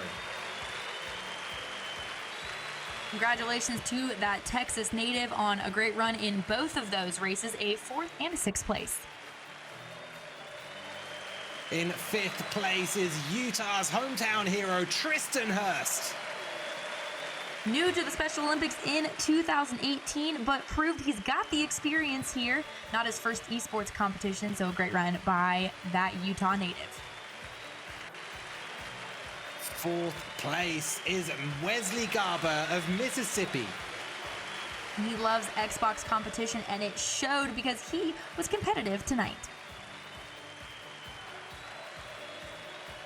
In 3rd place on the podium, in that bronze spot, is Evan Milburn of Northern California. We'll be talking about that battle with him and Isaac Kramer for years to come. Phenomenal car control by Evan Kramer. On the 2nd step of the podium, Isaac Kramer brings it home for Indiana. And again, same to echo that, phenomenal car control by Isaac Kramer. Great battle at the end for him in both of those races. On the top step of the podium is Tim Dempsey of Washington, making it 2 for 2. And throwing snowballs at his fellow competitors. Like you said, it 2 for 2 showed there's a reason he is the defending champion from the first Xbox gaming event in 2018. Congratulations again to all of our competitors and Tim Dempsey for that front-running spot. Wow, what a great performance from all of them. We should take a moment and give a huge round of applause to our Division 2 athletes. It's a fabulous arena we have here, Hannah, and a great place to celebrate the results of these drivers. You can see them still celebrating over there on the podium. Throwing snowballs, I think, has become the new champagne here at the virtual gaming event. You've got to have something to sort of throw around on the podium, and why not with snowballs? I love it. I think we need to incorporate that into the real world. I can't say that I would be disappointed if any of the future NASCAR races I work and they hand us snowballs. I mean, I think that's a great idea. That's right. Come up with just like an ice box of snowballs on the podium. Yes. I think that, you know what, like Indianapolis, if they can have warm milk, then I think there's another track out there that can have snowballs. We'll put that into consideration for next time. For now, though, let's head on over to Division number 3 and check out the highlights of that division's racing. Of course, the first race here was at Hockenheim. It was a sort of all-German battle with a German manufacturer and 2 tracks out there in the same nation, Hockenheim and the Nürburgring. Old Spice took an early lead, but it was that incredible battle, the one that left us both absolutely exhausted, between Old Spice and Justin Voltaggio. Those 2 went nuts out there, and it was brilliant, absolutely excellent to watch. Yes, it was the shortest and longest 5 laps that I have called in quite some time. Like you said, you know it's a good race when you're like, wait, we're already over. But those drivers putting it all on the line every single lap, swapping back and forth, really attested to their capabilities of maneuvering one of these really tricky cars on a difficult racetrack. And they showed that in the second race as well, both having great runs, and NASCAR dude contending there and eventually winning that second race. All 3 of those really battling back and forth in both of those races was highly entertaining. highly exactly. Right now, this is the clip, and this is the set of races that I'm going to jump straight back to after the cast to check them all out over again, because I just love the racing, especially that run out the last corner, drag race to the line. You can see it right there, and the two of them giving it everything they had around Hockenheim. Nürburgring was a change of pace, though, different kind of race, different style of race, and a little bit less door-to-door action, a little bit more. It came down to consistency, and it came down to finesse out there on the circuit, and that suited a different driver to the ones we saw in the first race. Actually, third place finisher in race number 1, NASCAR dude, I believe, went on to take the victory there. Yes, I love how at the beginning of that race, we just saw 6 yellow cars go multiple different directions and then come back together and then spread back out again. But it was patience, like you said. NASCAR dude got his way to the front and was untouchable in that front running position and collected that win. Dylan Grenell also, we saw in that 6th spot, great rally back for him as well. That's right. Correcting us both, actually, Supernal Wheat with the win in the second race. I can see the 10 points up there for him. Perhaps that changed in adjudication, but I had the same memory, so perhaps one we'll have to look back on later on. Nick Weldon up there with the win after the 2 races. Justin Voltaggio beaten by just a single point, and actually a single point being the only thing differentiating any of the drivers in the top 4. 16, 15, 14, and 13 with their totals. Billy Harris and Dylan Grenell tying on points for 5th and 6th, and that'll mean it comes back down to their qualifying positions, their seeds coming into the competition. So Billy Harris winning out there in that small battle, cracking racing, cracking results. And we said it at the time, but I'll say it again, these scoreboards just don't tell the whole story. You know, sometimes you go out there, you can sweat, you can put all your effort down, and it's so hard when you see that condensed into a single number or a single result. Yeah, absolutely, Ali. And again, we want to send a congratulations, even though he was unable to compete, to Joseph Crosby, was set to run in this Division 3 race. Unfortunately, internet issues and connection issues was unable to race for this. So we missed him. We wish was able to compete today, but want to send our best wishes over that way and hope to get him on track with us soon. So Joseph Crosby, if you're listening, it's awesome, bud. We're hoping that you can come and race with us again, unable to join in this second race. But Ali, you touched it there. Again, it's so hard to look at this point standings right here in Division 3, the race results, or really in any of them, and to summarize what took place on track, all of the action, all of the lessons learned, and the great battles within just a few numbers. There's so much to it that is not shown here just in a simple graphic. That's right, that door-to-door action, the overtakes, the small errors, the moments of inspiration, and the opportunistic moves. So much to make us smile, to bring enjoyment to us out there on the circuit. And yeah, just brilliant to see. A massive congratulations once again to all of the drivers here in Division 3. And we've got a great pack of highlights to sit and enjoy for some time, I think, from the driving and the racing that they put down on circuit. And again, if you are hanging out with us, we've got more racing coming up shortly, so stick with us. Lots of great racing on tap, but join us in the chat. Let us know where you guys are from, where you're watching from, who you're rooting for. We love that everyone's been able to come together today. We've had great shout outs all day long, and there's more racing to come. So let us know where you're watching from and who you are rooting for in the chat. Maybe we'll give your driver a shout out. Absolutely. That would be lovely. I think, well, anyway, we are ready to head back to the Minecraft arena right now and get the rewards ceremony together for Division number 3.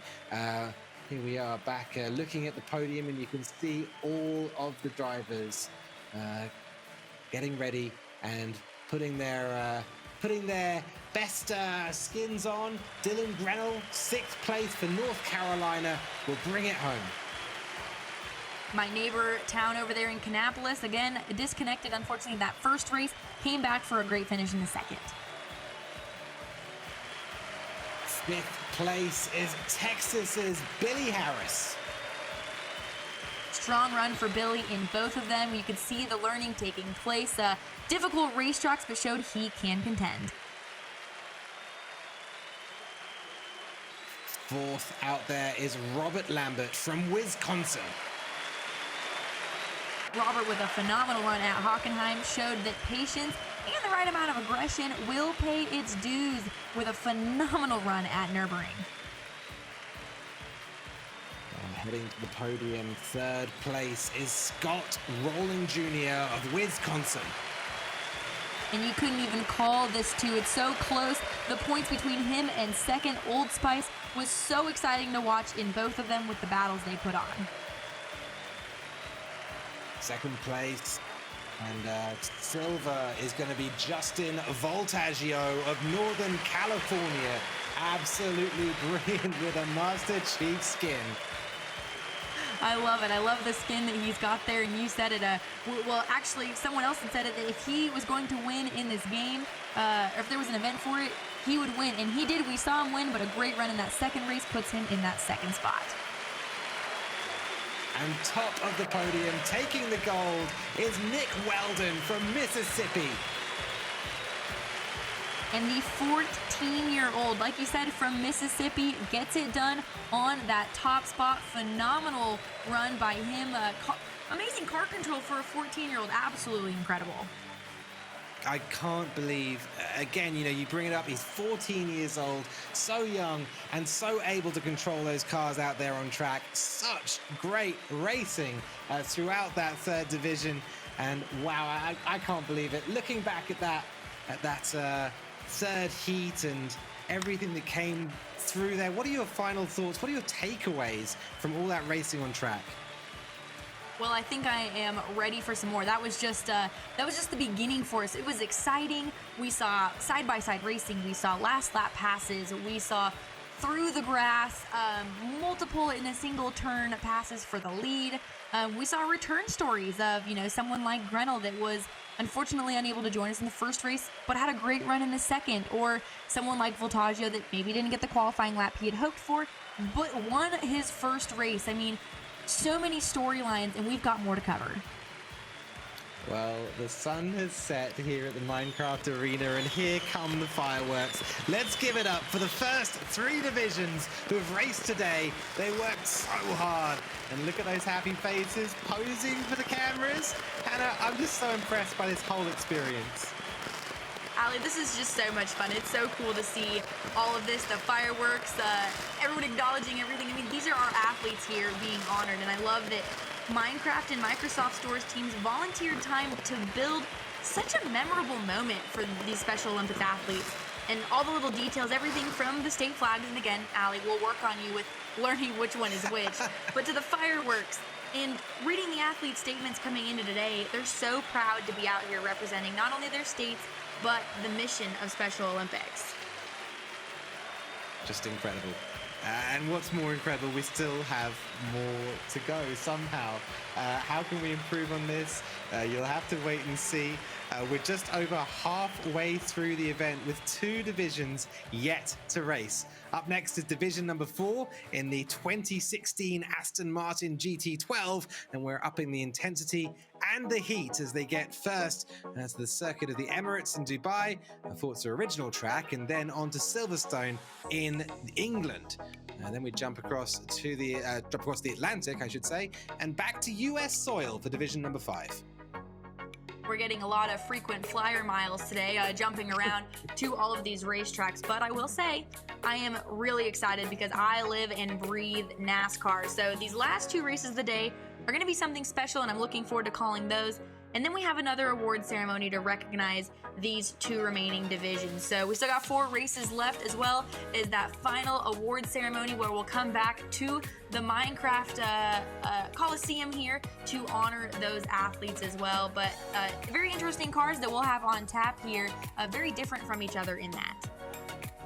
Well, without further ado, let's head on back to the garage and check out the car that we're going to be racing next. That, of course, is the 2016 Aston Martin Vantage GT12. It's a car I absolutely adore, and I'm just excited to see it on track. And this is a beautiful car. I mean, we talked about it, Allie. Only about 100 of these have been made. It almost hurts a little when you see them get damage on the racetrack, but such a unique looking car. And let's put it on an even more unique race surface with a city circuit like Dubai. But everything about this car is exotic, and that's part of it. High horsepower, low weight, which makes for the handling just different than anything we've seen thus far. In this Dubai circuit, you can see the hero car, the NASCAR with the Special Olympics livery, just heading on round there and showing us off just a little bit of what the track's like. It's a wide circuit with sticky asphalt. To watch out for some of the sand on the outside there. It can catch you out. Dip a wheel on there and you can be off in the countryside around Dubai before you know it.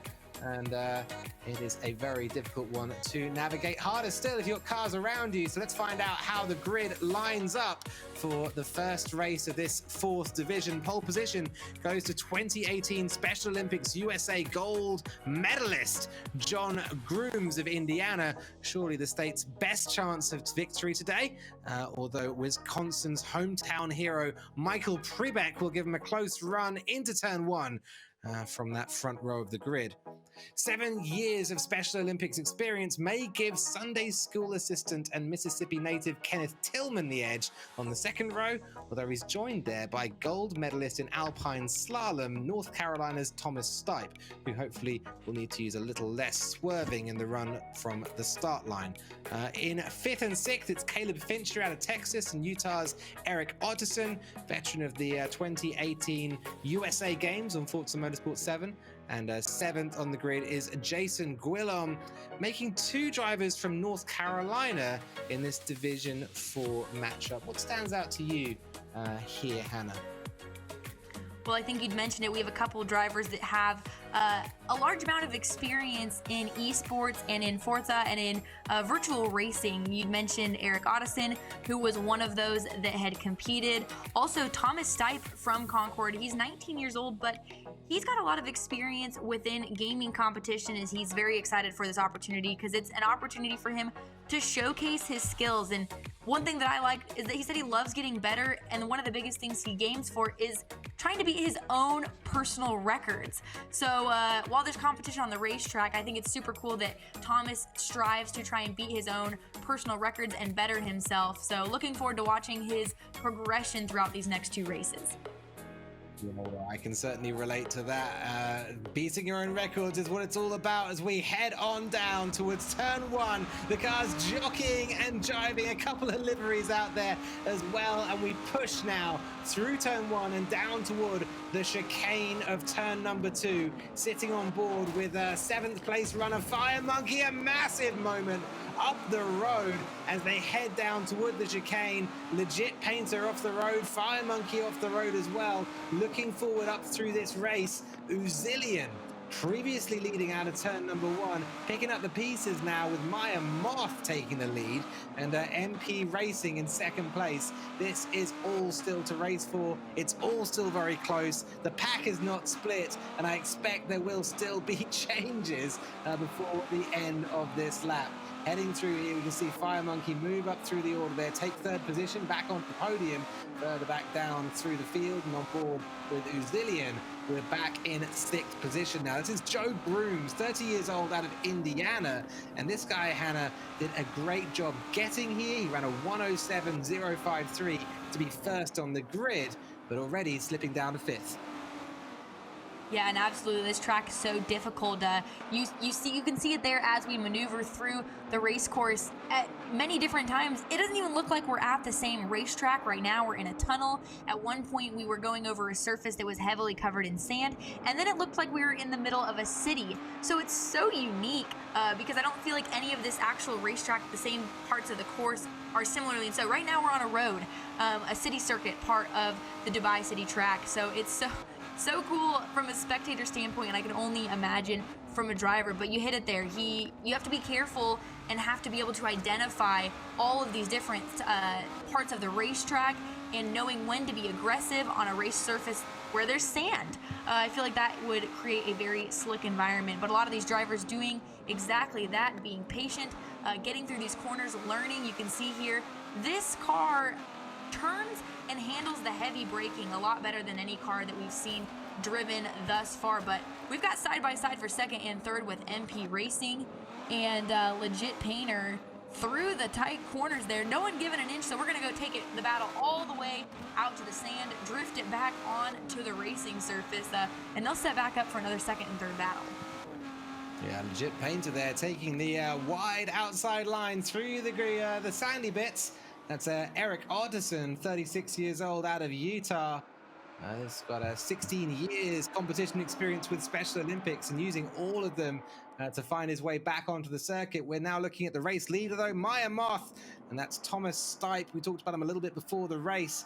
He's a gold medal winner in the Alpine Slalom at the 2013 Winter Games, and wow, has he used that experience to good effect here. I love that custom livery as well. You can see his name on the rear bumper, using all the different elements of Forza Motorsport 7 here to help show himself and show up well here at the Special Olympics Games, but also to help him succeed. Fantastic run so far for Thomas Stipe.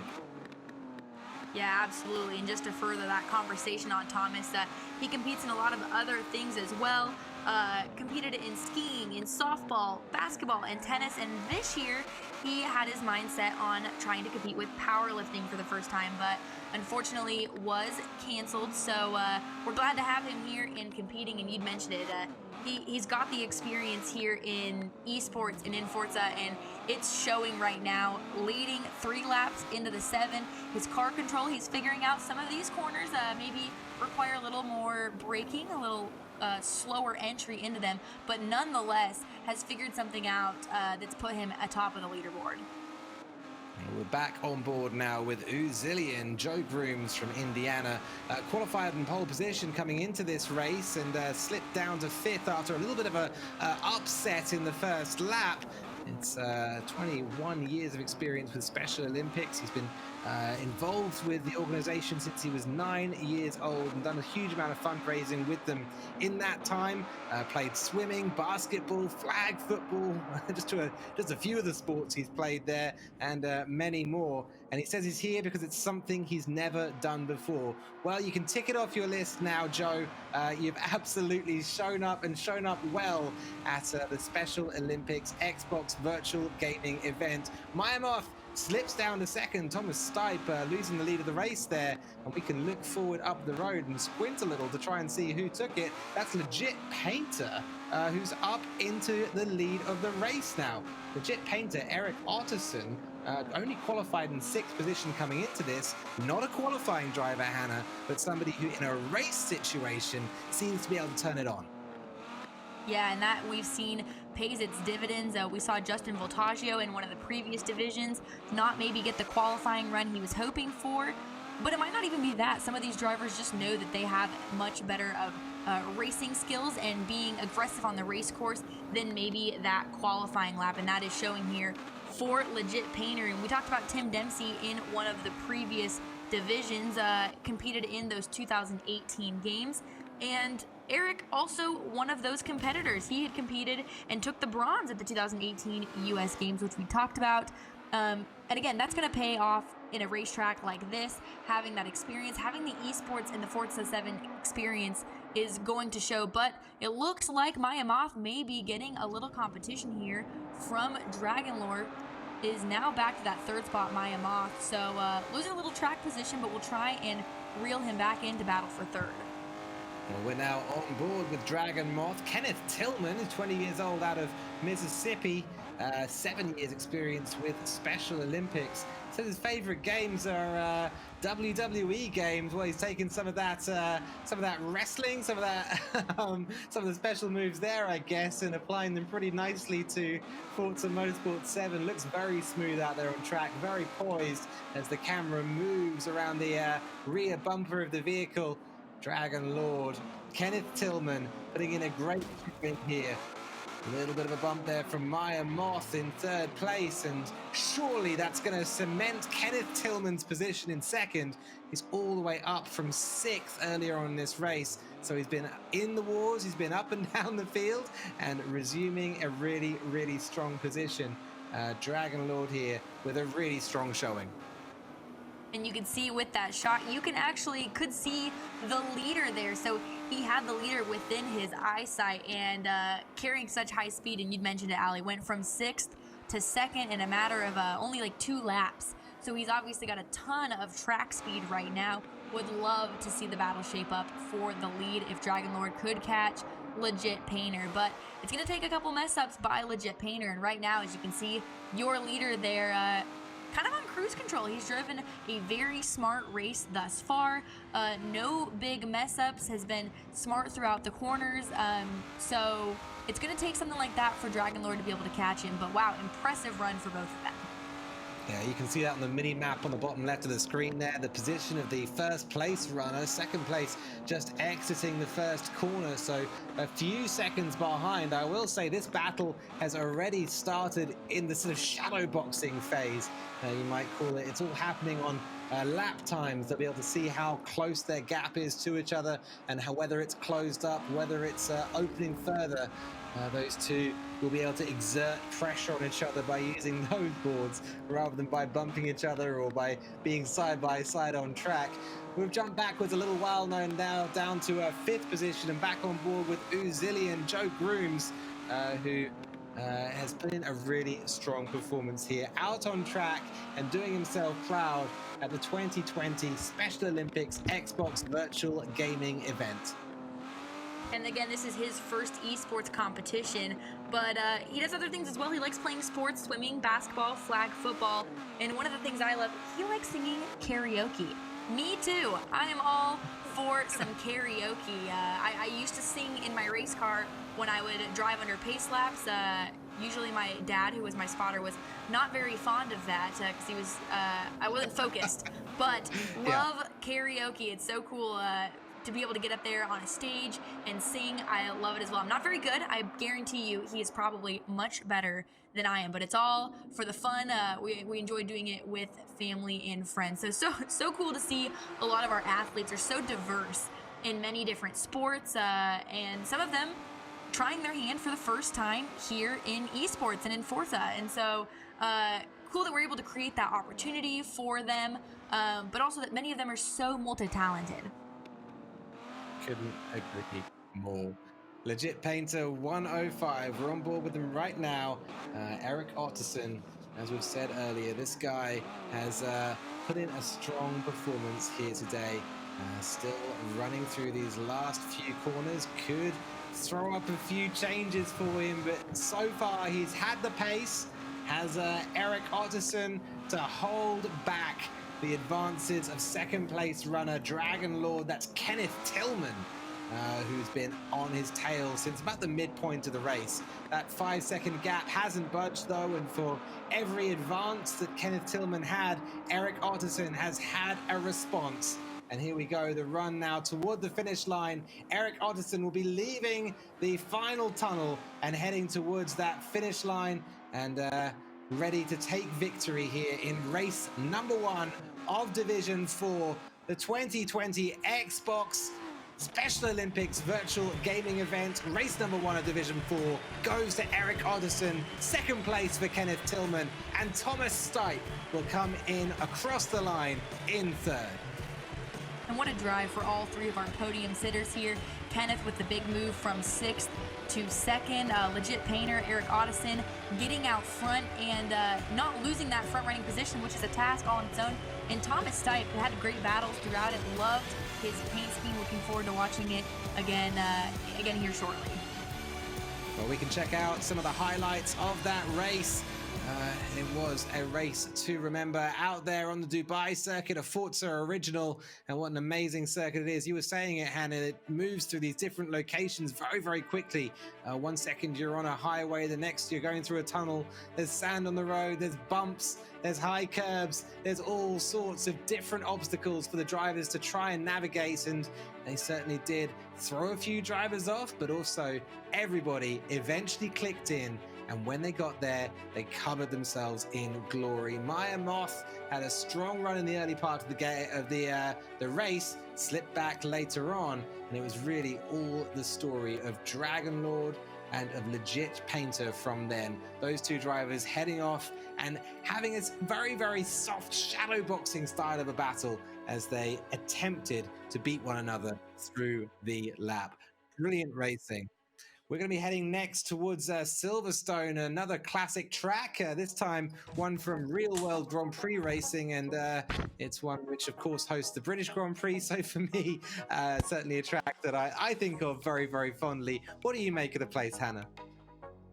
Well, like you had mentioned, definitely over in your neck of the woods, so relatively unfamiliar for it just because most of my experience, again, comes from stock cars. So it's so cool to see that Toyota Camry on a racetrack that you would normally not see our NASCAR stock cars on. But from the looks of it and from what I've seen, and I've watched this, track race like you had mentioned it all, it's got a very wide track surface, but some deep braking zones. So for what we saw in the first race, our competitors have had a lot of fun using that entire racing surface. We saw them out in the sand pit and the gravel pits most of the time, but here at Silverstone, we don't have gravel pits really or sand, so they'll be able to go and use the grass if needed, but they've also got just a wide racing surface in general, which could play into their favor. That's fantastic. Great to get a little sneak peek in what we're going to be looking at next. Of course, the Silverstone racing circuit. Nice as well to see Turn 10 Big Boss out there in chat. Big ups to you as well.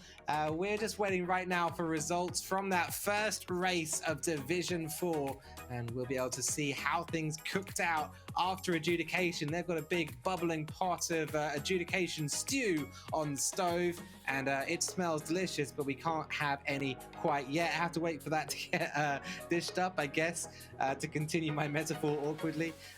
Let's have a little think back, though, Hannah, to that last race, especially that battle that we saw between the two leaders. On the one side, there was Legit Painter Eric Otterson, who seemed to be able to absorb all the pressure out there. Kenneth Tillman, though, was putting so much on. It was such a dynamic fight. Yeah, and that it was, and I think it'll shape up to be the same here once again. But we've seen in previous races that if sometimes our leader gets out and gets a lot of room between himself and second place, that often the battle shaping up between second and third is the perfect scenario for our leader to be able to essentially check out with that win. And when you're the leader, that's what you love seeing in your rearview mirror. You love seeing your competitors racing hard behind you because it almost takes the focus off of the leader. So if we get a scenario like that, wouldn't be surprised if we see one of our drivers take advantage of that situation. Yeah, that's fascinating, and definitely a dynamic that we've seen in previous divisions, so worth looking out for. We can check out the results, though, of that first race right now, and how things worked out after adjudication. Dragon Lord will take the win. Not first across the line, but this again, since Division 1 we haven't seen it. We saw it a lot in Division 1, the result changing in the adjudication room. Dragon Lord, Kenneth Tillman, takes the 10 points for the victory, and Eric Otterson, Legit Painter, will have to settle for second. In such an interesting process like we've talked about earlier on in the show, that allows for this racing to stay within its realm, good hard racing, but also understanding that there are guidelines set. So interesting to see the intervention here with that judgment process being made, but I don't think that Legit Painter is going to be too down on that situation because his drive in that first race was so astounding. He's going to try and prove that once again in the second race. He's got a couple points he'll have to make up, but Dragon Lord was astounding also in that first race. It's going to be a close battle, I think, between those two, and then throw Maya Moth in the equation. You know, I've talked to Forza esports drivers about this before, and it's a chess match, Hannah. It comes down to strategy. How many penalties do you pick up in order to get that clean air to go out front? Kenneth Tillman, he made a bet. He said, all right, I'll stay back a little bit, get a few less penalties, and maybe it'll work out for me once the race is completed. And absolutely judged to perfection by Dragon Lord Kenneth Tillman, who managed to pull out the best points that he could get coming out of that race. Brilliant stuff And now we can finally look forward to the race at Silverstone. Very different track. One of the things I'll say though that is quite similar between the two is how wide the asphalt is. Dubai, a very wide circuit, and Silverstone really allows cars to go side by side. Now, Ali, I have to ask you, have you ever gotten the opportunity to take a couple laps around Silverstone? I haven't. I've gone and watched the Grand Prix there a couple of times, but never been out on track. It's an incredible location. It's definitely what you would call a tier 1 circuit. It's certainly, you go there and the facilities are all very plush and nice, and there aren't any cracks in the asphalt. And everything's a bit ritzier than you might be used to if you spend your time around like Brands Hatch or Zandvoort or wherever else. That's Zandvoort, of course, has been renovated just recently, so can't speak to that. But it's a lovely circuit, an incredible location, great place to visit if you're up to trying out some Grand Prix racing and seeing what that's like to watch, or any other kind of racing for that matter. Of course, WEC visit here and all sorts of other racing series. So yeah, the answer is no, but I have been. So I'd love to try it out one day though, Hannah. Well, what I love too is often road course racing the courses are set in remote locations, so there's only about a handful of prime locations to watch these road courses, and Silverstone being 3.5 miles almost plus some in length, it's so difficult to get good spots to watch. But just as we follow our Toyota Camry pace car here, taking laps through this, there are so many different places here at Silverstone that the fans can watch, and that's so unique because you don't see that with a lot of road courses. That's very true. Some great facilities and huge grandstands here, of course. We're just waiting for one driver to ready up, and then we'll be ready to get out on track and take the run down towards turn 1, Abbey Corner here at Silverstone. And we'll be ready to head onto the track any second. Meantime, we can take a look at the grid as it shuffles out for the second race here of Division 4. Kenneth Tillman on the front row of that, with Eric Otterson just behind. That, of course, that dynamic battle between Dragon Lord and Legit Painter that we saw around Dubai. Thomas Stipe and Michael Prebeck will be on the second row of the grid, with Joe Grooms and Caleb Fincher on the third, and Jason Guillaume in 7th place on this grid. It's a really close set of drivers, this. I don't think we mentioned it earlier, Hannah, but it's almost 1.5 seconds, I think, that covers, or 2.5 seconds that covers the entire field in qualifying. Very, very close indeed. And based on that first race, I'm so excited to watch them barrel into turn 1 there and up through those the farm and the arena, because everyone's so close in competition here. It's going to be an interesting first lap as everyone shakes out that first lap nerves.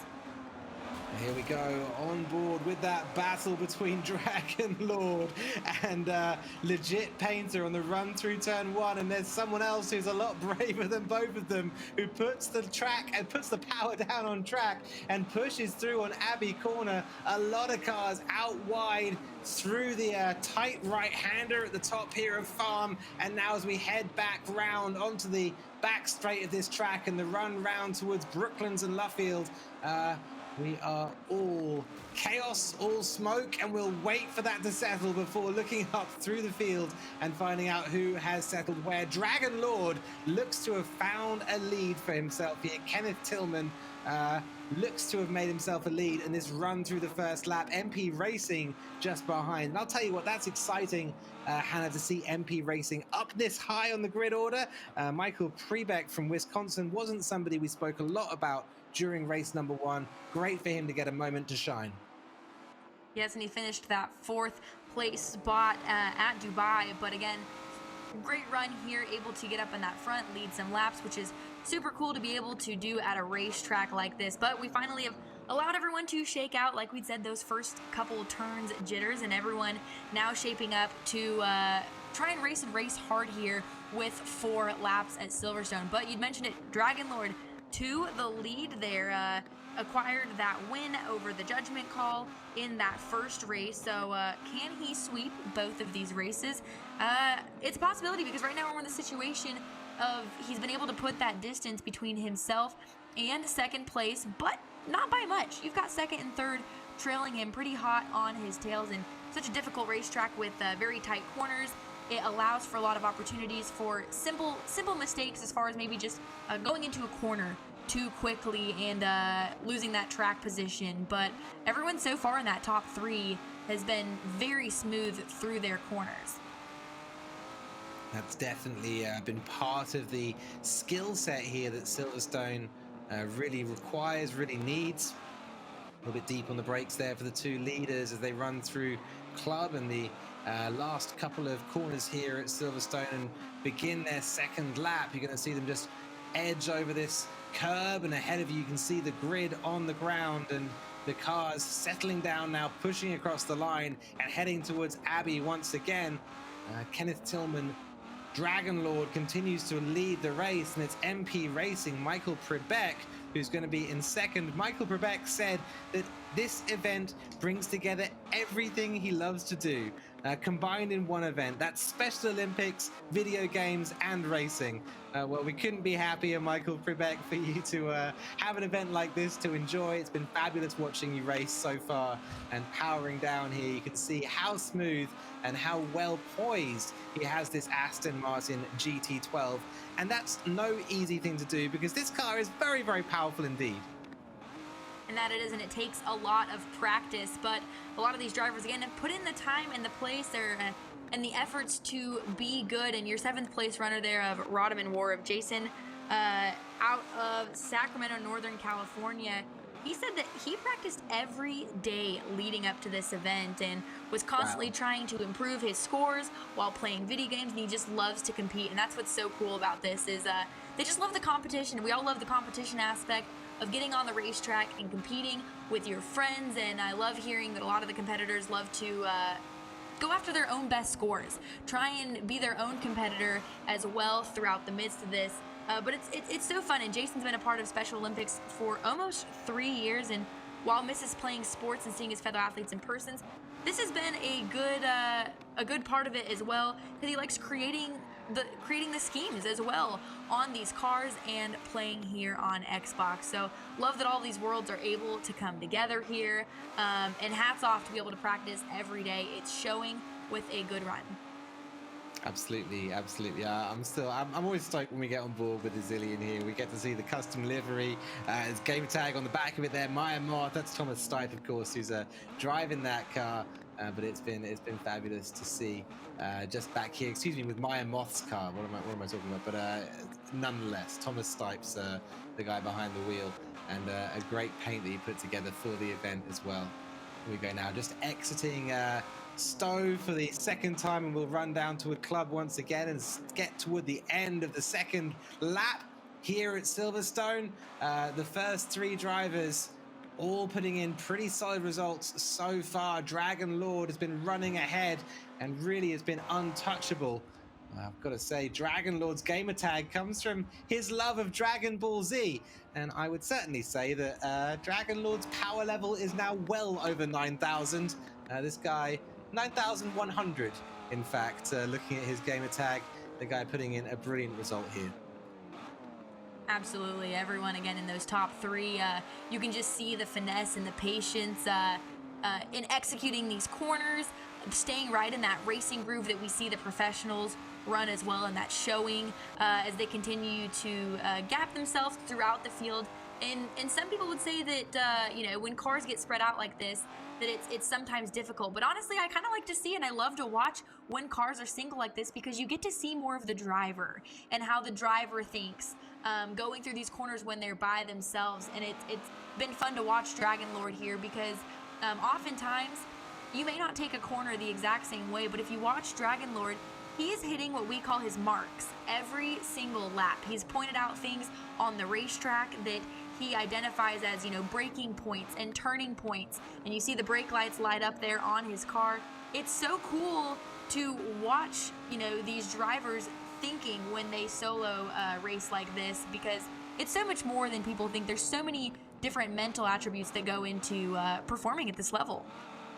That's right. This is, I mean, as you say, this is athleticism that we're seeing here. The Special Olympics athletes out there putting all of their competition experience onto the circuit, learning, adjusting, and being brave, having that competitive spirit with this car. That's something that I think we've seen a lot of in this event. Just that bravery to let go of the brakes, to dab the throttle, to throw the car up the inside, to make the move.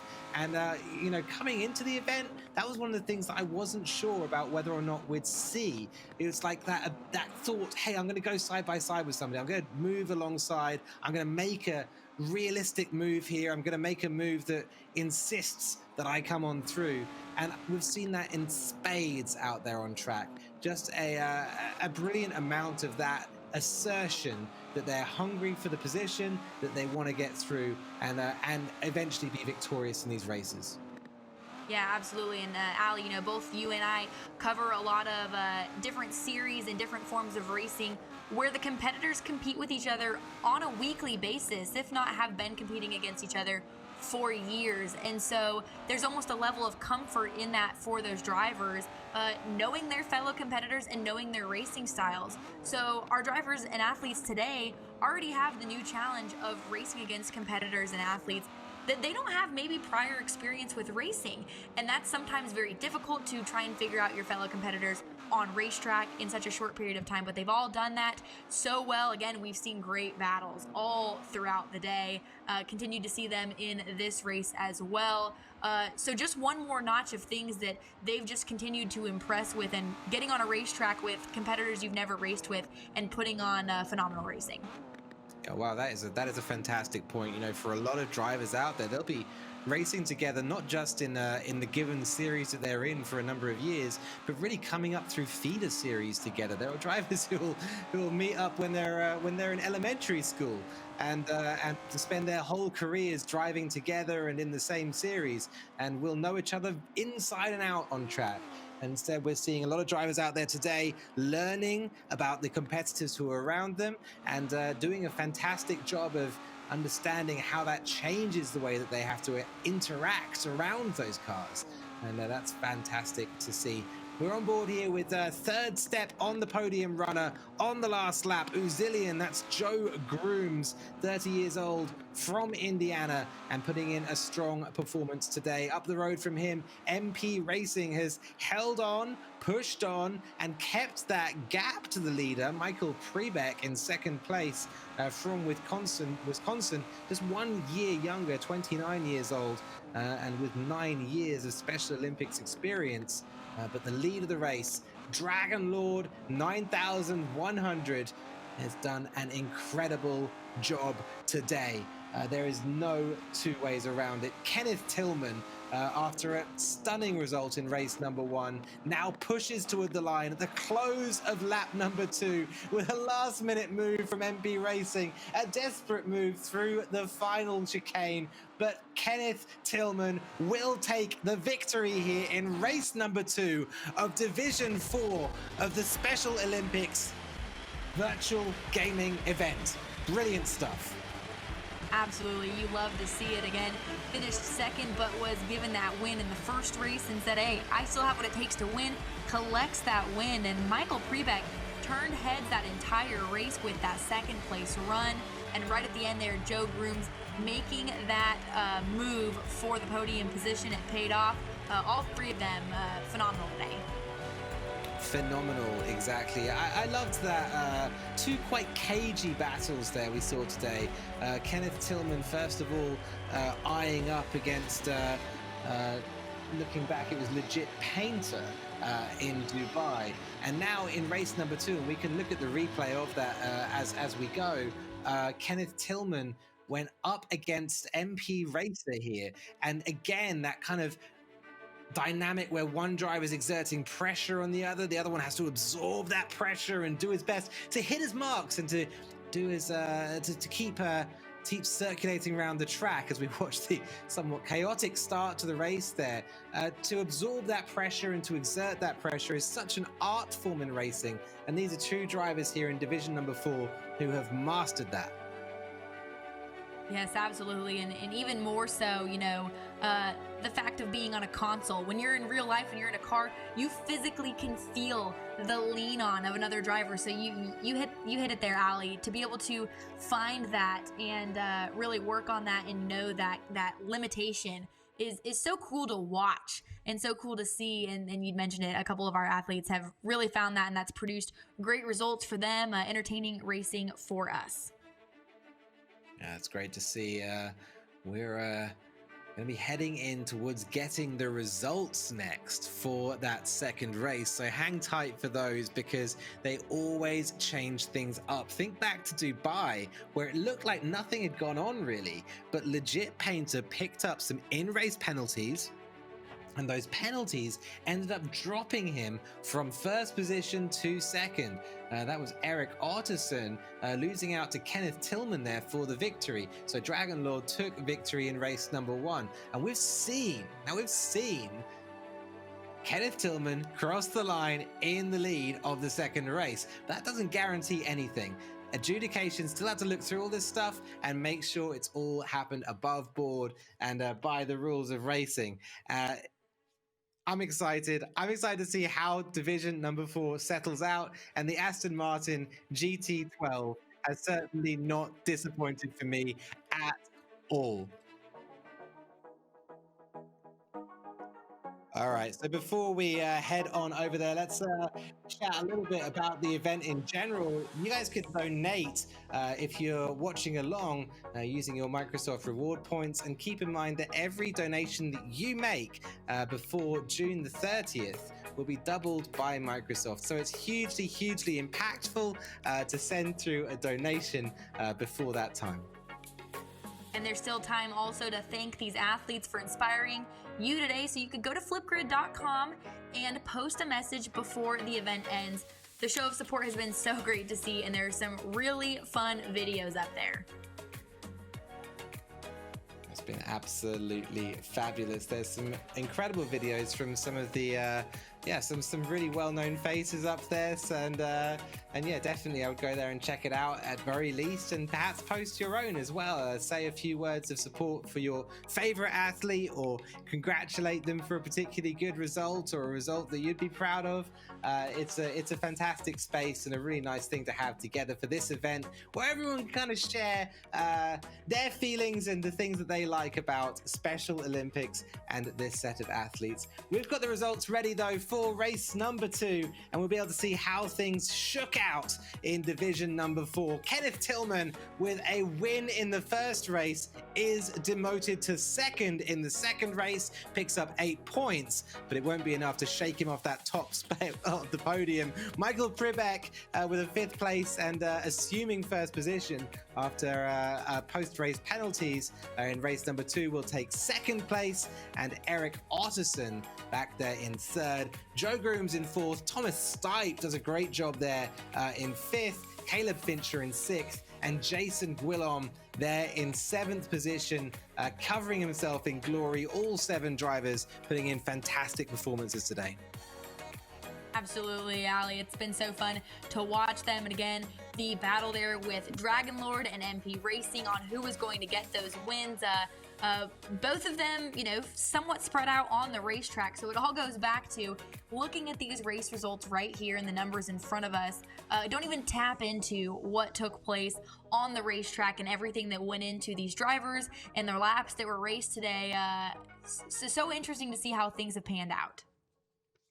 All right, well, I mean, with this Toyota Camry, it was cool to see the sports car aspect of not only the Aston Martin, but the Porsche, also the Shelby, the Hyundai. I think what we kind of saw with the Ford Shelby GT will probably be similar so in this Toyota Camry, because again, stock cars here, they were built for the road, the street, and that's originally what the Shelby GT was built for. So I'm so excited. I love going to these racetracks again each and every year. Love covering my home turf of NASCAR racing, and a beautiful race car that we get to cover nonetheless with the Special Olympics livery there. It's so much fun for me to do this and to be a part of this, and also get to bring my love of NASCAR into it. Well, I gotta say, it's been such a pleasure having you along, Hannah Newhouse, with us in the studio today as we look through, the final division number 5, and they'll be racing, this 750 brake horsepower beast, naturally aspirated V8, car of tomorrow, NASCAR, and we'll be heading first of all to Watkins Glen. It's a circuit which is on the NASCAR calendar, and it's one where, well, I think, Hannah, you're much more familiar with it than me. What do you love about Watkins Glen?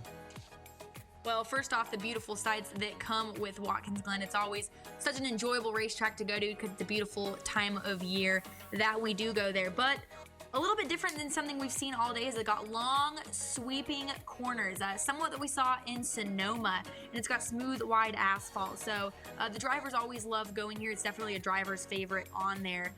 All of our overtaking opportunities, somewhat what we've seen at some of these other tracks, are in our braking zones, more or less in turn 1, 9, and 7, which are very tight, either hairpin or 90-degree turns. So these drivers are going to be set up for difficult overtaking in those more narrow areas, but nonetheless, they're going to take in a beautiful sight when they're racing here at Watkins Glen. Yeah, I love racing here. It's such a smooth ribbon of asphalt. It's such a great place to like lay a car out. You know, you can just feel the grip from the front tires. You can feel the grip from the rear tires, especially on Forza Motorsport 7, where, you know, you can feel that understeer when you lean into the corners. You get on the power and the chassis peaks over itself and gives yourself a little bit of oversteer on corner exit. Fabulous stuff. This is the grid, though, as we're heading in to race number 1 of Division 5. On the front row, it's going to be the first from 3 drivers from Illinois, and it's EJ Davis, joined by the 2018 USA Games competitor, Indiana's Brady Allen. I don't know why I couldn't read that just now, but I couldn't. Brady Allen. Ben Gregory, also of Indiana, will need all of his 18 years Special Olympics experience to keep back Jonathan Blackman of Texas, the high school Hall of Famer known as Full Blast on the golf course. We'll see how that translates to the racetrack. From 5th on the grid, Illinois' Jack Clowitter has been competing in Special Olympics since he was just 2 years old, and he's joined by Colorado pentathlete Colton Rice, who says, "I've always liked cars and to race. All my video games are racing games." In 7th is basketball player Stephanie Lopez from Illinois, whose mum coaches the local team, and I'm sure will be watching on today. Big shout out there. As we head into this final match, Hannah, it reminds us more and more this is more than a competition for these athletes.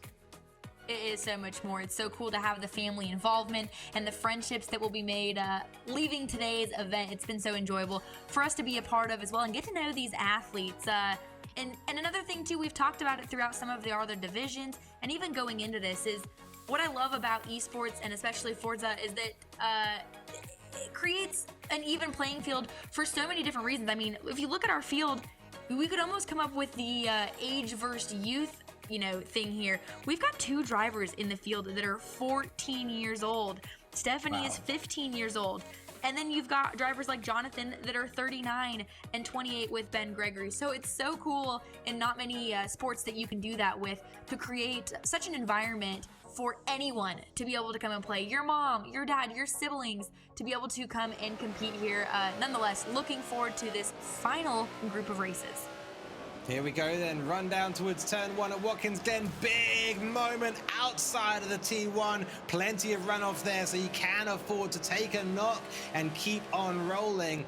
First place on the grid in the beautiful M&M's liveried Camry is going to be Grungy Raccoon. The guy known as EJ Davis set a pole position lap in qualifying and has a stance on that track and a poise on that track that says to me he's played a little bit of Forza Motorsport 7, knows what he's doing out there on the circuit. Through the inner loop, the leaders go, and Stephanie running through the inner loop now as well. Big sideways entry to the corner, but will make it quite neatly, honestly, and now toward the outer loop as well. A nice moment to think about the drivers we got here. Stephanie, 15 years old, a basketball player, and we're hopping back now to first position battle there. FB Bolts, this is Jonathan Blackman, Full Blast, who's just taken the lead of the race. a Hall of Famer at his high school, and certainly about to be a Hall of Famer, I think, in the NASCAR Hall of Fame. This guy absolutely flying through lap 1. And he's sporting that Kyle Busch scheme, and Kyle Busch, no stranger to Watkins Glen, has seen plenty of success there as well in his Toyota Camry. And so only fitting here that Joe Gibbs Toyota Camry out front at the moment. If you're familiar with NASCAR, you know the success that Kyle Busch has had, and his driver doing just that, proving that Jonathan Blackmore is up front here. And it's so cool to see that on Watkins Glen at the moment. But the elevation changes at the moment, you've seen a couple drivers having to adapt. The corners and the barriers that are actually run here at Watkins Glen make for difficult eyesight around corners. You can't see up and around corners, so it almost creeps up on some of the drivers, as I like to say, not realizing maybe where the course goes. But riding along here with your third place of EJ Davis, again, 14 years old, started on the pole and running in that third spot. It's so cool to be able to say that this 14-year-old is maneuvering and navigating Watkins Glen in a NASCAR Cup Series car. It's phenomenal to watch. Yeah, I think in real world you would need some padding on the seat, I expect, to get and some the pedal extensions. line over the dash. That's right. But doing an incredible job here on Forza Motorsport 7, managing a 725 brake beast around this track, front engine, rear wheel drive, and plenty of horsepower to get the rubber spinning. This is WDW Runner we're on board with now. WDW Runner started the race in second position. This is Brady Allen, 25-year-old, and his gamer tag comes from his marathon running. He completed the Walt Disney World Marathon earlier on this year with WDW. So this guy taking a moment away from running and putting some laps down on Forza Motorsport 7. And that's so cool. What a place to go compete at a marathon at Disney World like that. Hats off.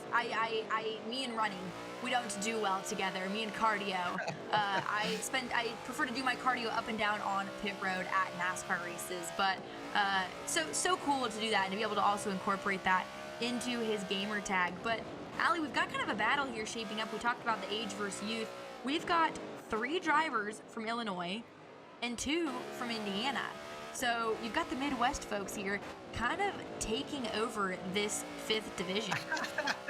Is that right? As we hop on board with Colton Rice, the only representative here of Colorado in the entire event today. So Colton Rice coming out here and doing a brilliant job. I've got to say as well, Colton's livery is just brilliant. You can see his name there emblazoned on the left-hand side and the right-hand side of the car. The big number 1, and he's got a skull and crossbones on the bonnet for good measure as well. Big old American flag over the roof. That is a NASCAR if I've ever seen one. It looks absolutely brilliant out there on track.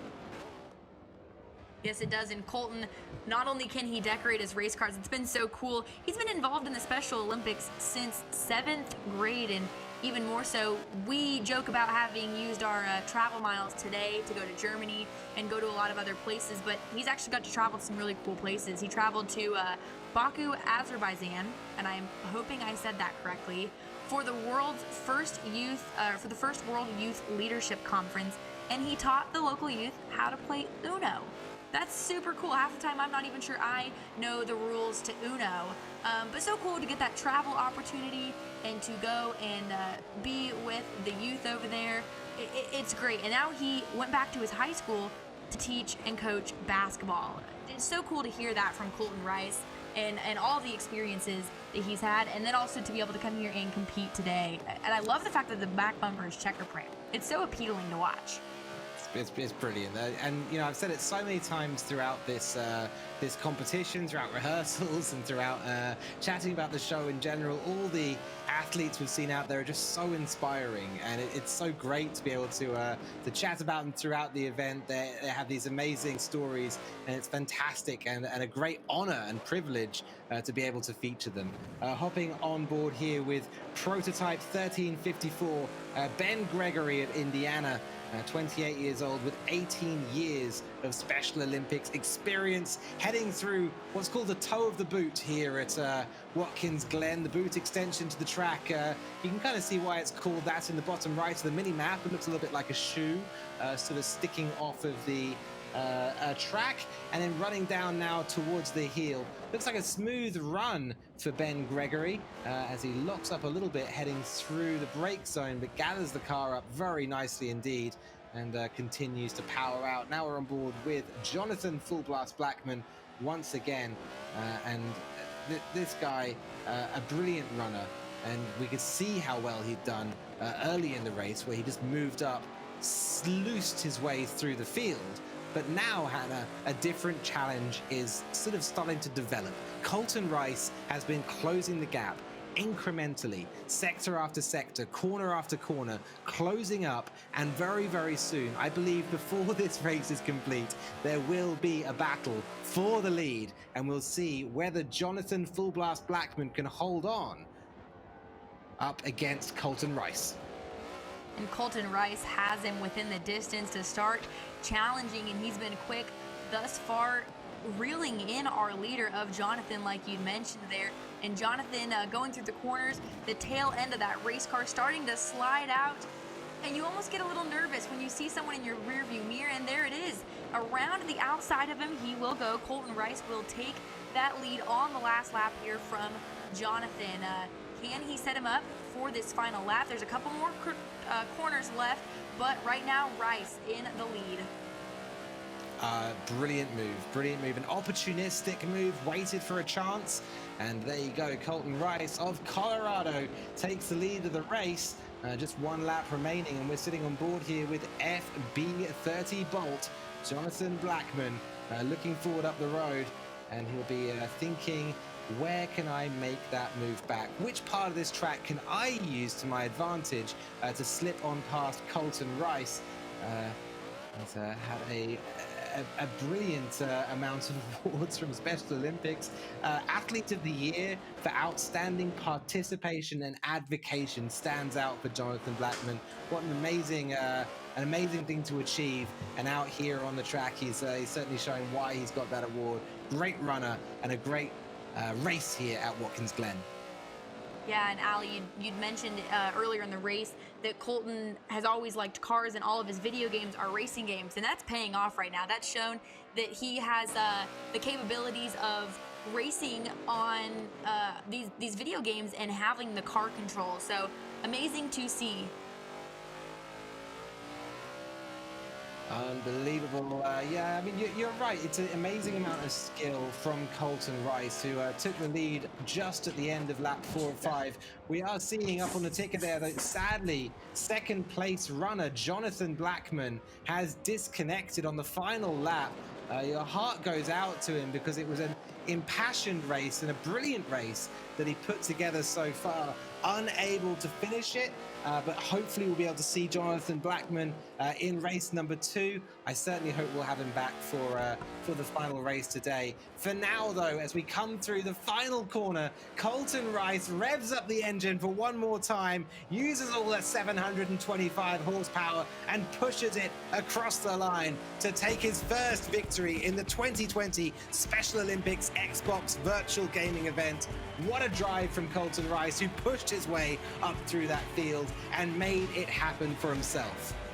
And I loved the drift around the last corner to take that checkered flag. It's almost like he knew that he had a great race car and a great run. So I'm gonna put on a little show here coming to the checkered flag, and he did that. A phenomenal run by Colton. Looking forward to the next one of Road America, because Colton's got something figured out here. I tell you what though, Hannah, it's a quiet performer behind him. EJ Davis didn't talk a lot about Grungy Raccoon here, who started on pole position, but he held on there for a second place finish, provisionally at least, and that's a fantastic result for the 14-year-old from Illinois. It's all about consistency. We've said this time and time again throughout the show. It's all about getting the results in, and second really sets you up for a strong result coming into race number 2. Absolutely it does. It's about the combination of both of these races. So with that good foundation of this first race, the possibilities are endless for the second race for EJ Davis. All right, well, we can check out the replay from that first race at Watkins Glen and a few of the highlights of what was a pretty cracking race. A lot of chaos at the start, a lot of bumping, a lot of grinding at the start, but once they settled down into it, these athletes put on an amazing show for us. Grungy Raccoon there with a slide, but it was this was really the story of the race. Colton Rice pushing his way up through the field. A slow and measured drive from Colton, who managed to eventually close down the gap to the leader and did put the move on. It was heartbreak after that for Jonathan Blackman, previously in the lead. JB Bolt, who eventually would disconnect before the end of the race. Very sad indeed, although we certainly hope to see him back in race number 2. What a race, though. Brilliant stuff from Rice. Yeah, absolutely. And you'd mentioned it there, Jonathan Blackmore. I'm really hoping he's able to join us in that second race. I know he'll be excited to join the second race and capitalize on a good run that he had going in the first one. And you'd mentioned it was unfortunately disconnected. It's like a virtual blown motor here in the world of esports. So hopefully they can change that motor real quick and get him back loaded in for the second race, because I think it would have been a great show between him and our winner there of Colton Rice. Yeah, you're so right. You're so right. It was a very close run, and I think there's every single chance that if we see Jonathan Blackman out there again, racing again, that he'll be able to put in just as strong a performance. We're already looking at the hero car heading around the track at our final track, and that's Road America. It's a circuit which is a little bit different to Watkins Glen, but both of them quite speed-oriented circuits. Hannah, what's your impression of this track, and who do you think it'll suit best? Well, Colton Rice obviously has shown that he has these stock cars figured out, and before you even talk about the racetrack, these cars are so difficult to drive just because they are not built for the road courses. They're not built to maneuver. The suspension, the brakes on them are usually just not built for this. So Colton has shown that he's got them figured out. But before we even talk about the racetrack in Road America, it's based in Wisconsin, and I don't know if you know anything about Wisconsin, Allie, but they've got great cheese curds. So I always look forward to going to Road America for those cheese curds, and then second, great stock car racing. But there's tons of elevation changes, and that's where a lot of these guys will attempt their overtaking and their passes because it's so difficult to see. And of course, the carousel, it's literally almost a quarter. It's almost a full circle, and that's so difficult with these stock cars to get that tight corner. You're almost 360ing it there, and they're so heavy. So it'll be interesting to see how these drivers try that corner, if they use it for a passing zone, or maybe if they go into protect mode, which is where we often see contact. Yeah, that's right. I mean, just going back to the cheese curds for a second, I've heard of these. I think cheese curds might be like an American thing. I'm not quite sure what a cheese curd is, I guess, is the problem. It doesn't sound good. I'm not sure what a curd means. Sounds like something that might naturally occur on the top of milk. If you leave it too long. So do you know what mozzarella sticks are? Sure, yeah. Great. Okay, so it's basically like bite-sized mozzarella sticks. So instead of being like sticks that are dipped in the breadcrumb and then deep fried, it's like little tiny like cheese balls that are battered and then deep fried. They're super good. Yeah, stick a fork in me and throw me in a bath full of them. Yep. Sounds great. Mozzarella sticks for the soul. It's race results coming up next. We've got Colton Rice taking 10 points and the victory in race number 1. Brady Allen in second with EJ Davis in third. Ben Gregory fourth place with Stephanie Lopez in fifth. Jonathan Blackman in sixth, and Jack Clowitter in second place. All still to race for, though, as we head through towards Division 5's second and final race around Road America, a track that's going to separate out the drivers in a slightly different way, I suspect, from Watkins Glen. It's going to be fascinating to see how that works out over the course of the race. Looking at these results, though, Hannah, is there anything that jumps out to you? Well, I'm looking forward to watching Stephanie Lopez. She got off to a great start at the beginning of race 1, was up in the top 3 for some time there and then was shuffled to that 5th spot. So I think that she took a lot away from Watkins Glen and is going to apply that to Road America. So looking forward to watching her and what she's learned from race 1 and how she'll apply it to race 2.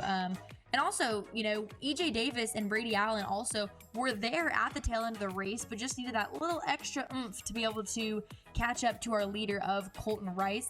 This could be the racetrack that they find that niche in, with it being such a high-speed racetrack, something that we didn't see as much in Watkins Glen.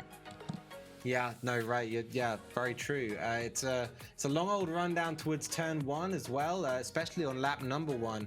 And the drivers will have a decent amount of speed on them by the time they get there. You got to keep in mind, this NASCAR, it's a lot of things, but a light car it is not. 3,300 pounds to try and get slowed down, to try and get stopped. And that's no easy task. So I suspect that a few cars will be out there on the outside run of turn 1.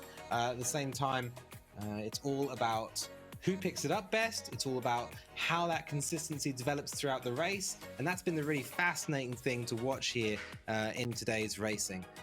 We're getting ready to head on out onto the circuit for race number 2. And just before we do, we can check out the grid and how things are shuffling out. Colton Rice, after a convincing victory in the first race, will take that pole position. Brady Allen alongside of him. EJ Davis in 3rd with Ben Gregory in 4th place. Stephanie Lopez making quiet and steady progress up to 5th from 7th. That's a cracking result throughout race number 1. We didn't talk about that, but worth mentioning. Jonathan Blackman coming back into the lobby after a disconnect in 6th, and Jack Klawitter in 2nd place on that grid. This is going to be very, very interesting indeed. We've seen a lot of the drivers already out there on track and how they measure up. Do you think Jonathan Blackman can make it through this grid to threaten Colton Rice all the way back from 6th, Hannah? Yes, absolutely, I do. We've got 5 laps here at Road America, and maybe not in the beginning part of the course, but if he can stay there with the close racing pack when we get through basically 5 through 11 and up through the carousel, that's going to be the moment for Jonathan to capitalize on the tight pack and make that track position up. I think he could be up there to battle for the win. All right, well, we are going to go trackside any second now and be running down toward that first turn. It's a long straight and a 90-degree right at the end of it. You're going to have to watch out for those brake markers on the left-hand side and judge your moment to get onto the anchors here with this NASCAR. And I mean anchors. The thing is a boat under braking. There is a very...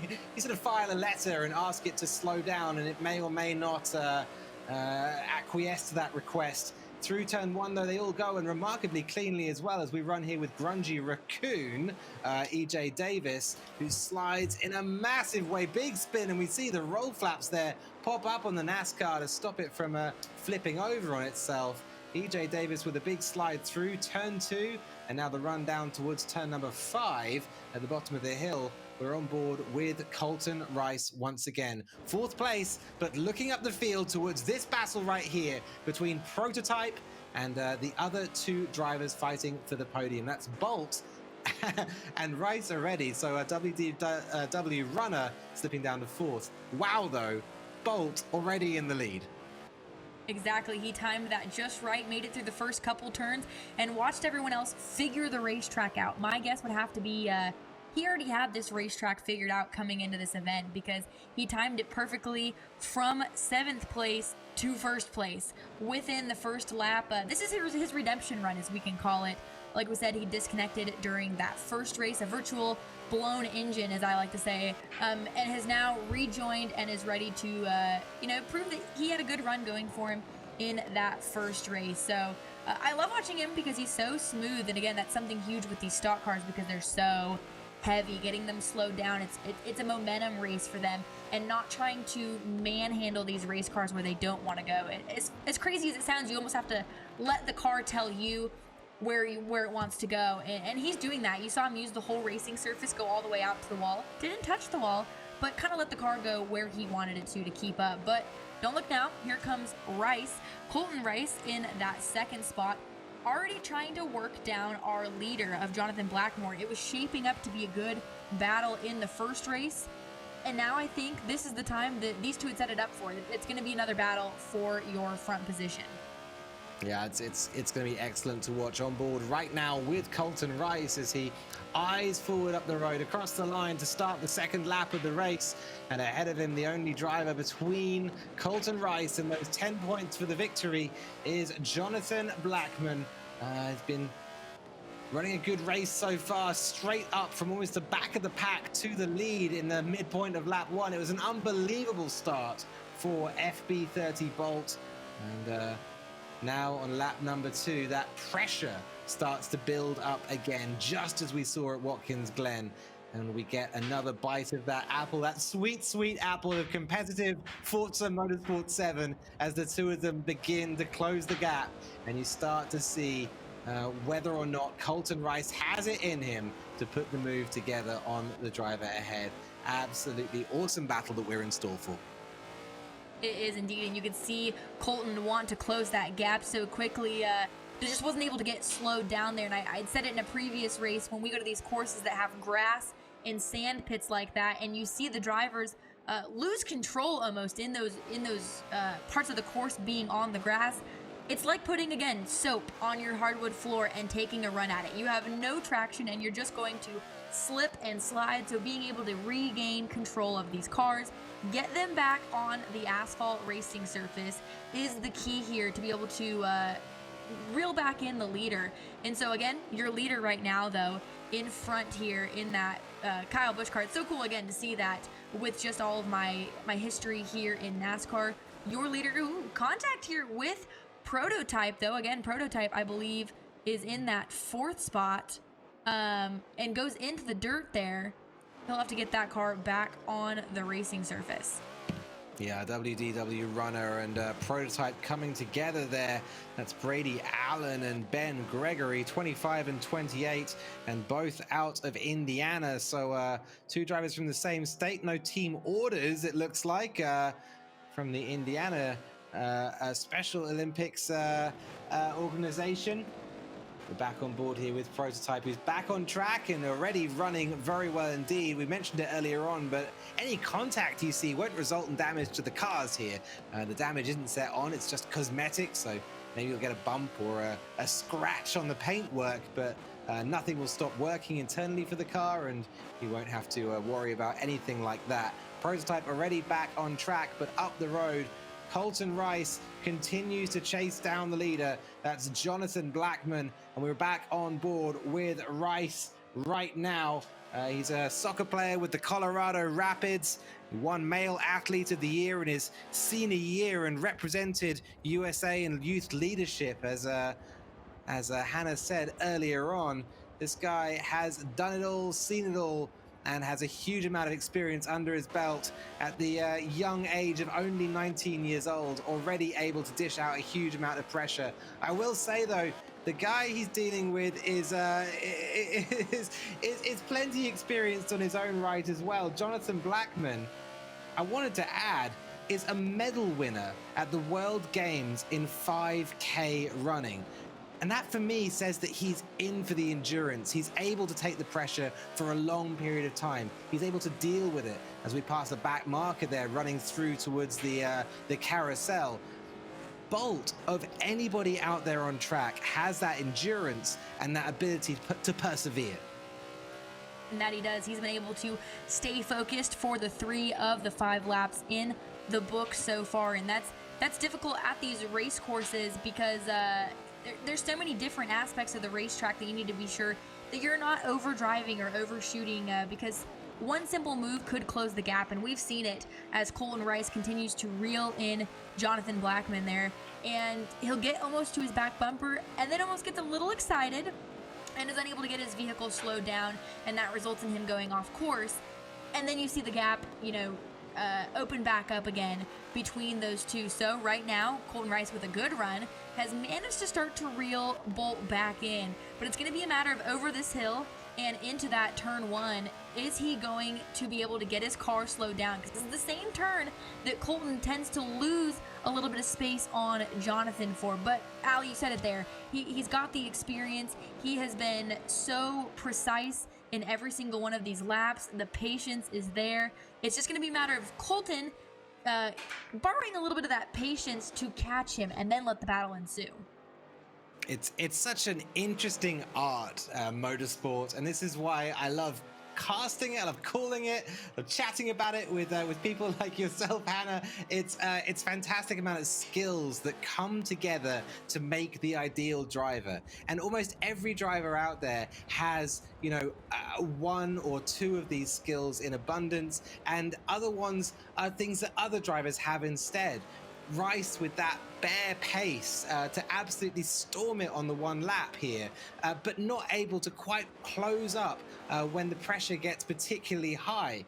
On the other side of that, Jonathan Blackman with this absolutely incredible ability to absorb pressure, to put in a consistent performance under incredible endurance, and that's been fantastic to see as well. So many qualities on display here from the Special Olympics athletes as we run through the carousel for the fourth time of asking and approach the beginning of the final lap of this race.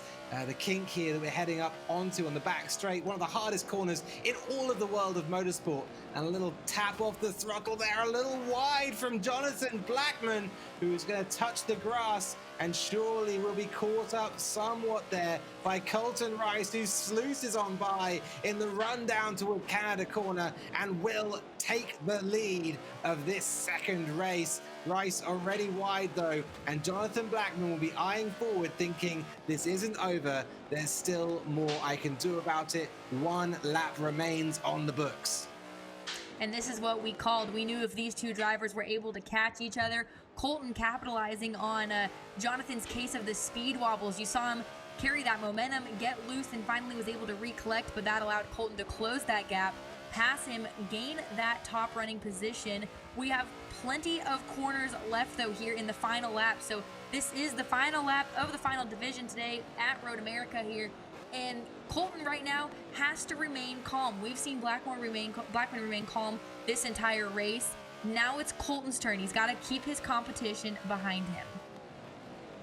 Absolutely right. And anybody looking at that slide off track, anyone who's played Forza has made that mistake previously. A little bit of a moment there for Jonathan Blackman, and one that's so common in the world of motorsport. I was saying as we came into the corner, one of the hardest corners out there, and certainly a very understandable little slide there as Colton Rice gets it wide at T5.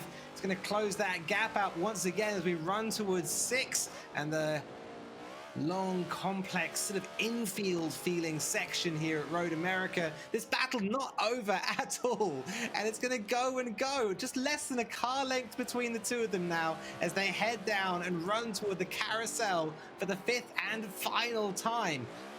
Just ahead, Colton Rice with a little bit of a wide line there through the corner before the carousel, and Bolt closes up with a sweet apex. I'm going to go touch 2 apexes through the carousel. Nice wide center of the corner, close the thing in. Both of them doing a beautiful job of that line. And now as we head down toward the kink, it's all going to come down to who can keep their foot in it better. Colton Rice with a little bit of a moment there on the exit of the corner and carrying more speed down the straight. Jonathan Blackman may have a chance here before the end of the race. I'm absolutely loving this as the two of them head through Canada corner. Just 2 bends remain. It's still so close. I think both drivers think they can still win this. It's going to come down to one. It's going to come down to who gets onto that back straight earlier, who can put down the 700 odd horsepower of this car on the run up the hill here at Road America. It's going to be a drag race, and Colton Rice surely has done enough now as he puts the throttle down and heads toward the finish line. Colton Rice will provisionally take victory at Road America, and just behind Jonathan Blackman. What a run he gave him, and how proud he should be of his performance. All of the drivers out there doing brilliantly. Absolutely, and this is exactly what we asked for. We've seen it in a couple other races, and these guys put up a similar and phenomenal show. Colton Rice there and Jonathan Blackman for the battle there. And prototype Ben Gregory in that 3rd spot out of Indiana. Started in the 3rd spot, finished 3rd here. in the second race. Consistency is key, as we've talked about in the points battle. It absolutely is, and this is where our attention really goes to next. You know, right now we're in the moment. Absolutely, Colton Rice, great performance there. Jonathan Blackman the same. Ben Gregory absolutely as well. But your attention already, you know, it moves on to think about the amount of points that these drivers have scored, how those points are going to add together, and what positions they're going to be in once we see how race 1 and race 2 combine. We'll head there very, very shortly indeed. Looking back at that race, it was a cracker, and we can see some of the replay of it right now. The highlights of that trip to Road America. The run down towards turn 1 was absolutely brilliant. Rice with that bright red car. I love the paint he put together for this event. It's been brilliant to see it out there on track. And it was that early lead, all the way from back of the grid for Jonathan Blackman, that was slowly chipped away at throughout the race, eventually Rice managing to make the pass. Wow, what a race. Looking back on it, Hannah, so much dynamics happening there. To be able to go from that last starting position and to the lead and then challenge for the win throughout the entire race. And then for someone like Colton, who had won the previous race and knew that he had a chance here at a second back-to-back win. Both these drivers put on phenomenal shows, great battles, and it was different strategies, like you'd said. One of them being patient and calm, the other one being aggressive and putting everything he had into catching the leader. Different skills and different dynamics, both putting these drivers at the top of their podium here to compete for that win. But nonetheless, a couple of the other drivers behind them as well had great runs as well. We saw Brady Allen, you know, with that third place spot at Watkins Glen. He'd put together a solid run here at Road America, but it's just the difficulty of the twists and the turns and the elevation changes that can really differentiate drivers' runs. You're right, and it comes down to that minutiae, just the tiny details which make all the differences. Here at Road America, there's a little bit more of an older asphalt. It's a little bit more sort of cracked, a little bit more sort of what you think of as micro bumps. These aren't grand undulations in the track surface. We're not going up and down hills, but rather it's just an older asphalt. And you can feel that in Forza Motorsport 7, just the cracks and the divots and the various different areas of the track which will give you more grip or less grip. And all that kind of stuff adds up and will make one driver with one driving style feel safer, it'll make them feel faster, it'll let them get on the power earlier, and it'll disadvantage other drivers with other driving styles. So many details here. We can check out the results though from that second race at Road America and see how things added up in Division 5 for the points as well. I'm excited to see how this ends up, especially because we've had such a close run throughout the mid-pack of this competition. Colton Rice, 2 big 10s there on the leaderboard. You absolutely love to see it. Great job from him. Brady Allen in second place with an 8 and a 4, giving him 12, and third and fourth tied on 11 points, Ben Gregory and Jonathan Blackman. Keep in mind, it's the tiebreaker for people who have the same amount of points is who qualified into the event with the higher position. So Ben Gregory getting it done in qualifying and managing to get himself up ahead of Jonathan Blackman. EJ Davis in 5th with Stephanie Lopez in 6th place and Jack Clowitter in 2nd. Hannah, looking at those results, they tell such a story, especially for Colton Rice, who put all that time in, built himself this beautiful car, and came out and did an awesome job. And that indeed, and what a way to end the racing action on track today. I'm obviously a little biased here in my love of NASCAR and the circuits that we go to, but nonetheless, all of the tracks put on great racing, the different divisions that we saw, all of these drivers contributed in very different ways, both on and off the racetrack and the racing action, and bringing the excitement to today's event.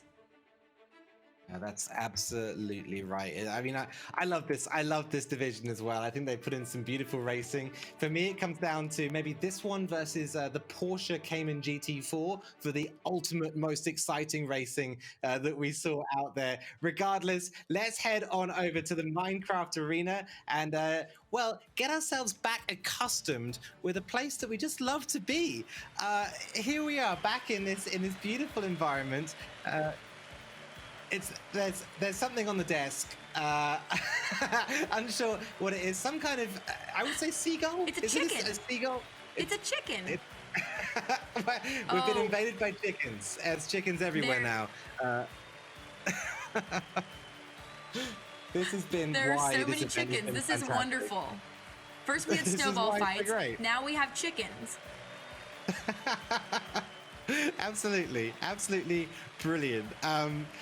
Right, where are we? I had to gather myself together here. The racing at the 2020 Special Olympics Xbox virtual gaming event may be done for the day, but the celebration for these divisions 4 and 5 athletes are just beginning. Digital high fives all around then, and well, can we high five in Minecraft? Unsure, with a little block hand. I'd give it a try, but I don't want either of us to fall off the caster desk as well. Here we are, though, at the podium and ready to go through the drivers there. Yeah, I haven't quite mastered these controls either, so we'll just play safe, stay up here on our podium. The chicken is, I think, giving one of us advice. Oh, the chicken was shooed, so it is no longer on our thing here. Man, we've got chickens, we've got snowballs, we've got pools. We're all hanging out inside a fire. It's been so cool, but thank you again to Minecraft and Microsoft Stores teams for going the extra mile and building such an innovative way for this celebration, since we can't be all together. And the athletes as well, they've put in so much hard work training for this event. A few had never even played Forza Motorsport 7 before a few weeks ago, and that just speaks to the confidence and their spirit that the Special Olympic instills in their athletes. It's so incredible. Oh, well, we certainly had fun watching these athletes give everything they got out there on track.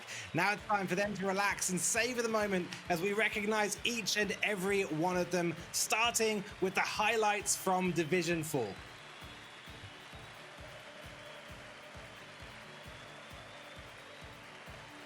We'll have those in just 1 minute for you, but it's been a brilliant competition so far. Here we are at Dubai with the Aston Martin GT12 and the car just gliding through the circuit. It's a beautiful looking vehicle, but one which can be a little bit difficult to drive, especially with that very long wheelbase. It means when it snaps, it really snaps in a big way. We saw some cracking racing here though between Legit Painter and Dragon Lord. Wow, did Dragon Lord do well. And that he did, was able to capitalize on the situation. But Ali, you'd mentioned it there, just a breathtaking circuit as a whole, the different dynamics of being under a tunnel and then out in the desert and then in the city circuit, and with a unique car like the Aston Martin Vantage GT12. It was so cool to see, but a lot of drivers, we had to shake the field up once or twice there throughout both of the runs, not only there but at Silverstone as well, as you can see here. Dragon Lord though was untouchable. He ran a great race, that driver out of Mississippi. Yeah, that was absolutely brilliant. We'll have results from that first, from division number 4 any second now. Of course, the second race was at Silverstone, first one at Dubai. And there you go, Kenneth Tillman, Dragon Lord, 9,100. Did a fantastic job to get a first position and a second position and come in the lead. Michael Prebeck in second place, Eric Otterson in third, and Joe Grooms in fourth overall. Here we are, landing back in the green room. And it looks like we've got those chickens just about under control.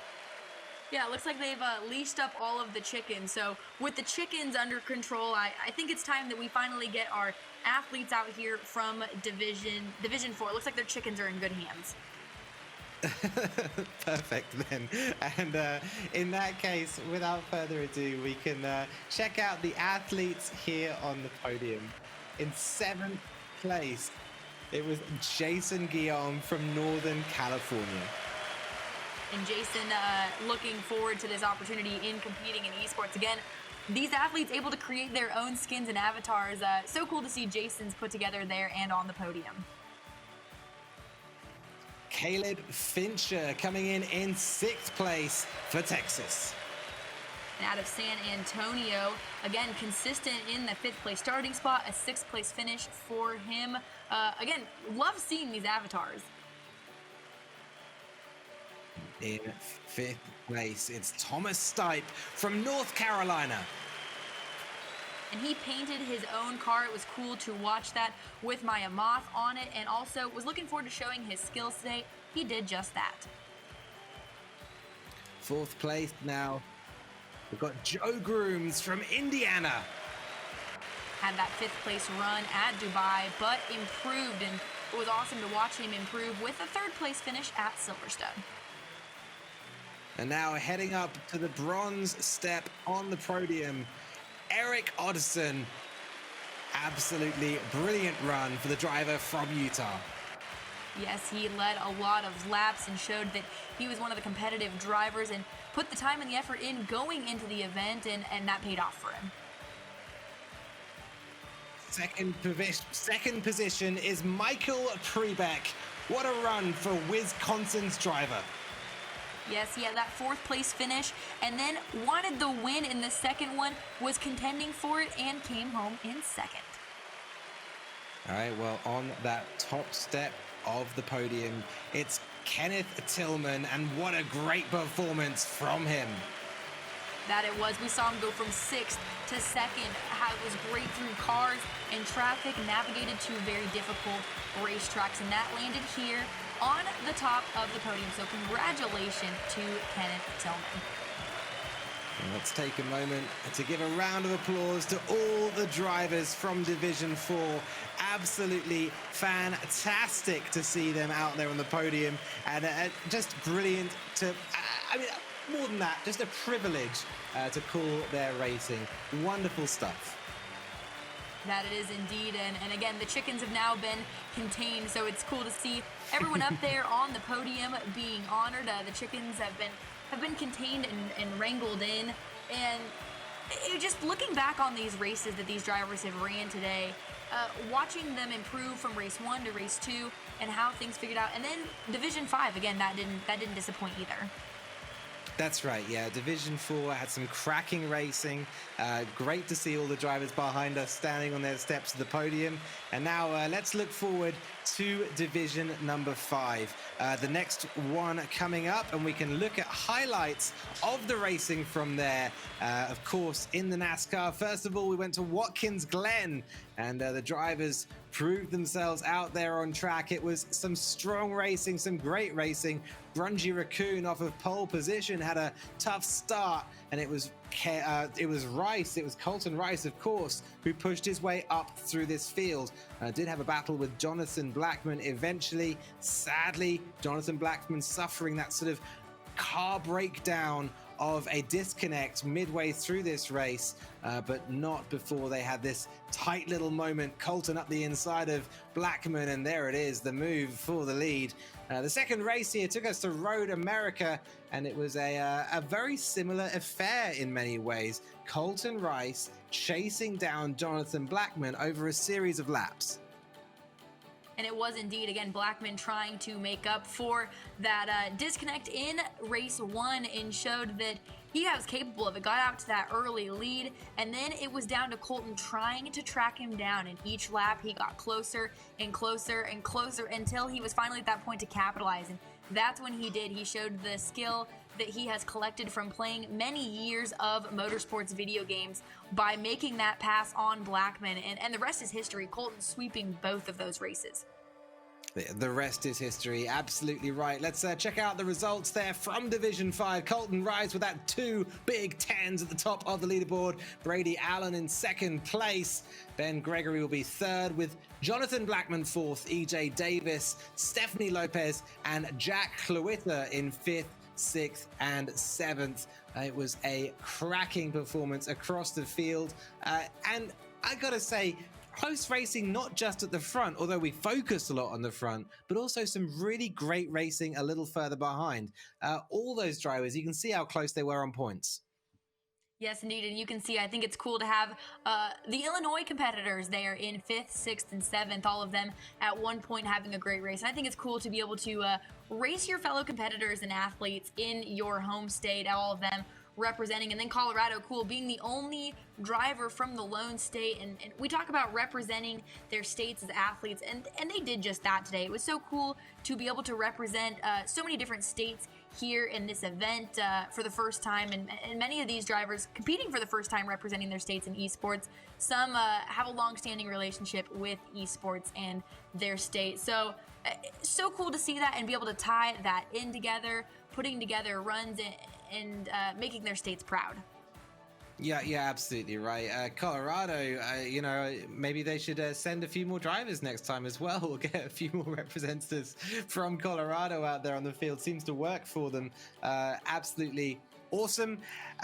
We are working our way towards the awards ceremony for the 5th division, but before we get there, wow, what an event it's been so far. Just thinking back to all the different divisions that we've had out there on track, all the different drivers we've had out there, and so many great stories. People who've been supported by their families, people who've been supported by their communities, and people as well who have done so much work to support Special Olympics in supporting people. It's such a community that we're looking at here, and I think we just have to remember that for a moment. Yeah, absolutely, Ali. And to be able to put this event together, so many teams came together to create this event between Minecraft. Again, we're not able to celebrate in person and honor these athletes. So for Minecraft and Microsoft to work together to create a virtual world for us to all be able.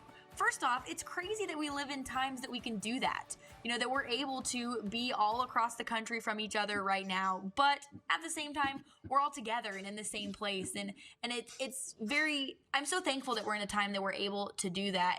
And what better place to do it than the awesome stadium that was built for us. And to be able to take these cars across the country, whether that's to Dubai or to California or to the UK even, and race and give these athletes the opportunity. It's been so fun and such an honor to work alongside everyone here and call these athletes races, because this is just the beginning of so many great accomplishments.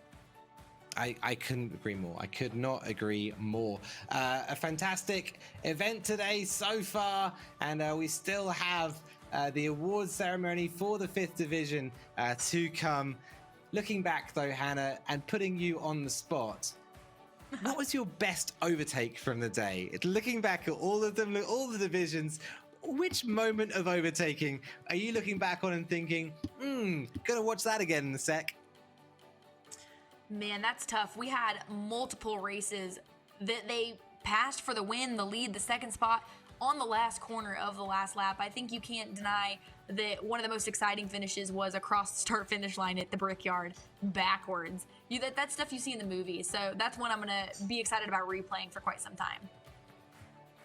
Well, if you guys are watching along and looking forward to ways of getting involved with the Special Olympics community, you can donate to Special Olympics using your Microsoft reward point. Couldn't be easier. We've seen such a huge amount of donations over the course of the day. It's been absolutely staggering. And first of all, we want to thank you so much for being so generous. Keep in mind that Microsoft will match your donation if you put it down up until June the 30th. So there's a great incentive to get that in sooner rather than later.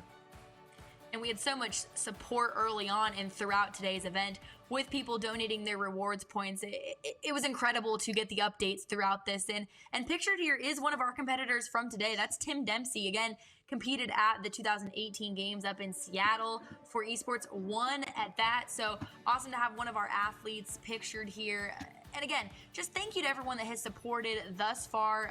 We still have a short period of time left in the event, but you can donate, like Ali said, up until June 30th, and Microsoft will match those. So hats off to everyone at Microsoft for doing that, and also those that have donated thus far. Well, if you guys have a phone with a camera on it, then you should head on over to Flipgrid and send your best wishes over to the athletes who have been out on track today. We've got a Flipgrid folder there that you can head on over to if you follow the link and get your message up there. Either a message of, hey, you really inspired me with what you did, or any other message that you might have for the drivers. It's all good stuff. We are going to head now, though, over to the Minecraft arena and toward, well, once again, the award ceremony for the 5th Division. What an amazing space this is that's been put together for us. The huge flame there in the center. Inside of that is actually the driver's green room. It's where they all chill out. On the floor there, a few flags from the different states, and that podium area. First, second, and third, with the 2 huge cars behind it. This has served us so well, Hannah. It's been an absolute highlight of the event in many ways. And that it has. We've seen not only great racing on the racetrack, but you said it here in the Minecraft world. We saw chickens. We came back from one of our races and we had an arena full of chickens. One was hanging out with us here on the caster desk. We had snowball fights in the middle of May. I think it's almost June now. We've got a pool. We saw them walking on water, a couple of our athletes flying around. And then even more so, again, the athletes were able to create their own avatars and their own skins here in Minecraft. So they were able to be depicted however they wanted to in today's event. And we saw the creativity flying not only from the skins on the avatars, but also in the race. They were able to create their own cars and the paint schemes. It's been so cool to see. Well, we are really keen to celebrate the players from Division number 5. They put in such a great performance in their racing. We're having having just a couple of delays here before we get back to the podium again. But do bear with us because, well, it was a fantastic ceremony the first time round. I think it's well worth watching along for. This stadium comes alive. It's got so many little tricks up its sleeve, little bits and bobs that pop out at you. It's all about the details here, Hannah. There's state flags we've looked at, but the cars even have liveries on them. The Special Olympics livery there in the right-hand side of the screen on the Hyundai Veloster R. It's an amazing space. It is, and I mean, even us as sportscasters, they were able to create us, with our perfectly prim and proper hair, and we talked about it at the top of the show. My hair looks nothing like it does on my avatar right now. I look way more put together right now in Minecraft than I do at the current moment, but that's part of the luxury of being able to call races from home. It's going to be a rude awakening when we go back to the racetrack and are required to dress back up. But so, thank you, Minecraft. If you guys would like to come do my attire and apparel every race weekend, we can arrange something. But even our shirts, I mean, we've got the Special Olympics jerseys on our shirts. You'd mentioned the cars. There's so much work, every little one of these bricks to build everything in place for this, and the coordination of getting our athletes from one thing. I'm jumping with excitement, as you can see. Am I on the left or the right? I think you're on the right. I think I'm on the right too. Yeah, we just knew instinctively. Hey, we've got a visitor. What's up? This T-shirt we're wearing as well, the jersey. We're going to be sending out an IRL equivalent of it out to all of the athletes, so they're all going to get one of these in their treasure bag, something to remember the event by. And you know what? I'm absolutely green with jealousy because it looks awesome. I hope I hear it's a little bit higher resolution than the one you're seeing here on screen, as we have another visitor here on the desk. Not this time, not a seagull or a chicken. But rather one of our competitors. This has been such a lot of fun so far, and wow, I can't wait to see how this event resolves. And I love the fact that, again, we're floating right now well above the podium, and we've got a visitor here at the front of our screen. It looks like we maybe got some dance moves going on here. I can't dance, so I will leave the dancing. This is so entertaining to watch, and again, the fact that we're even able to do this. All right, well, we're waiting on just one more person before we head on over to the podium one more time. And look at him fly! Look at him go! He was hanging out with us here in the caster's booth. He was just chilling with us. He was our third caster. I don't know what we're going to do without him now. The event has been brilliant, and this has been such great value watching the Minecraft arena and all the action that's gone on in it. We had snowballs, like you said. We've had some chickens. We've had, I think, just about everything in between the two as well. And now we're getting ready to have a podium ceremony here on the to celebrate the 5th division of drivers and everything they did out there on track. I loved seeing them in the NASCAR. I loved seeing them out racing. Hey! And I'm going to love seeing them out on the podium as well. This is brilliant. Again, defying gravity here in today's event. I love it. We're running around in circles. Too funny. All right, we're going to head over to the podium and announce some of the drivers and how they finished in the event. Coming in, first of all, we've got 7th, Jack Clawwitter of Illinois. Only 14 years old, but proved today that he can run with the rest of the field. So impressive at such a young age. 6th place on the podium. And up next, we've got Sophie Lopez. A brilliant performance. Yeah, Stephanie Lopez out of Illinois was running in the top 3 at multiple points throughout the race. So great effort and great run throughout both of those. And now 5th place on the podium, EJ Davis. Great result. Out of Illinois, the 14-year-old, again, another young driver for us, qualified quick time. And hey, that's our friend that was hanging out with us at the Sportscaster booth a little bit ago. Showing us the dance moves. So we know he can dance too. Dance moves. 4th place runner. And next on the podium as EJ Davis impresses us with his moves is Jonathan Blackman. And Jonathan Blackman, again, was disconnected that first race, had a stellar run back to the front of the field, led laps in both of the races. Okay, heading on up to the podium.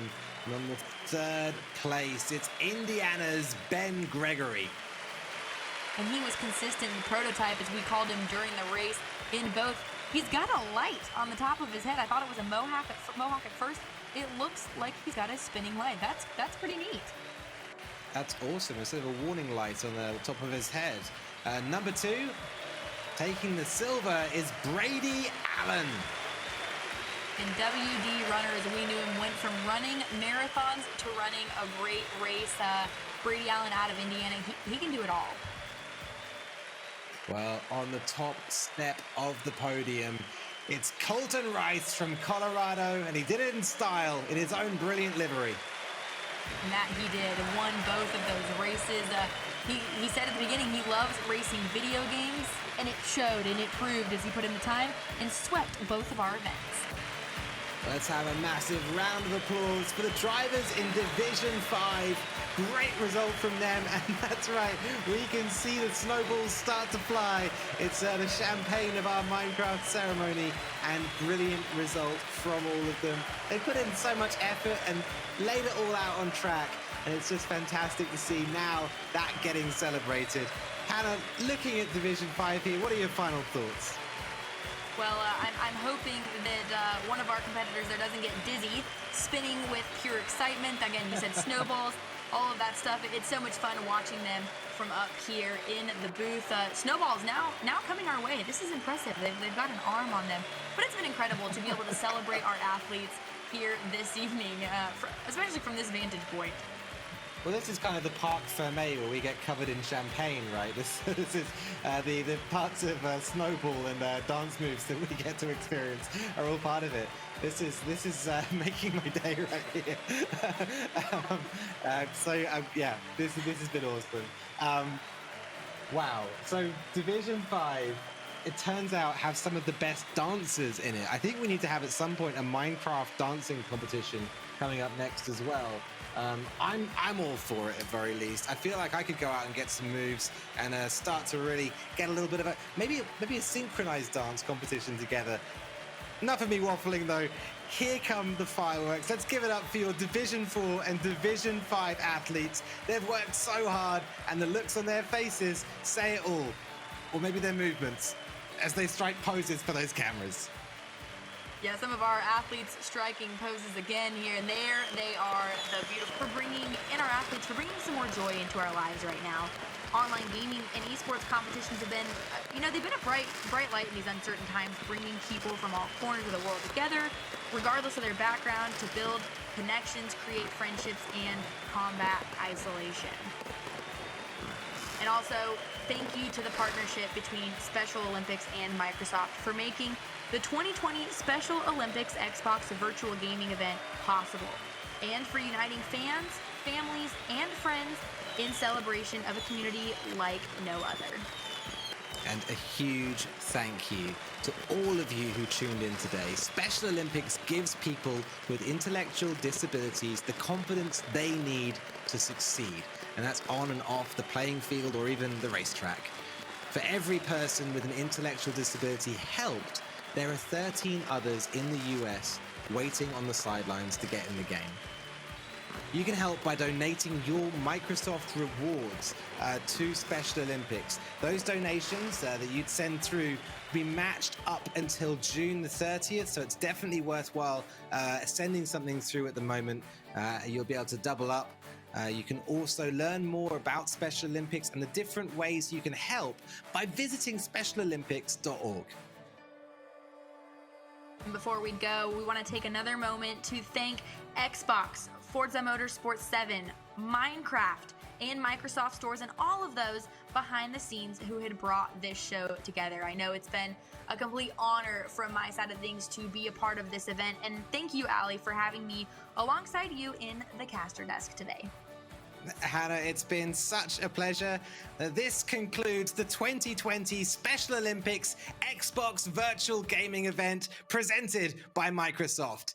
Thanks for watching and enjoy the rest of your day.